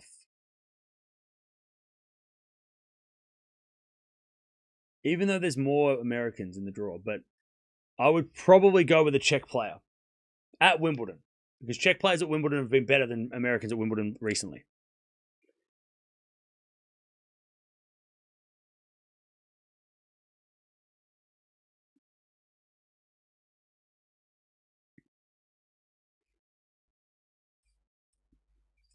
All right, Nisimova's about to win the first set. All right.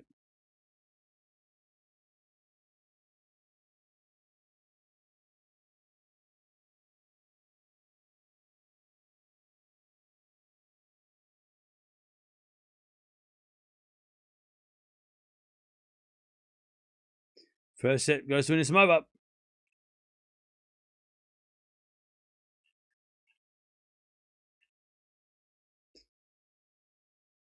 Even though all the one-handers are kind of terrible. They haven't been great, have they?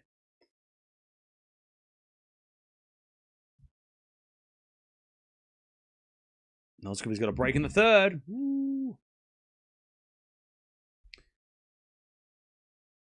I agree. Any time a player I like is up against a Czech player, I'm never feeling good about it. Yeah, they're just so good and confident. And so, like, especially on grass. Oh, not a pretty set by either Anisimova or Keys there. That was ugly. That wasn't pretty.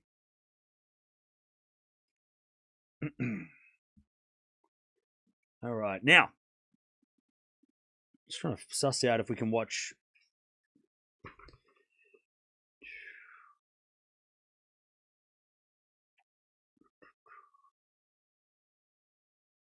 Yeah, so we might go Dimitrov Berrettini.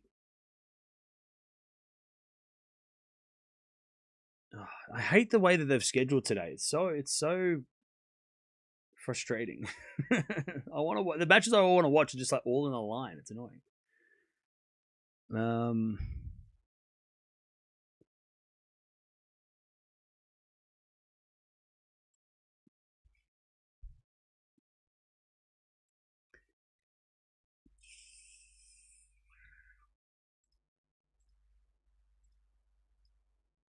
All right.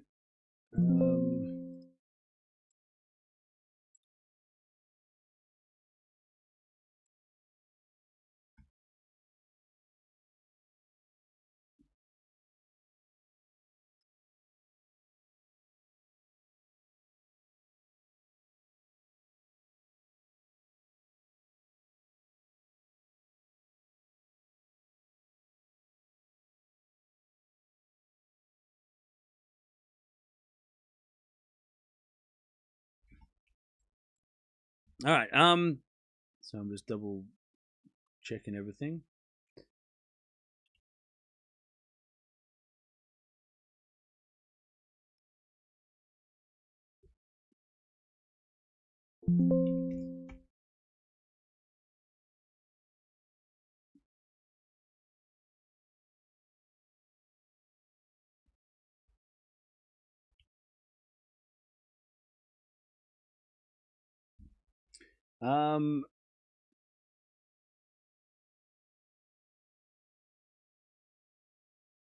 Thanks for stream. No worries.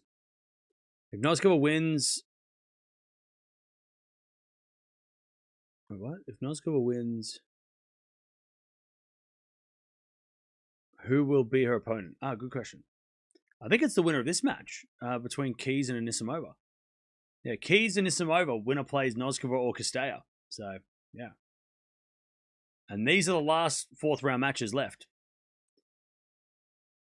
So.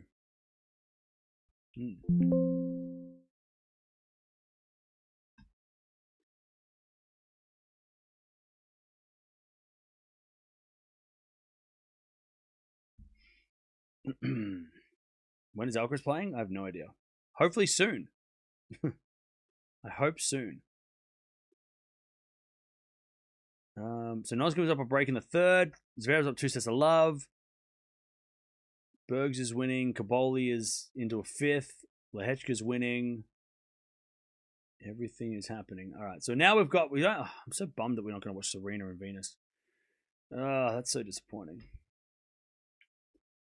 I was still looking forward to watching the Williams sisters, but Serena's knee's no good.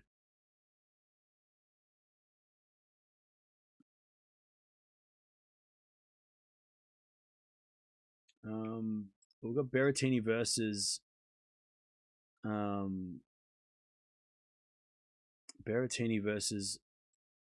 Dimitrov, which is a nice. That feels like a nice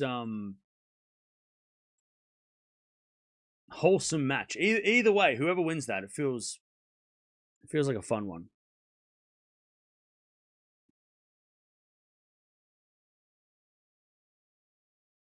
Spurs are making big moves in the transfer market. Are you scared? Why would I be scared? Scared of what? Why would I be scared? Explain me this, please. Why should I be scared? Why? How does that affect tennis? I don't understand.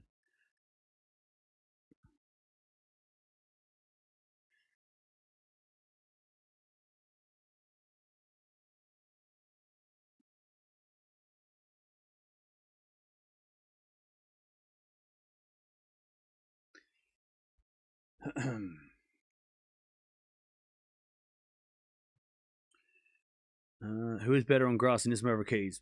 They're both very good. I'd say it's a draw.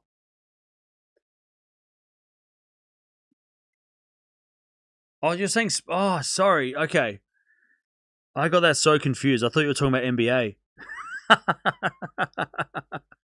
I thought you were talking about San Antonio. I thought you were talking about San Antonio Spurs, and I'm like, why would that make me nervous? I don't know what you're talking about. You're talking about Tottenham. No, because they still stink, and it doesn't matter. They're just trying not to get relegated. So they need all the transfers they can get. I don't give a stuff what they do. Am I scared? No, because they still stink. They're still down the bottom of the table. When you said Spurs, straight away I went NBA. Because LeBron, right? I wasn't thinking EPL. Good one. No, Spurs suck. They don't. I'm not worried about that. By the way, we're almost at 5,000 likes, which is insane. So thank you for that. Thank you for liking the video. Biggest stream of the tournament, no doubt. Osaka's overrated. Lol. Yeah, that was pretty funny what you said. It's pretty untrue too. Not true.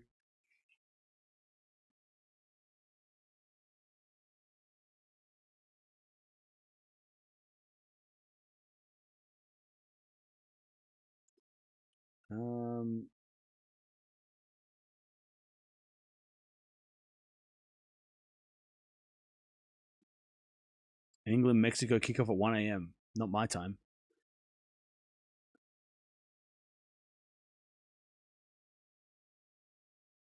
It's now or never for Sabalenka. Yeah, Sabalenka's... I don't think it's Sabalenka's sort of going to lose because there's still plenty of players, but... She's in the hard draw, Sabalenka. She's still got a lot of players in the way. Her draw stinks. Top half of the draw is so stacked. No, we're not going to watch Kaboli Hashanah because that's nearly over. Why would we watch that? Oh, Keys up a break in the second. We're not watching a match that's almost over. Why is the stream still going? Because I want to just hang out. Why are you crying? Like, actually. What's it to you? Why is it making you so mad? Why is it making you so sad? Why is this stream still going? You can leave. It's okay. Goodbye. You can leave. You can come back later. Or you can just go do something else. You don't have to be here. You said Anisimova is Keys out. No, Anisimova and Keys are playing right now.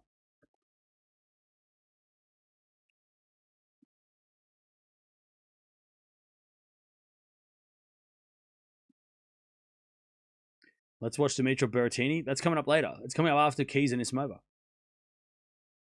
We have to wait for that to end to watch the next one.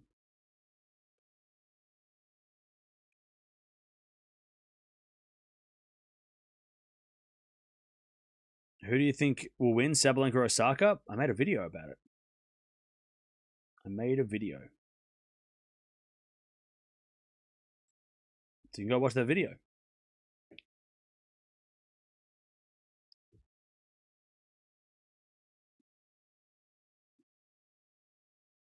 And plus, it's nice to just relax. The streams lately have been so stressful. Because there's just so much to do and we're just like running around like to the next match. So today's the day where we're just chilling. We're going to watch matches when we get to them. The last few days have been, like I said at the start of the stream, been burning my candle at both ends. It's been just brutal. So today is a day where we watch a couple of matches, we just kind of hang out, and then we get crazy again tomorrow. That's what a chill day is all about. And look, did I want to watch Raducanu? Of course. Did I want to watch Demon Orb? Not really. But I'm glad he won.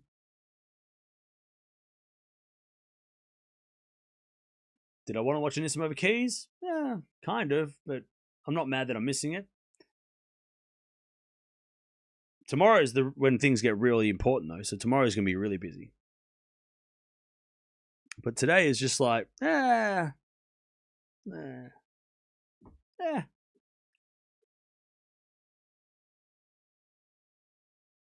What's my World Cup final prediction?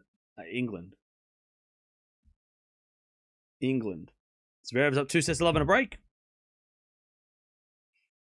Also, after yesterday watching the World Cup, my voice is shattered. So today's another reason we're having a chill day is because if I yell and scream too much today, I might not be able to speak next week. That's kind of a problem in this line of work. Not being able to speak, kind of not great for streams.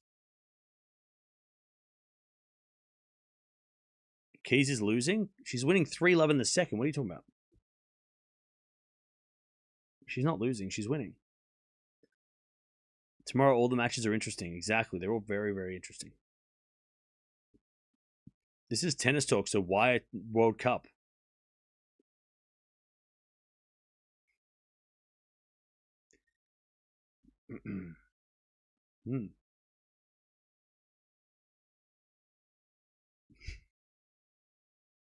I forgot. I'm sorry. I'm one-dimensional. I have to be one-dimensional. We all have to chat. I want you to... I don't give a shit about what you do in your life. I don't want to hear about your life. I don't want to hear about anything else outside of your life. I don't care about... Don't tell me what you've done lately. I don't care where you're from. I don't care what favorite color it is you like. I don't want to hear about your movie selections. All I want to hear about is tennis. And if you say anything else, I will be very upset. World Cup's on. Shut up. I don't want to talk about it. Tennis only. How dare you? That's how I am with my friends, and they don't talk to me anymore. So I'm sure you feel the same, right? You're the same? You say that to your friends, like, no, we only talk about this one thing. And your friends are like, nah, I want to talk about something else. No. I only want to talk about this one thing. This is, you could only be this person. Don't put me in a box. We'll talk about whatever I want. My name's on the building. All right? On the Tennis Talk headquarters, right? We'll talk about what I want to talk about. And I want to talk about the next match. What are we doing next? Tennis. I am going to watch the World Cup, though.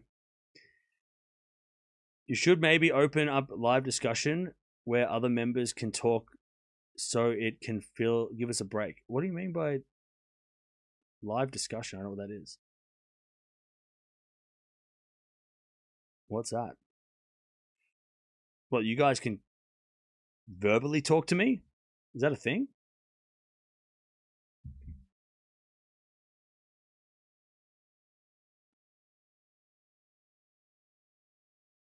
That sounds dangerous.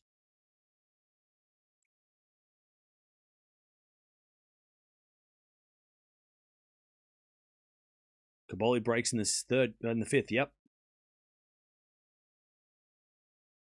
I've seen it on. Yeah. See, that's super dangerous because people come in here and just start. We already get enough trolls.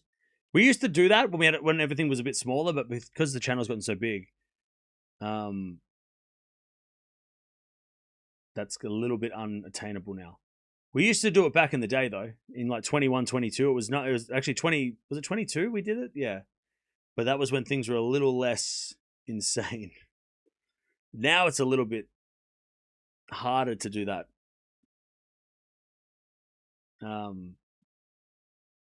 Yeah. And there's just no time to do that because we've got so much to go on. Like after a Grand Slam final, maybe, but it's not easy to set that up either. Change your channel to Cam Talks. Why don't I just leave the channel name this way it is?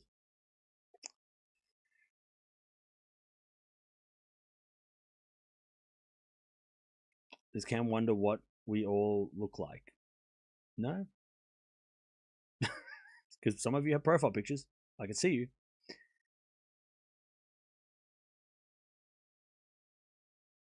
Yep, Keys is up a break in the second. So we've got some time to spare. What's my favorite song? I don't have I have a lot of favorite songs. I listen to a lot of different music.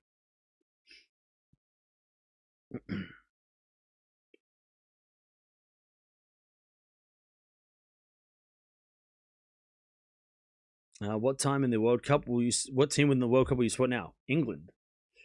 It's coming home. It's coming home. It's coming home. Swiatek could miss WTA finals this year. She'll be fine. She's still number 11.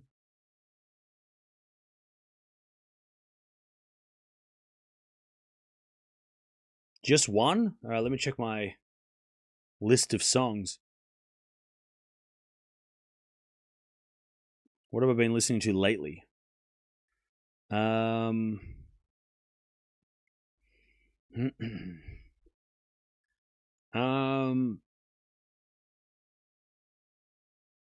Heartbeat by Childish Gambino. I love that song. Heartbeat, Childish Gambino.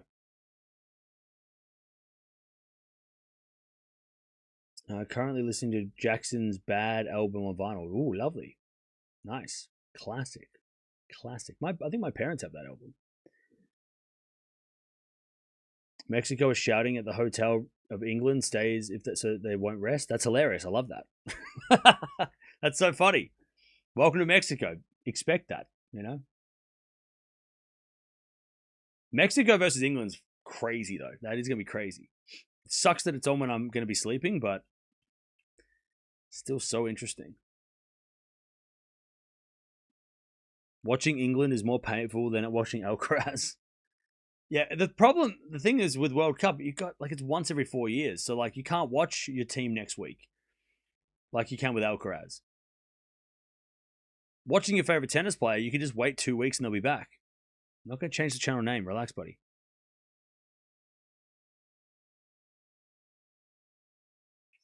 Sabalenka will probably take her chances. I hope she wins because I picked her.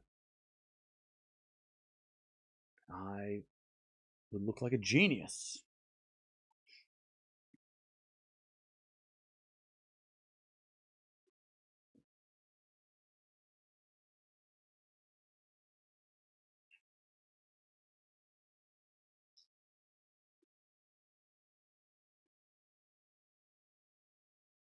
You're supporting Colombia? Nice. Now that the Socceroos are out, fair enough. Are you... Oh, go on, my brother's wife is Colombian. Oh, nice. Well, that's fun.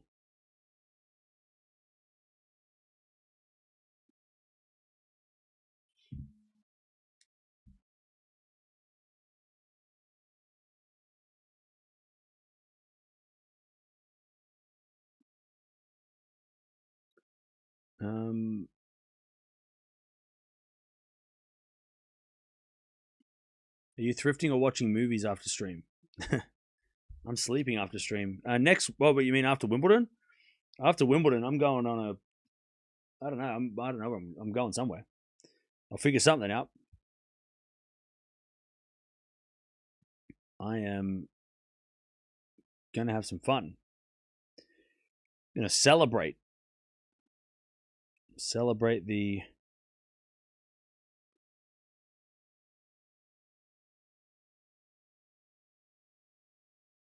Celebrate. I'll probably watch the World Cup, to be honest. I want to go thrifting too. But I also have some like renovations I want to start up. I don't know. I got a lot of things. A lot of options. There's a lot of options.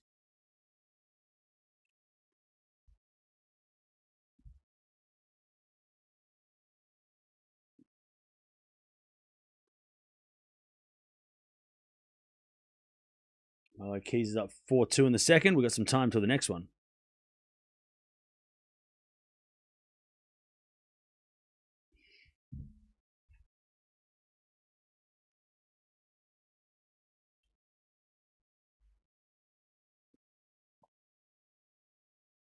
Synchraz matches are stressful and glad to have a break from them. Okay.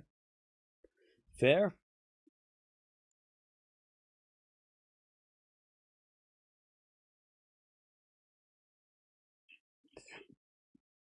Fair enough. All right. So the plan. The plan is... What is the plan? The plan is that we will be watching Berrettini. There's 3 matches I want to watch, and they're all at the same time. Berrettini, Dimitrov, Fritz versus Sonigo, Tiafoe, Bublik.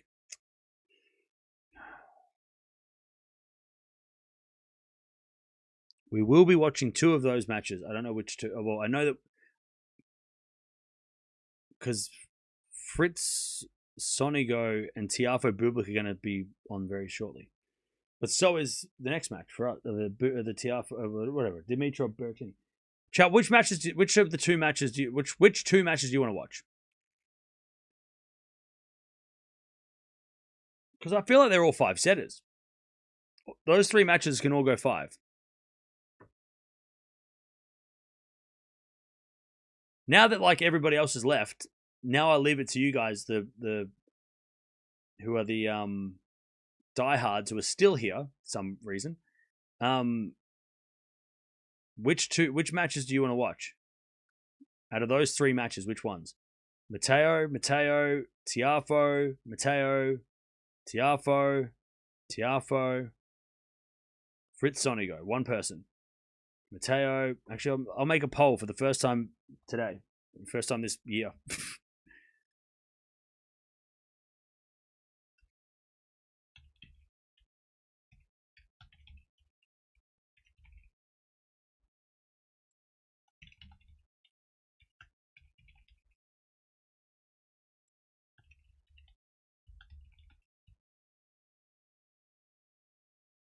All right, cast your vote.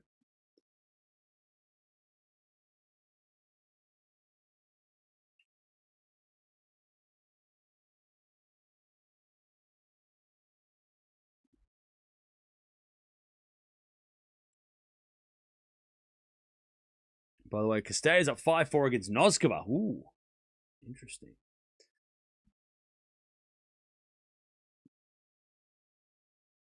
You know what we'll probably do, though? Is we'll probably watch one of these matches and then tune into another one if that match decides not to be very good. Like if Dimitrov Berrettini ends up being a flop, we'll probably we can always transfer after to another match. Because actually Tiafoe Bublik might start at the same time. So we'll see. Fritz Sonigo is nobody wants to watch that apparently. That's coming up next. Like that's coming up now. So I kind of want to have like 20 minutes to eat whatever. All right, Dimitrov Berrettini, Tiafoe. Okay, cool. That's what I thought.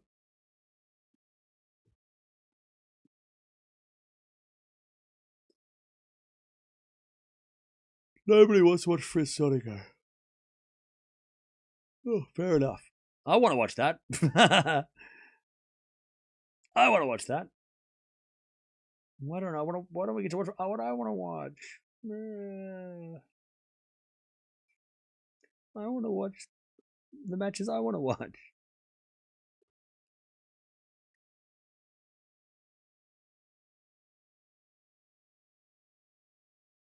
Canada starts in 40 minutes. Yep.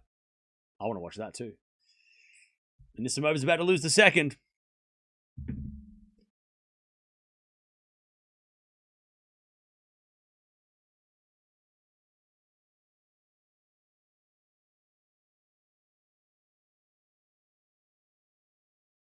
Castella might win.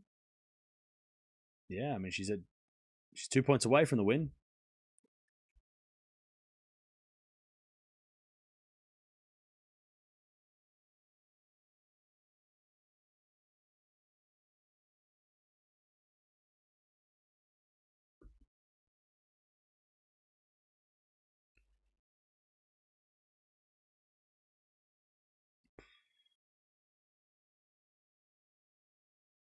Caboli won, right?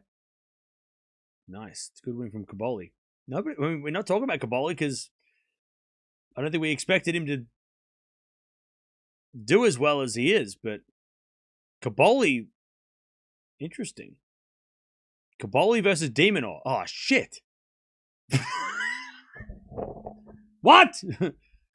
Oh, no. Oh, no. What? Are you fucking kidding me? What? Ugh. That's not what I expected. I thought he was going to play Fritz. Shit. Ugh. Oh, Caboli's doing good. Can he stop? Please?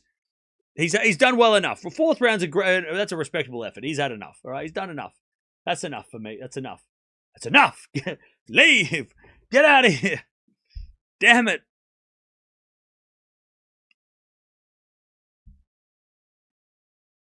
Bye, Noskova. Noskova's not going anywhere. She's still in the match.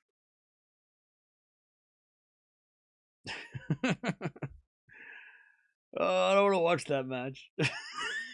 That's going to be on center court. I don't want to watch that match. I don't want to watch that match. It's a top 10 clash. I don't want to watch it.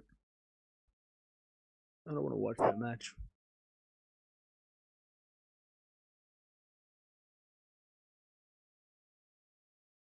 Noskova's not out. It's 4-5. She's in. She's not out. She is not out. It's 5-0 in the third. She's not out. Why you lie? Why are you lying? Gel tree. I'm talking to you directly. Yeah, I said your name out loud. I see your name. This isn't a TV where I can't see what you're saying. I can see it. Geltree1228. Why are you saying Noskov is out? She's 5-all in the third. Don't do that. Don't lie. Just say, I think she's out. I think she's going to lose. That's not... Don't make a statement. Because it's totally untrue. Also, Castella is really scary. I don't think Eala would... I mean, I think Eala beats Castella, but still. It's 5-all, bro. Bye, Noskova. No, bye-bye to you. She's going to win now because of you. If that's what you wanted, then congrats.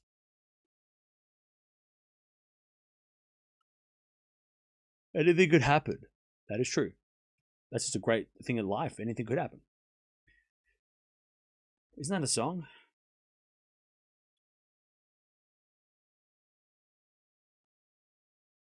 Maybe they came from the future? Well, they should say that before they type. They should say, I'm from the future and I saw this. And then we can be, oh, okay. But like they didn't say from the future, they just made it up.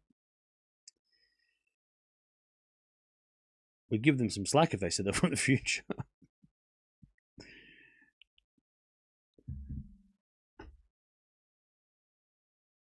Keys is going 3. All right, I'm going to send you over the next one, chat. It's been lovely. We've got Dimitrov taking on Berrettini. That match is coming up after the final set of Keys and Anisimova. So we'll be back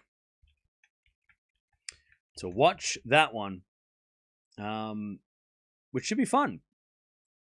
Should be a fun one. And then maybe we chuck on another match as well. I don't know. We'll see what happens. I really don't want to have to I don't want to overdo it today because I